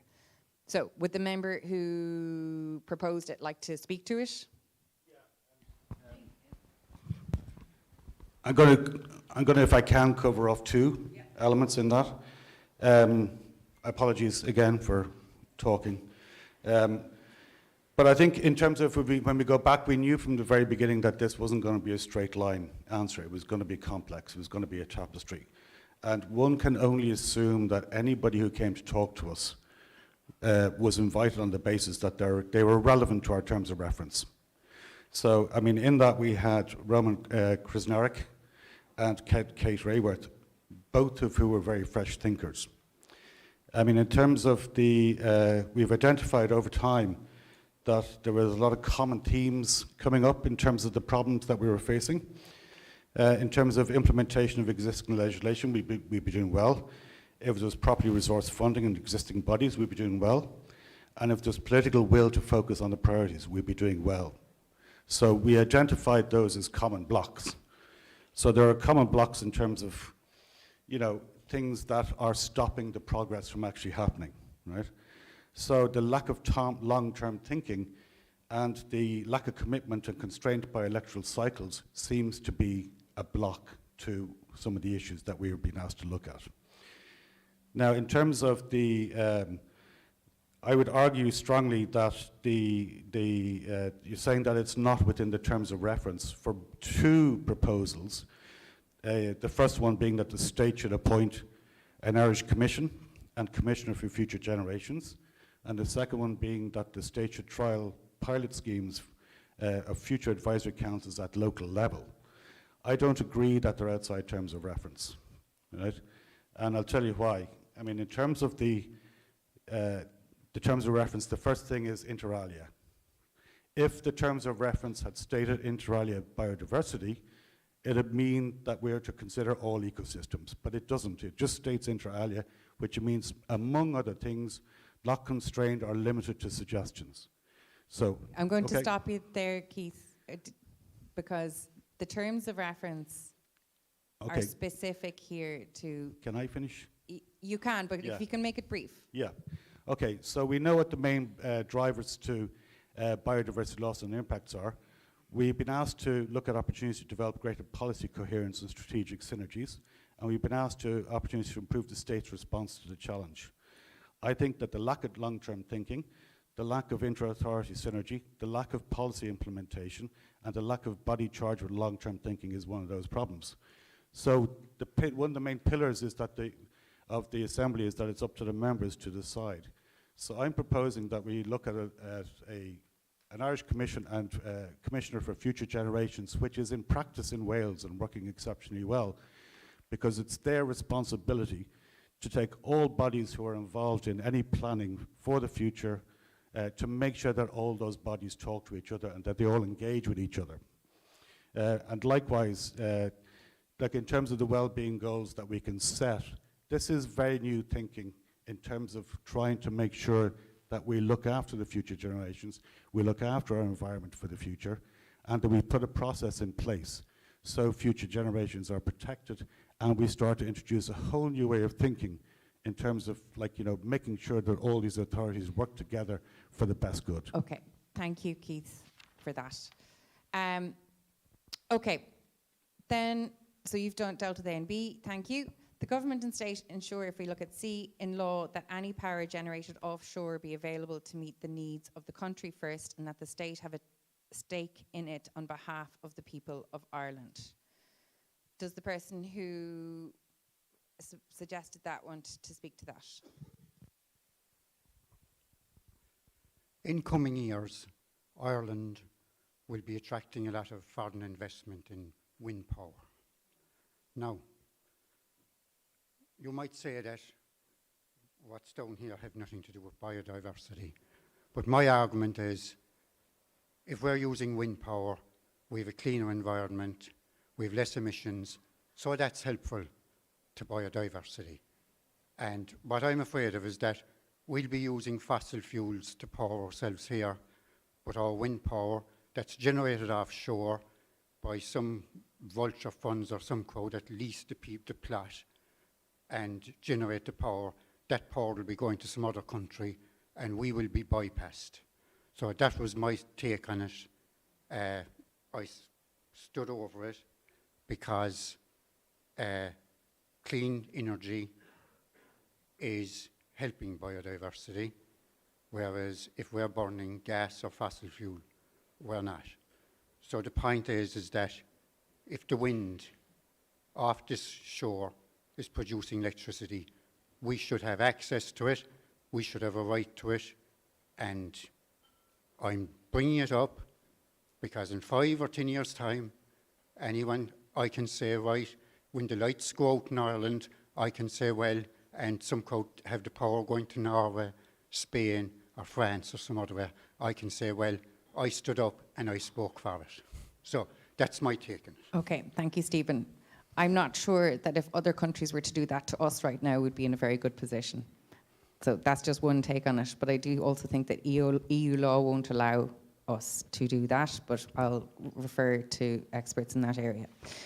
D, if the Assembly were to agree to a referendum, the state should devise and initiate a mechanism that would allow the younger citizens under legal voting age voices and opinions be heard through a separate opinions ballot box on referendum polling day. Is that? It is. And again, it's within the terms of reference in terms of if we look at looking to promote sort of greater knowledge of it. There's no better way to inform people than to have your children start to talk about it and become a topic of conversation. This could be one of those ones. I know it's complex, I know it's difficult to do, but it could be one of those ones that actually kickstarts conversations in homes and in schools and is a statement of intent that we're looking after the future. Again, it might be relevant in other contexts to trial, but I think our recommendation 20 in document A incorporates the younger generation, but I take that that's your, thank you. Yeah, and we made a commitment to the younger people that were here that we would make sure their voices were heard. We did.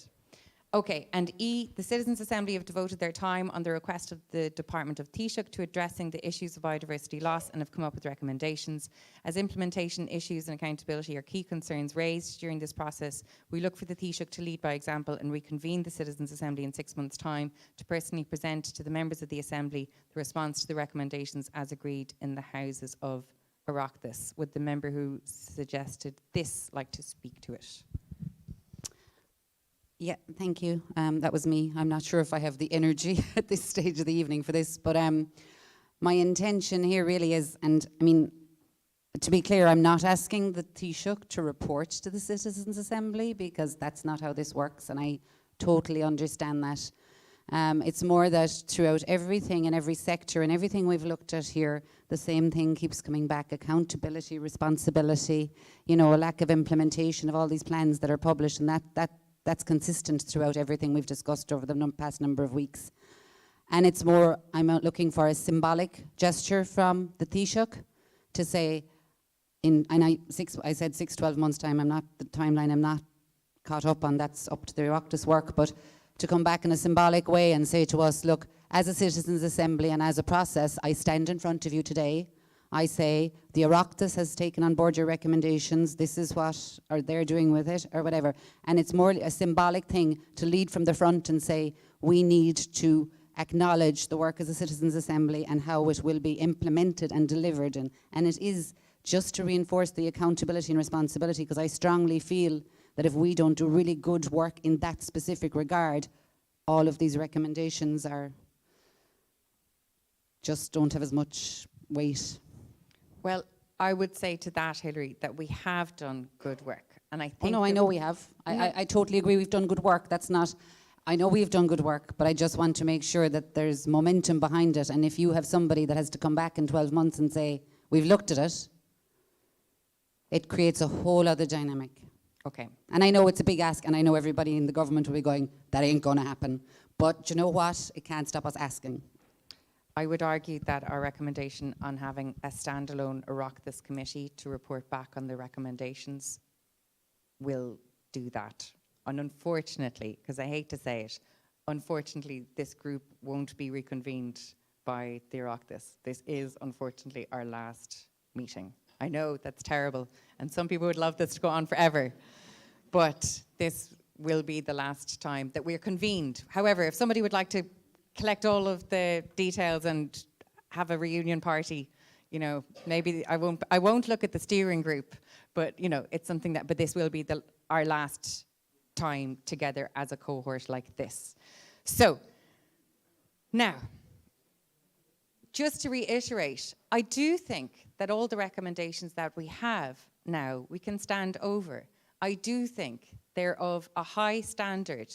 They are detailed, they are reflective, they are well informed, they represent the majority of the room, and they are representative of the people of Ireland, because that is what we are here for, to represent this room should be representative of the country as a whole. And I think we can stand over what we have done so far.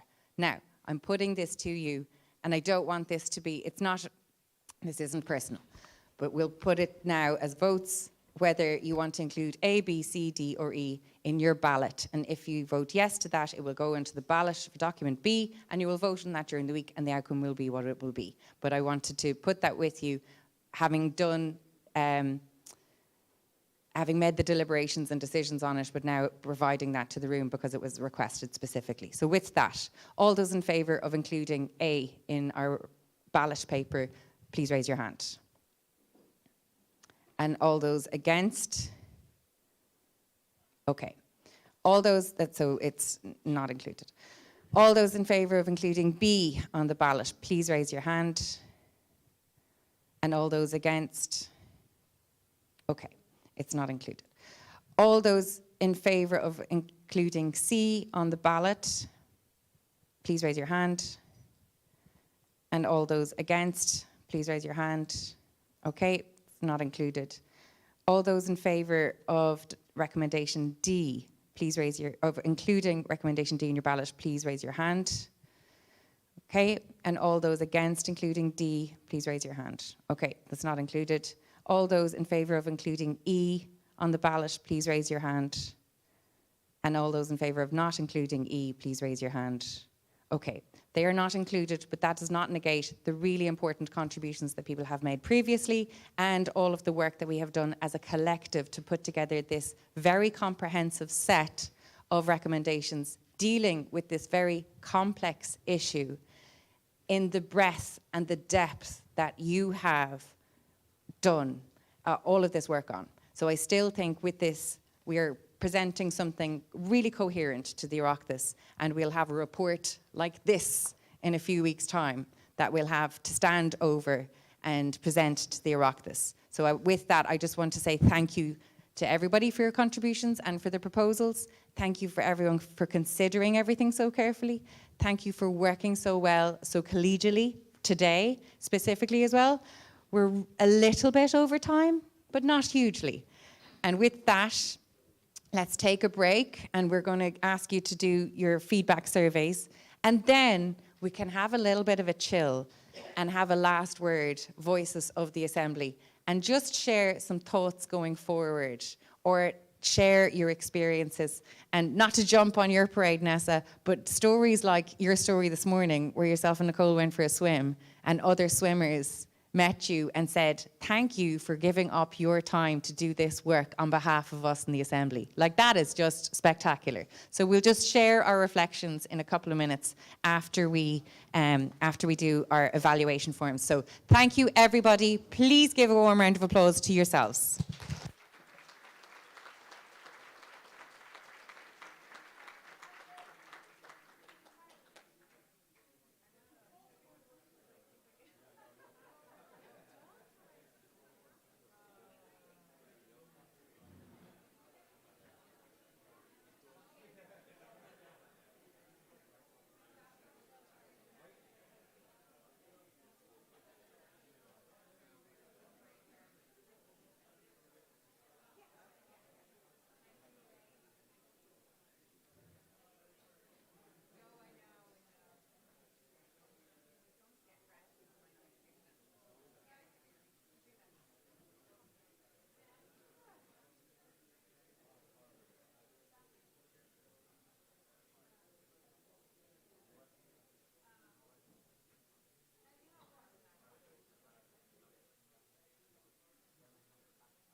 Message from An Taoiseach to the members of the Assembly to thank you for your work. And we'll show that now. Thanks, Cathal. Agreed Usha, Bawatlam Buikas a Gao live as an upper Havachtach atá dainte agah mar Kawalti de Shonol Saranach Kailu na bit ag Sulachta. Ladies and gentlemen, I want to thank each and every one of you for the important work that you've done as members of the Citizens' Assembly on Biodiversity Loss. Less than 12 short months ago, the Oireachtas mandated the establishment of the Citizens' Assembly. This was not the first time that the government and Oireachtas recognised the need for an effective response to the biodiversity crisis.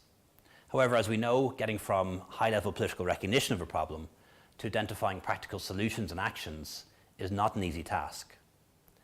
I firmly believe we need a societal response to the biodiversity crisis. That's why we committed in the programme for government to the establishment of a Citizens' Assembly. Your task was to identify how the state could improve its response to the issue of biodiversity loss. As you know better than anyone, this isn't straightforward. It required you to commit a significant amount of your time over a series of weekends in different venues to learn about, discuss and debate the issues with experts from Ireland and abroad.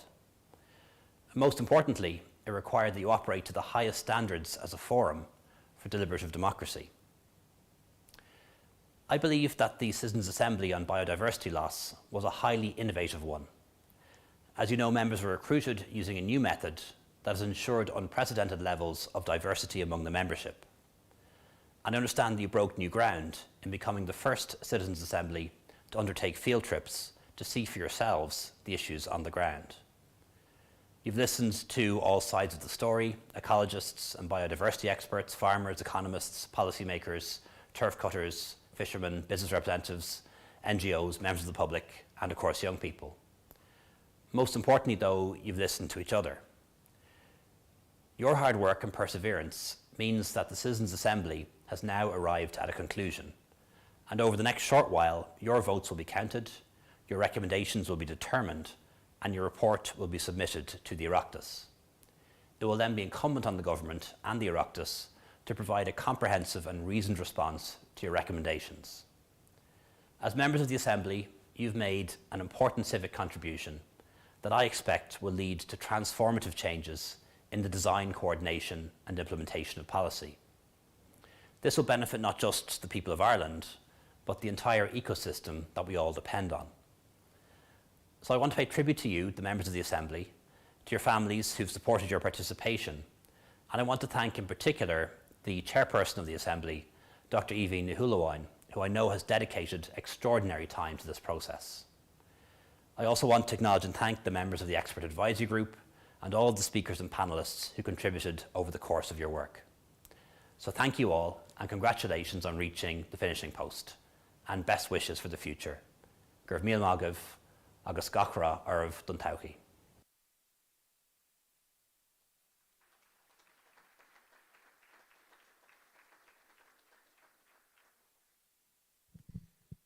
Okay, it's up to me now.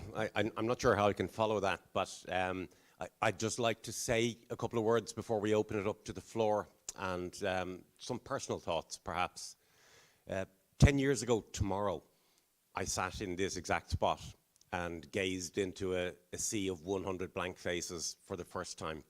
I thought that was going to be a very short job, and that in 3 or 6 months I could go back to doing my real work, but little did I realize that 10 years later I would still be doing this. And what a journey it has been.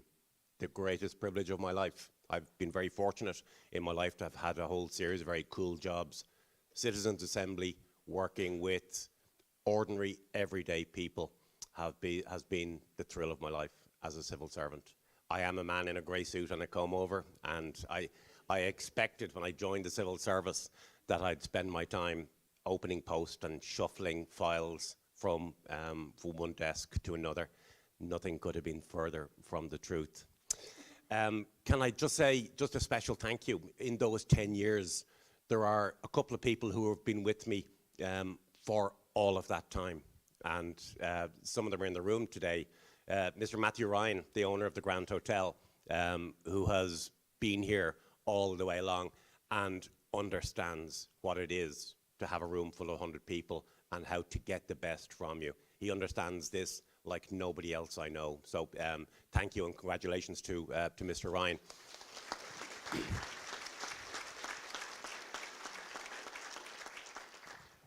Conor O'Brien from Pi Communications, the man who looks like James Bond behind the camera there. Conor was here on the first day, and when I went to him and said, listen, I need somebody to live stream this event, needs to be on every PC and available to everyone in the country. And he said, no problem.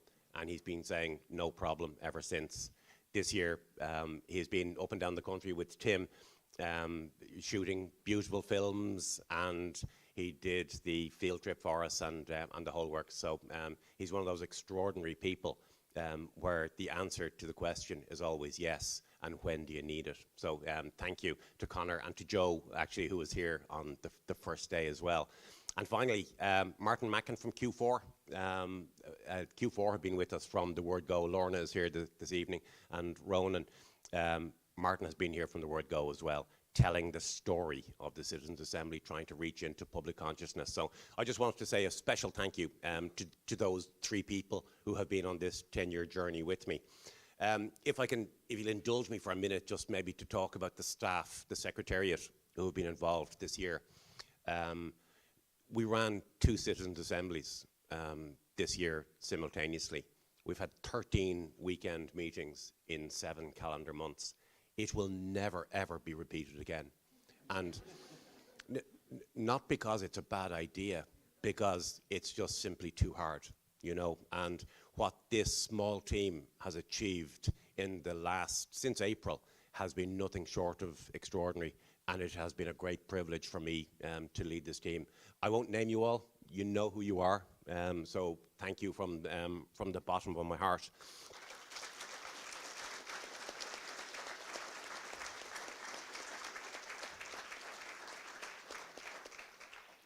If I can just say a special thank you to our chairperson, Dr. Evie Nihuluwine. I had no idea what to expect. I knew what I had hoped for, and Evie was everything that you could possibly wish for in a chair of a Citizens' Assembly, you know, extraordinary. So again, congratulations and well done. An inspired choice by Taoiseach. Yeah.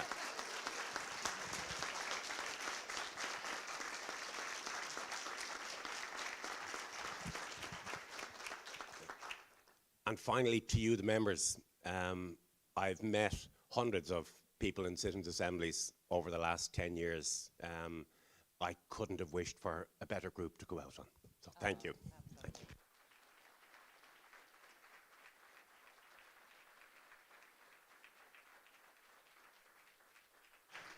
Gosh, I hadn't realised it's also your last assembly. Oh, it's momentous.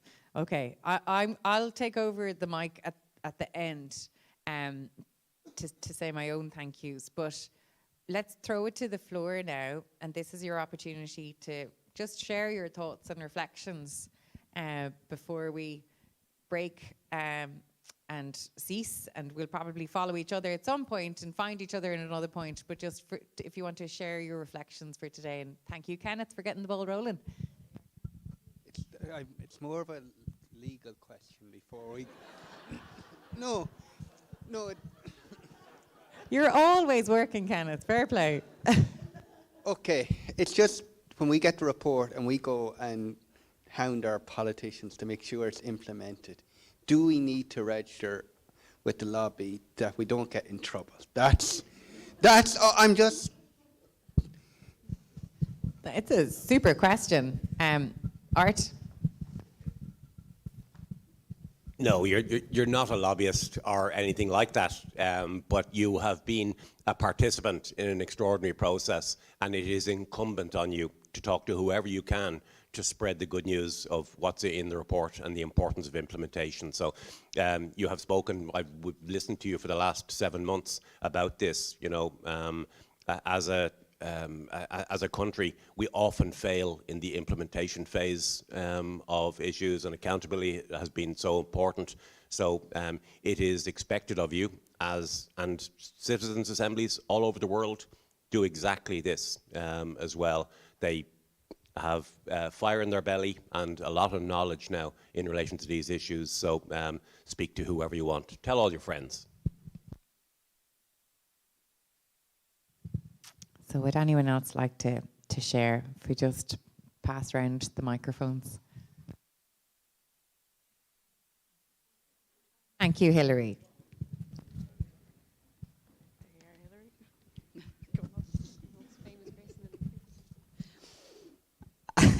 What I'm going to say, I'm guessing that everybody else in the room will probably say something similar. I mean, but just personally, obviously, working with all the team here, the Secretariat and everything, has been a fascinating experience. I've never had any involvement with any group, you know, and just seeing the way you work and your dedication and everything is just amazing, you know, and it's a real privilege to work with you. Evine, of course, is Evine. I mean, come on, what can we say about Evine? You are fantastic.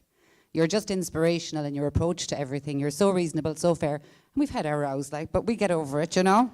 We'll move on. I'm glad we can still be friends, Hilary. Yeah. But no, it is true. I mean, it's something that's very significant, and the value you've added as a chairperson to the process is very evident, because you can go to a lot of these things, and if the chairperson doesn't do what you've done, you know, you get a very different outcome. And just to everybody here, I guess I haven't spoken to everybody here. I haven't had the privilege of talking to everybody, but for those people that I have engaged with, I just think we're so lucky as a group to be here. I know it's a big commitment for us, but with the diversity, I've met so many people that I would never have come into my zone before, you know, unless it was in this environment, and it's really fantastic. And it's an experience that definitely has enriched my life, and, you know, I'll go out of here with a very different perspective on lots of things, especially biodiversity, of course, but lots of other things as well. So thank you for giving me the opportunity personally to be here. Thank you.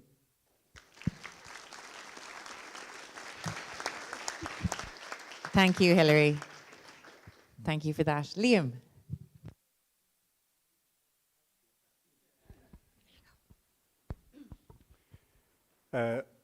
I think that there'll be good results from the time we've all personally spent on this assembly. And the main reason why I have every good expectations for a good outcome is there's an election coming. Don't forget it. Make your vote count in the right place. Thank you very much. Thank you, Liam. Thank you very much.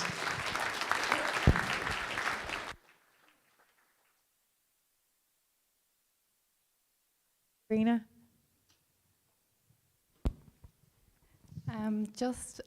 I want to speak from someone who comes from a more shire disposition, and I'm sure there's a lot of people in the room who are very much like that. I have to commend the group, everyone involved, from the committee to the Assembly themselves, that the level of inclusion and support to people to give their opinions and their values and to share that, and for it to be considered and not shot down, has been absolutely amazing. And I have noticed in myself, but as well in many other people here, who started off very quiet, very shy and quiet, and with the quiver in the voice, and I still have a quiver in the voice, but to actually now have the confidence to be able to put my voice out there and be heard. And I have to commend this assembly for giving me that ability, as well as others, yeah.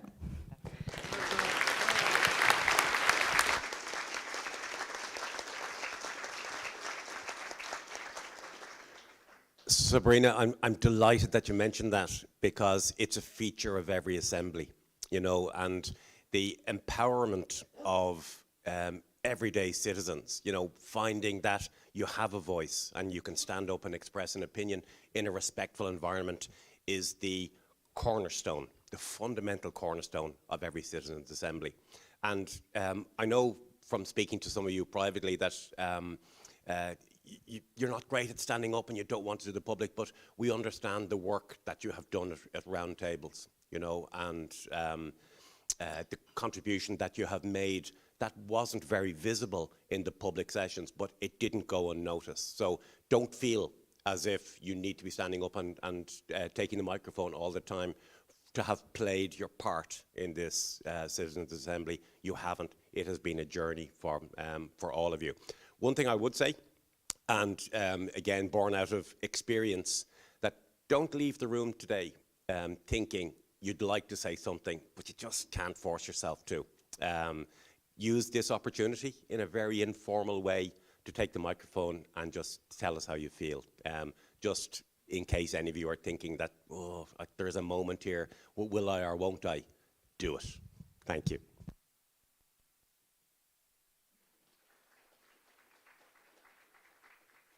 Jean? Okay, 2 minutes. 1, 2, 3, 4, 5, 6, 7. How many times have we been in this room? And I think it's 9.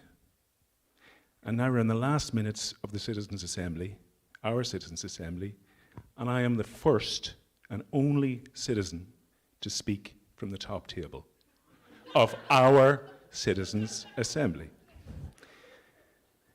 So I have to ask, was it our Citizens' Assembly?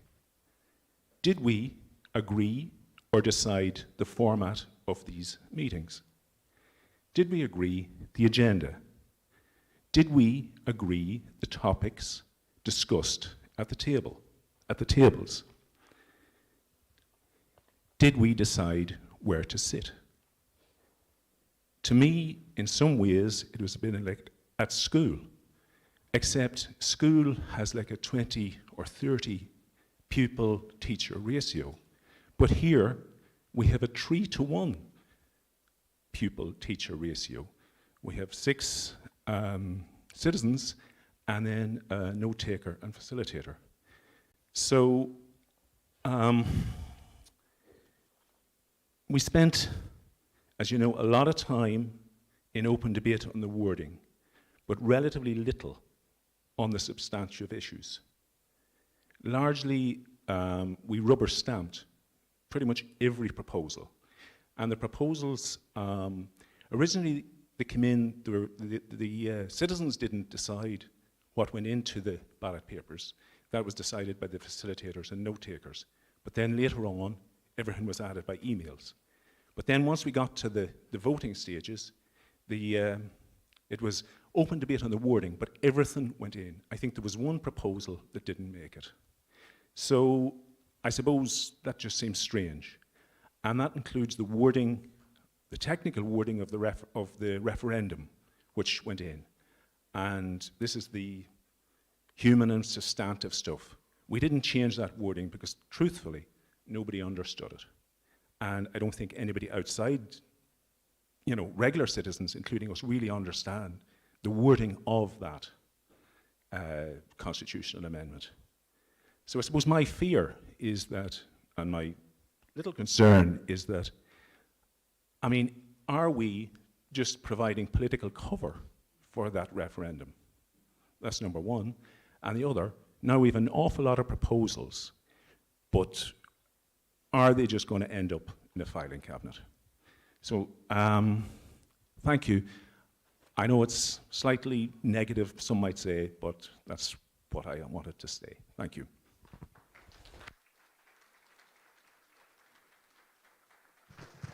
Thank you for sharing that, Jean. I'm sorry that you hear. Oh, sorry. Okay, Dan and Adele. Okay. You're probably all tired of listening to me today, so I'll keep it short. I wouldn't agree with most of what Gina said there, to be honest with you. I don't feel like, I feel like I've learned an awful lot over the last 7 months, but I don't feel like I've been in school. And I think that's a very positive way to learn, to be honest with you. In regard to the recommendations, I do feel that they're representative of what was discussed at the tables I was at. Maybe others don't feel the same, but we're all entitled to our opinion on that one.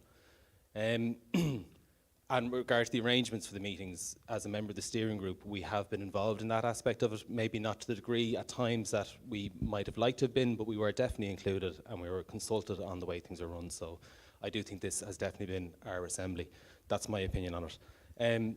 Just from a personal point of view, I feel very privileged to have been selected to be part of this. I was very excited arriving at Dublin Castle on the first day to be involved in the process, and I feel very proud to have been involved in this process. And I look forward that in time when my children are old enough to be able to tell them about what I've done here over the last number of months, and hope that in time they will tell their children what Grandad did at his time at the Citizens' Assembly. And I look forward to being, and I'm getting a bit emotional now, I look forward to being a good ancestor, and I hope you all do as well. Thank you very much.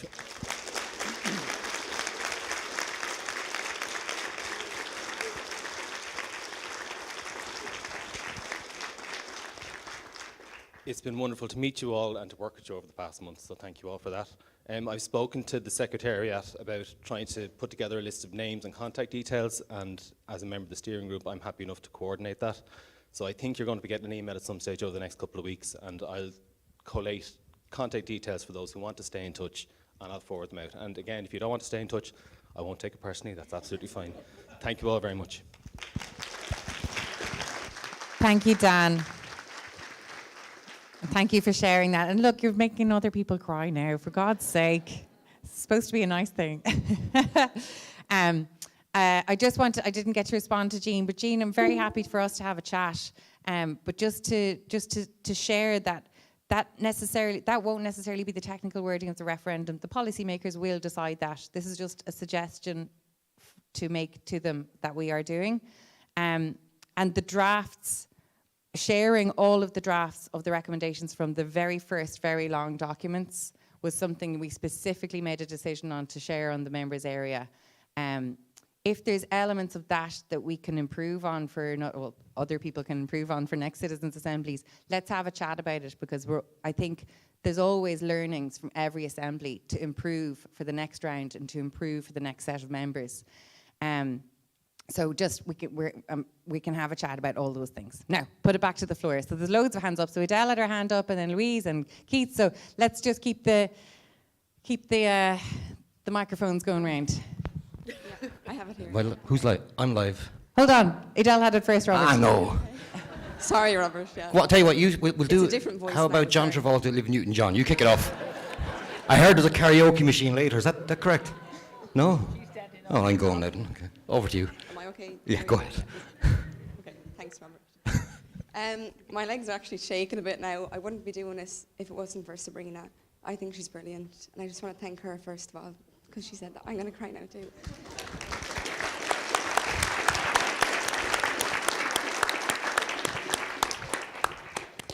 For those of you that don't know me, my name's Adele, and I'm literally in my first year of college. But as soon as that letter came through the door, I knew it was something I really, really wanted to do. I'm usually fine at public speaking, sorry. I have such a big interest in climate change. I'm so passionate about it. So first of all, I really want to say thanks to the advisory group. The information you've given me has changed how I see things and how I go about my day. So I'm really thankful for that. And actually, one thing, from our very first table, the very first weekend, me and I think the 4 other people at that table bonded over one very specific and obvious reason, who we won't name, but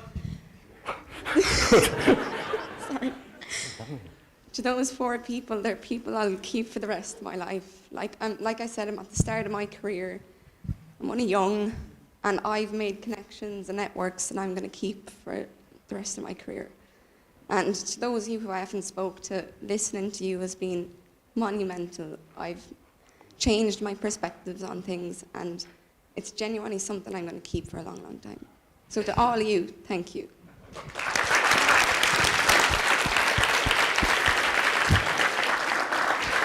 Thank you so much, Adele. Well done. What can I say now? Seriously. Start crying? No. I'm going to say thanks to Jean. Because thanks to Jean, to Jack, to George, to every single person here, I don't know who Jack or George is, by the way, if we didn't have everybody who's completely different with different opinions, we'd all just be the same. And we'd all say the same thing, and we would get nowhere.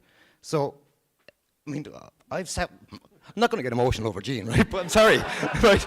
But I've been at a table twice with Gene, and yes, he'll give his opinion, but we have to give opinions. If we don't give opinions, we're just going to do the exact same thing over and over again. Anyway, there's two things I want to say.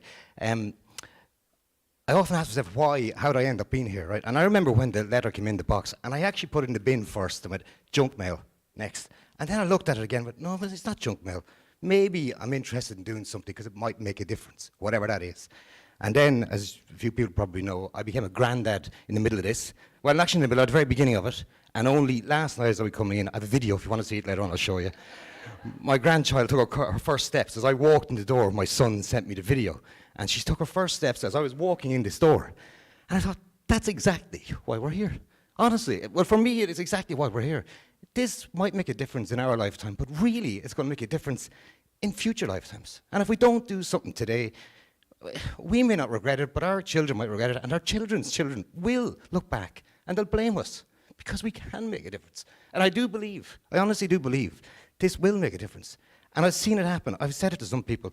There's a neighbour of mine, he loves his big gas-guzzling cars, right? That's what he does. I'm not into cars. And I was chatting to him about a year ago. We go out walking and met him, and I said, oh yeah, what's the story in the car? What are you doing? Matt, this biodiversity thing. Oh yeah, F that is what he actually said, right?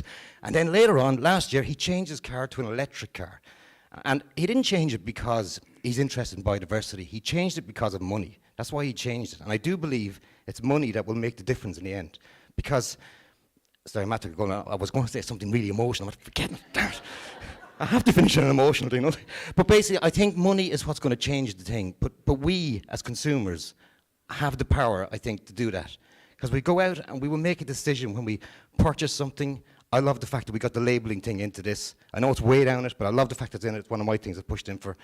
I am disappointed we didn't put meat in, but let's go off that. And I think we will make the difference because we will decide what we purchase, and the people that are selling that to us will then decide how they get that to us. I think that's what will actually eventually make the difference. But I really do believe the future is brighter because we all came here for months. I walked into Dublin Castle, and I remember going down going, what the hell am I doing here? What's going to happen? Who's going to be here? It's all going to be, it's going to sound mad, it's all going to be hippies and airy fairies. That's what I thought it was, right?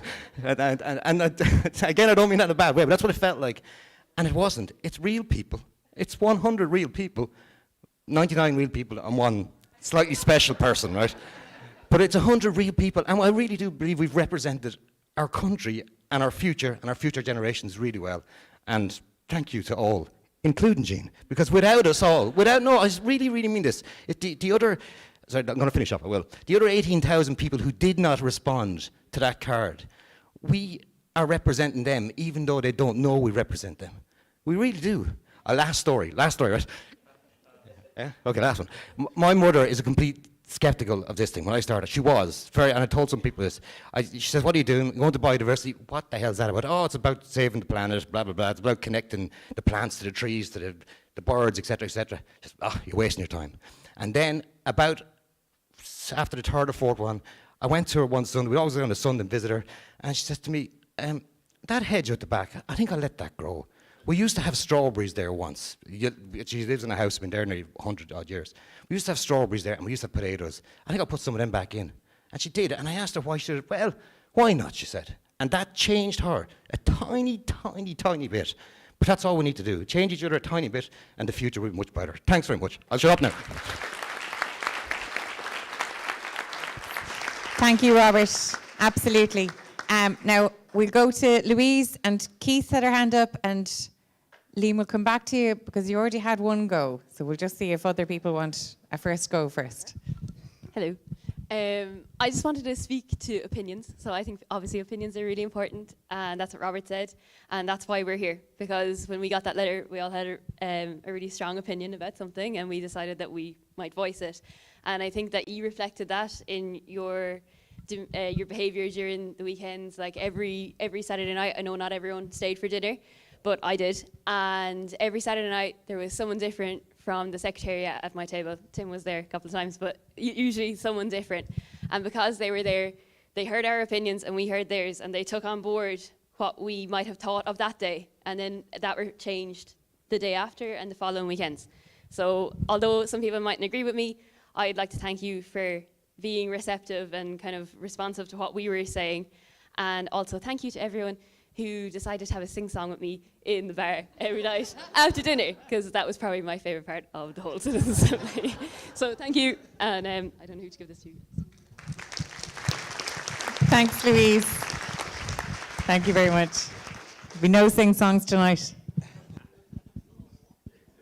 I've probably said enough already, but Cathal did tell me that when the letter originally came in, I was put on the shortlist, and Cathal confessed to me that I was his last draft replacement, and I'm sure he's been regretting that decision ever since.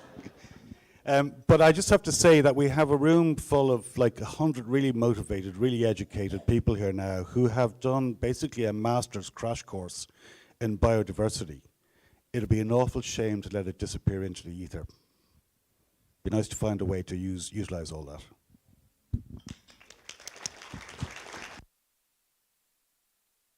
Absolutely. Thank you, Keith. So we'll send the microphone back to Liam, and if anyone's thinking about maybe saying something as well, they can. And I'll send it to Micheál at the back. Oh, thank you. My involvement in this assembly has progressively made me a better Christian, and it has enabled me actually to save lives. I've actually saved lives, quite a few. You might remember about the middle of last year or around autumn time, I had a terrible problem with pigeons and jackdaws. I decided to let them live. As I got to understand more and more about what biodiversity is all about. Thank you.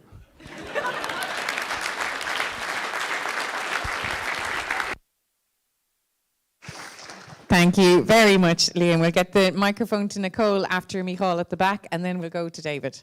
So Micheál, Nicole, and then David.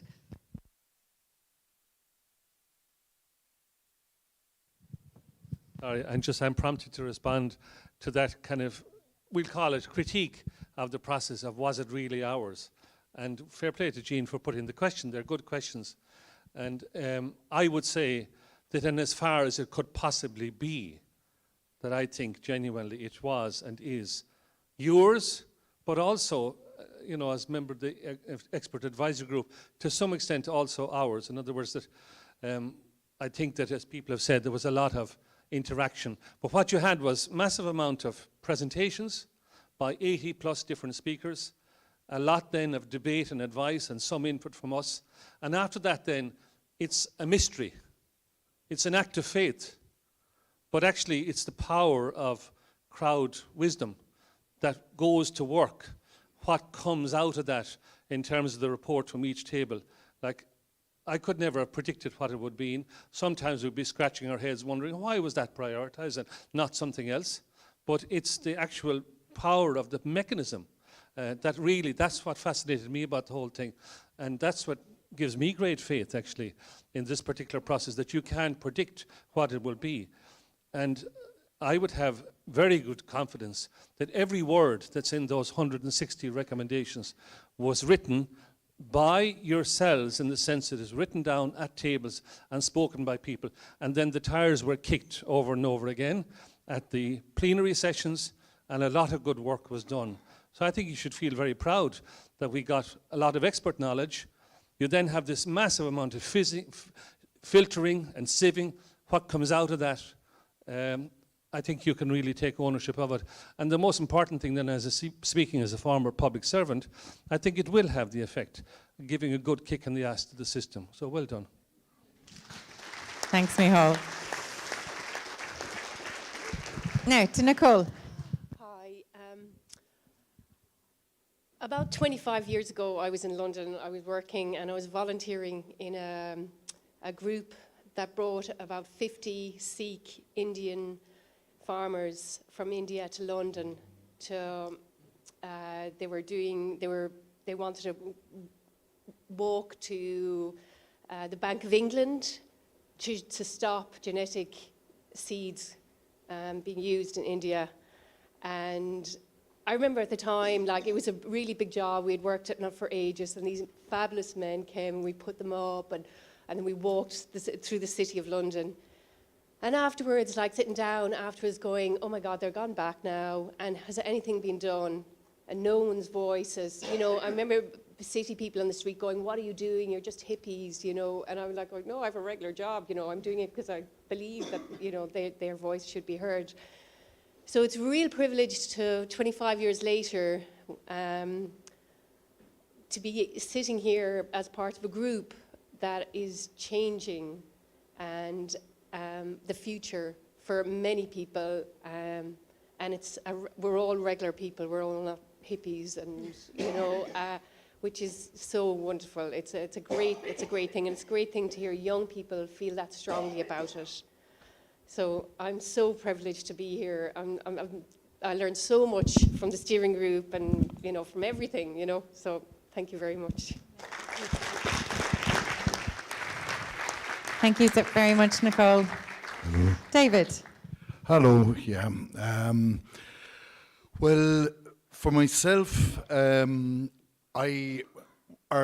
naturally suspicious and very cautious, and that's how I approached the assembly here, and I think I shared the same anxiety as anybody else did coming in for the first day.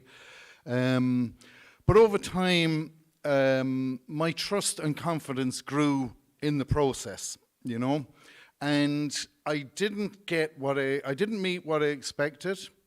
I found that, this is my perception of it, and I could be wrong, I found that we were able to say things that perhaps civil servants couldn't say, you know. We were able to say things that not everybody gets the opportunity to do so. I got a chance to, you know, it can be very, you can feel very excluded when you're living in a caravan at the side of the road, which I've done for 10 years. I've also got an education, so I'm not typical in that way. But I didn't feel that here. I felt that the guys here, Cathal, Art, and Aoibhinn, really wanted us to express our stuff, and that if we didn't, they'd be disappointed in us. So I think that was good. And I'm not very good at drafting. I'm not a great committee man. And I needed help to get my little bit into Word form and onto into the process. And I got that help, you know. Now, we're going to push this. It's all going to be voted on. Some of us are going to get what we want, and some of us aren't going to get what we want. And then, as we go forward, you know, our recommendations are going to meet the challenge of, you know, the huge global corporate finance thing, which is a machine, you know. And who's going to challenge all that? You know, I don't know. So, you know, we've got a process which is going to go on for a few years. You know, this won't end now or in a few years or however long. And we may have success and we may not have success.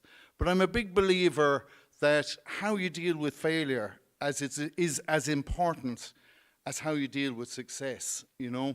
And I feel that we were all respected here. We were all treated well.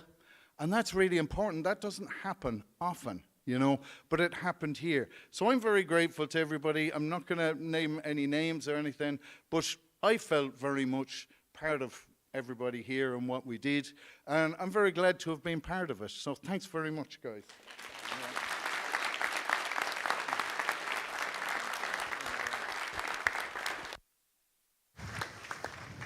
Thank you, David. I'm going to go to Nadine on table 8. Just in relation to what Sabrina and Edel said earlier, I just want to say thank you to all the facilitators at all the tables. I'm not someone who raises my hand in class. I don't put my opinion out there. But they made sure at every single table that everybody's voice was heard and no one dominated and that everyone had an equal say in what went up to the final recommendation. So just thank you.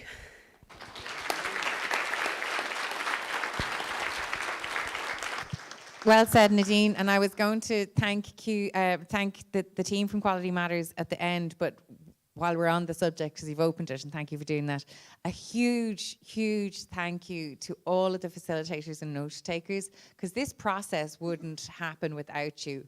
And it was one of my first questions, I think, when I started. It's like, but how do we know what they're talking about? It's like, it's okay. There's 2 professional people at the tables who will record everything and make sure that everybody gets to talk about it. You're an integral part of the process, and you've been part of it and all of the discussions from the word go. So to all of the facilitators and the note takers, and Caroline for steering, and Philip, and all of the team from Quality Matters, thank you very, very much for bringing us to this conclusion.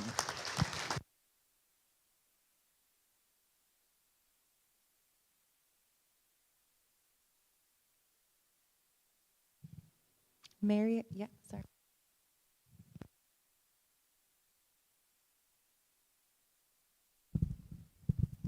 You have no idea how glad I am that this is not a typo or a legal element that I want to say. So firstly, just as a member of the EAG, thank you so much, both for the organisers for having us involved in the first place, but to all of you for letting us be engaged. It was such a bloody honour and privilege to be engaged with you through the months that this went on. And I depressingly realised one is probably the most important thing I've ever been involved in, and that was as a fly in the wall for the main part. So thank you. The other thing was Liam reminded me of my first time coming into Dublin Castle, and also of the field trip. And now I too may get emotional. And it's because the person I spent my time with on the field trip was Howard Woods. Yeah, as I said, I always get emotional. And he told me many stories, including of having a pet jackdaw and training the jackdaw to, or rather the jackdaw trained him by getting him to go out and lift stones and stuff like that so he could get snails. So in saving the jackdaw, I was thinking of Howard in that, and how pleased he would be that there were so many recommendations about education, because he was the gentleman on the very first day who flagged the significance of biodiversity in education and raised that. So I think, I'm not going to say thank you on his behalf, because I didn't know him very well at all, but I think that he would be truly delighted at the recommendations that you came out with on that aspect. And I think he'd love also that Liam saved the pigeons and the jackdaws as well. But congratulations to you all, and thank you again. Thank you, Mary.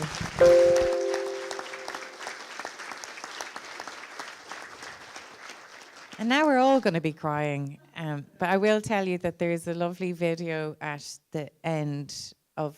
No, it's a surprise, sorry. Well, we'll be mentioning Howard later. But that's a really nice, it's a lovely way to remember him. I might get emotional now too. Sorry, Mary. Oh, okay, take a breath. But on that vein, because we've had our members of the EAG contribute to this last word, and I'll take this opportunity now to thank you so much. It is truly unbelievable how generous you have all been with your time and expertise from the beginning of this. You have been volunteering in this role really since, I think, did we have our first meeting in April?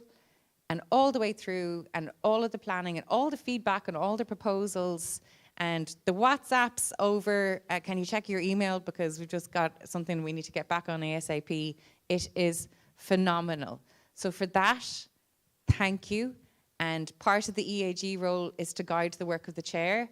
I am indebted for you for that, because this massive, massive subject is so complex, and it's just so enormous. It wouldn't have been possible had we not had the expertise to feed into it from all of you.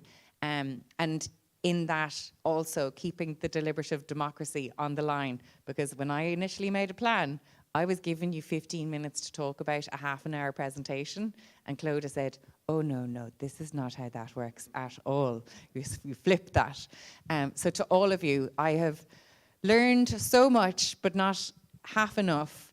But thank you for guiding all of the work. So for everything that you have done, to Dr. Micheál Ó Cinnéide, to Dr. Mary Dobbs, to Dr. Clodagh Harris, to Professor Tahaz Crowe, and Professor Jenny McElwain, and Dr. James Moran, and Dr. Ian Montgomery. We are all indebted to you, and thank you for doing this work on behalf of everyone and for the state to the benefit of the recommendations that we'll make. So thank you.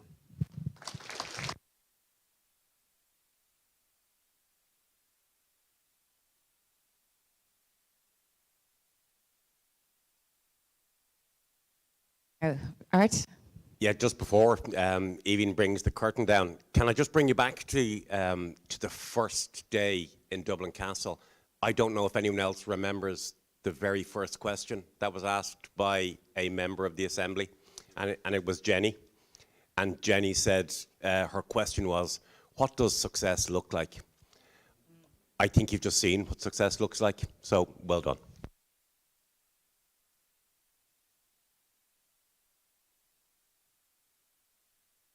And so my final words. Now, I feel bad because everybody just got up off the cuff and were able to speak so eloquently, and I've made notes and I won't be as eloquent because there's so much to try and say at the end of this.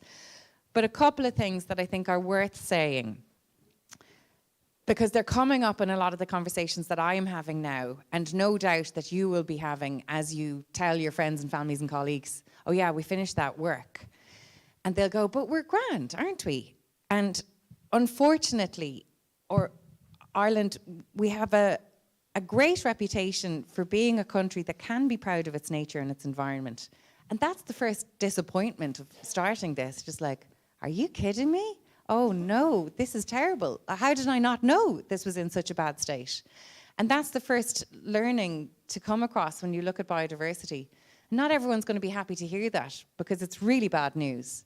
So it's just important to keep it in mind that we can't live on that reputation now because it's not true. But this is where we need to start from, and we need to start working towards being proud of our nature and our environment in the country again. And I do think with the work and the recommendations that we've made, it'll at least point a direction, point a road that we can start going on. I also do think I think it's momentous that the state, who's nearly a century old, has realised it's doing a bad job and asked its people to advise it how to do that better. I think that's worth recognising, do you know? That the state has said, right, this is a problem, and I'm going to ask the people who live in this country how best to do that. And it's been a fabulous process to be part of. And one line that's going to stay with me from Micheál Ó Briain is that we have to start treating our bogs like the Book of Kells and our cultural heritage the same way as we should be doing our natural heritage. That's something I'm keeping in mind now, even with my kids, that I want to try and teach them all of the nature around them so that we do treat it all with respect.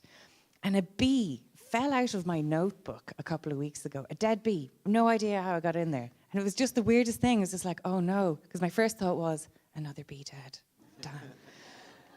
But we kind of need to start thinking about that. Okay, that's a pollinator gone. What can I do now to try and bring more? And my plan is to go to the garden centre and get the pollinator. And the thing is, you have to do homework. And none of us want to do that. But I'm going to go to the All Ireland Pollinator Plan website, figure out the plants, talk to my husband, because he's much better at gardening than I am, and get them in. But if we all do our own little bit, I think that's where we start. Because this is a quote that I always try and keep in mind. Behaving and living ethically is foundation for radical social change. As in, if one person can do it, and that has an impact on one other person, that's the multiplier effect. That's social change. And so when we're waiting for everybody to do something, we have to start it. We can all make a difference just by behaving and living ethically. And now that we know so much about that, we can make more decisions about what ethical means, in this case, for the environment and for our future generations, as so many of the members have said. And Liam made a great point. There will be an election coming up. So it's certainly something I'm going to be keeping in mind now. Anybody that knocks on my door, I'll be asking them specifically, what are you going to be doing for the environment? And I'll ask them specifically, have you seen the recommendations from this Citizens' Assembly, and what do you think of them? And what will your party be doing to make sure they get implemented? We've got a strong document now that we can refer to. So I think we all should do that. So I'll just then go into the very many thank yous before we sign off. And as you'll all recognise, and you've all said, so much work has gone into this assembly. And to begin with, we have to thank the Secretariat. And I know we've new members here even today, but it's been all of the Secretariat collectively who've made this happen as smoothly as it did. And I'm not going to address everyone individually, but I do want to note Cathal O'Regan for all of his work, from the macro to the micro. I've literally no idea how Cathal keeps everything in his head, because even though he's doing all of the enormous management, he'll still text me and go, this hotel, you're in this room for the hotel. I'm like, how does he know this? It's insane. So from the website, the hotel rooms, everything that you kept doing, and then looking after our wording today, thank you so much, Cathal, for all of your support with that. And I know the next Citizens' Assembly will be in safe hands with you.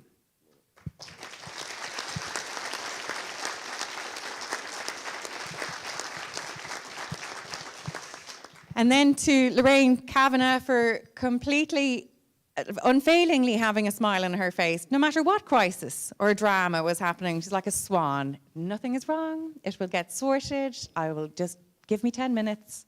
And again, managing to make it all work so seamlessly and make it look really easy, which is always a difficult job. So thank you very, very much, Lorraine, for that.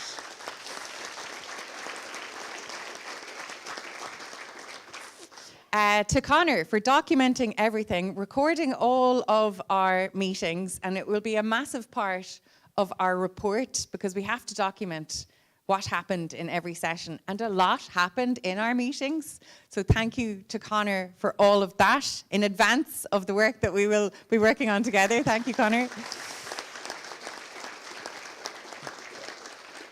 And then to Caroline Winston for all of her work, and Caroline is moving on. Where is she?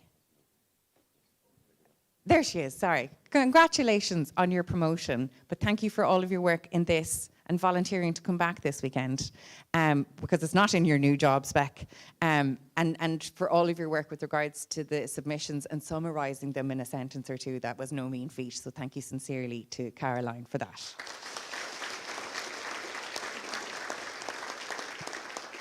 And then to Lorraine and Denise and Dave, Kate, Anne-Marie, Anne, and Katie and Julianne and Louisa for taking all of the beautiful photographs. As I said, there's so much work that's happening in the background.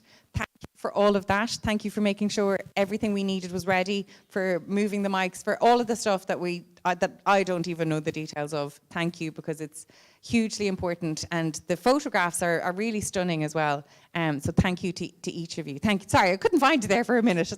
Thank you to all of you for all of your work on that. And congratulations to Denise as well, who is going to be having a little baby in the summertime. So congrats, Denise. And now this might be where I get a little bit emotional, because I have loved this work so much. I definitely am. God damn it.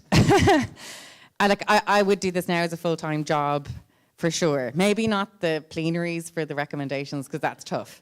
But everything else, I've really, really, really enjoyed it. But part of the reason I enjoyed it so much was because I was working so closely with Tim, and he's such a professional, has a gift with words, has an organised mind, wants process in there, and as much as I do. And it's just been an absolute pleasure to get to know Tim, to work with Tim, to have the odd pint with Tim, and to spend all the time deliberating and talking and joking and working on this. And it's been my absolute privilege to work with you, and I'm really hoping that we have an excuse to work together again in the future, because I'll make that happen, because I've loved working with you so much, Tim. Thank you. Thank you for everything you've done for the Assembly.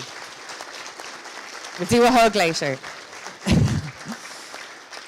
And literally, you have no idea how much time Tim has put into the planning from start to finish, and the considerations. I mean, we had so many meetings over what way we should do all the meetings and the content, and then all the recommendations coming in, and this response and that, and then following the EAG.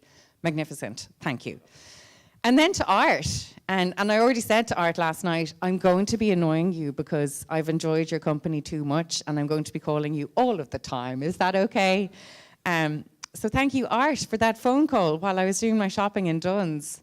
It was the worst shop ever, because I was talking to Art on my earphones and literally bought nothing that we needed in the house, because I was just going, yeah, but I don't think I'm the right person for this because I know nothing about it. And then Art saying, I think you could do it. And I'm going to have to think about it. And I've got the kids and we'll give you a couple of days to consider. Thank you, because it's been life-changing. Like, I don't think it has been life-changing. I'm not thinking about anything in the same way. I'm far more environmentally aware, but I now know the work that I love doing. So thank you, because I think it will totally change my outlook on loads of other stuff.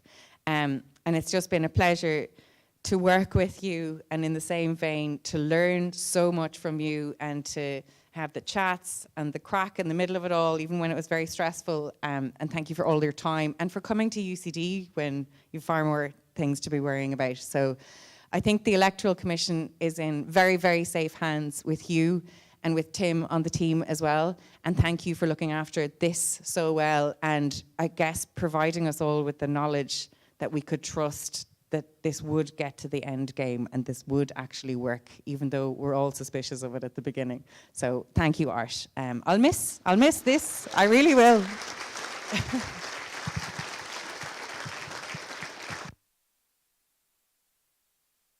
And then for people who might still be watching at home, if you are, I want to thank everybody who gave their time writing and sharing submissions to this hugely important issue. Like, I was flabbergasted with the amount of submissions that we got in, and the breadth of them and the enormous groups that submitted, and you could see the work and the time that they've put in, and also the individuals who just had maybe one or two specific issues that they really wanted us to know about and not forget about.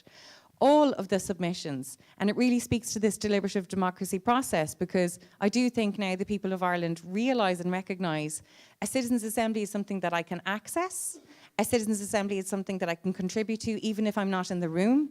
And I just think it speaks leaps and bounds maybe about how the population really thinks about the environment, maybe more so than we thought originally. So thank you to everyone who did submit to this assembly, and they will obviously all be shared as part of the outcomes, or they're already shared online. And also to all of the presenters who presented over the course of our meetings from May 2022 up until November. I mean, the scope, the expertise, the last minute changes that people made to come and, drive from Kerry with their kid to present to us, or,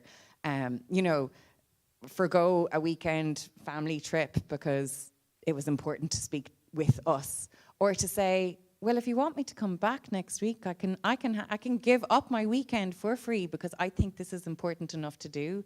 Like, it is amazing, I think, across the board how people will give so freely of their time for something that they think is so important. So to all of the presenters who participated over all of the months that we were working, thank you so much. So let's give them an applause too.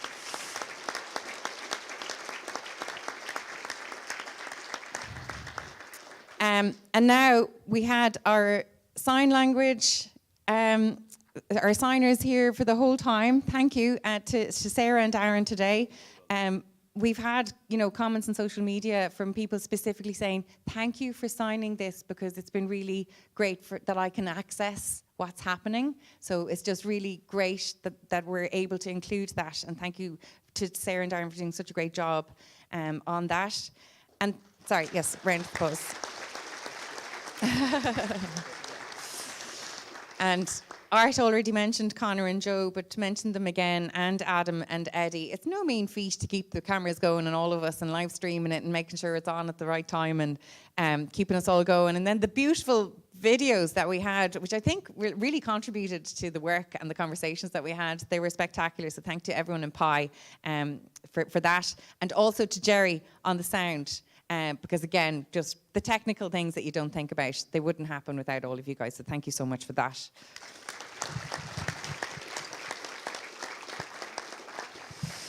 And then Ronan and Lorna on Q4, she's there she is. Busy tweeting, probably, to make sure we're on the radar, because it's something that I said to you at the beginning, it's important people know about this work. Because if they know about it, it's more likely that they'll talk about it, and the more likely then that the pressure will be on to make the recommendations happen. They've done a superb job because there's been such attention on this work, from the news, the magazines, everything, the international Euronews, everything. So thank you to all of the team, and specifically Ronan and Lorna, who are here with us today.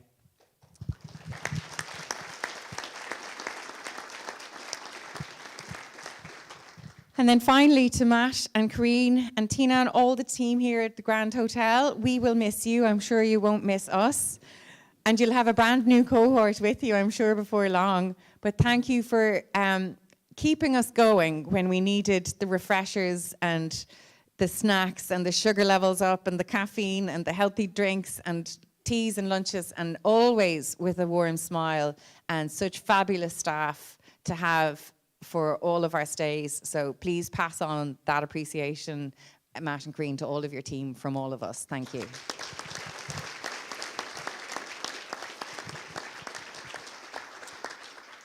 And I'm nearly finished now, I promise, no more clapping.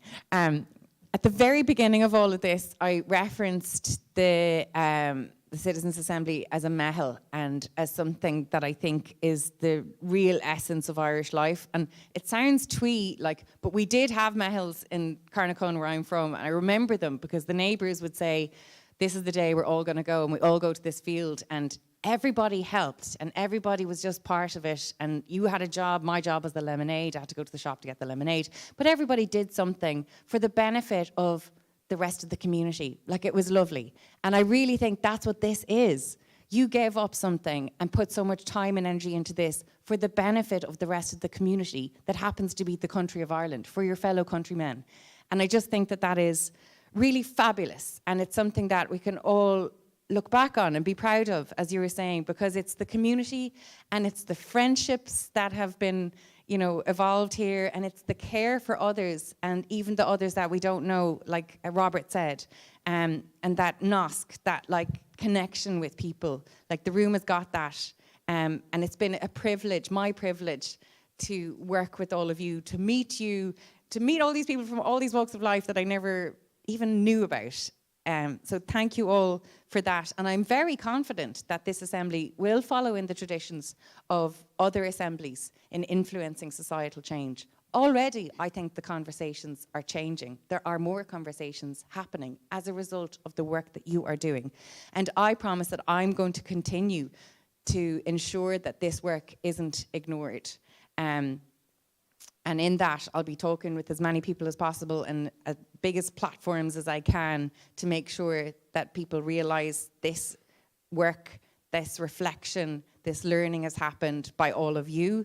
And I invite you to do the same with all your friends and neighbours and colleagues and communities and local councillors and TDs and your senators, and that you tell them how precious the environment is to you. And Nicole mentioned it the last time, I'm working on the slide deck, and when I have a PowerPoint, I will share it on the members page.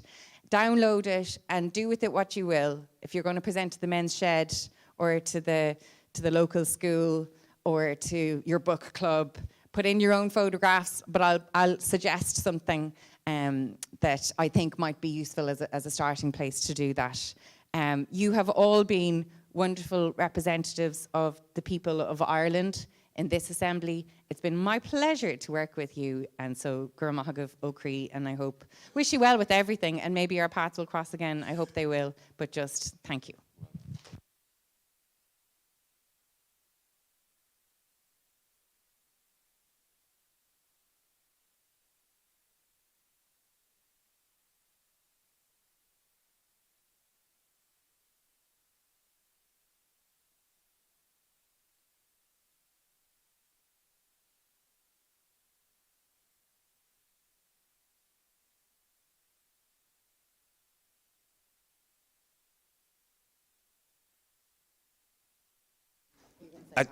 And maybe just while we're still standing, for those of you who are staying for dinner tonight with us, we're having dinner in this room as a special treat, just to mark our final time. So we'll be meeting downstairs where we usually have dinner for a glass of something nice beforehand at 7:15, and we'll be here at 8 o'clock for dinner. So we have a couple of things lined up. So go and put on your sparkly tops, and we'll see you in an hour. Thank you.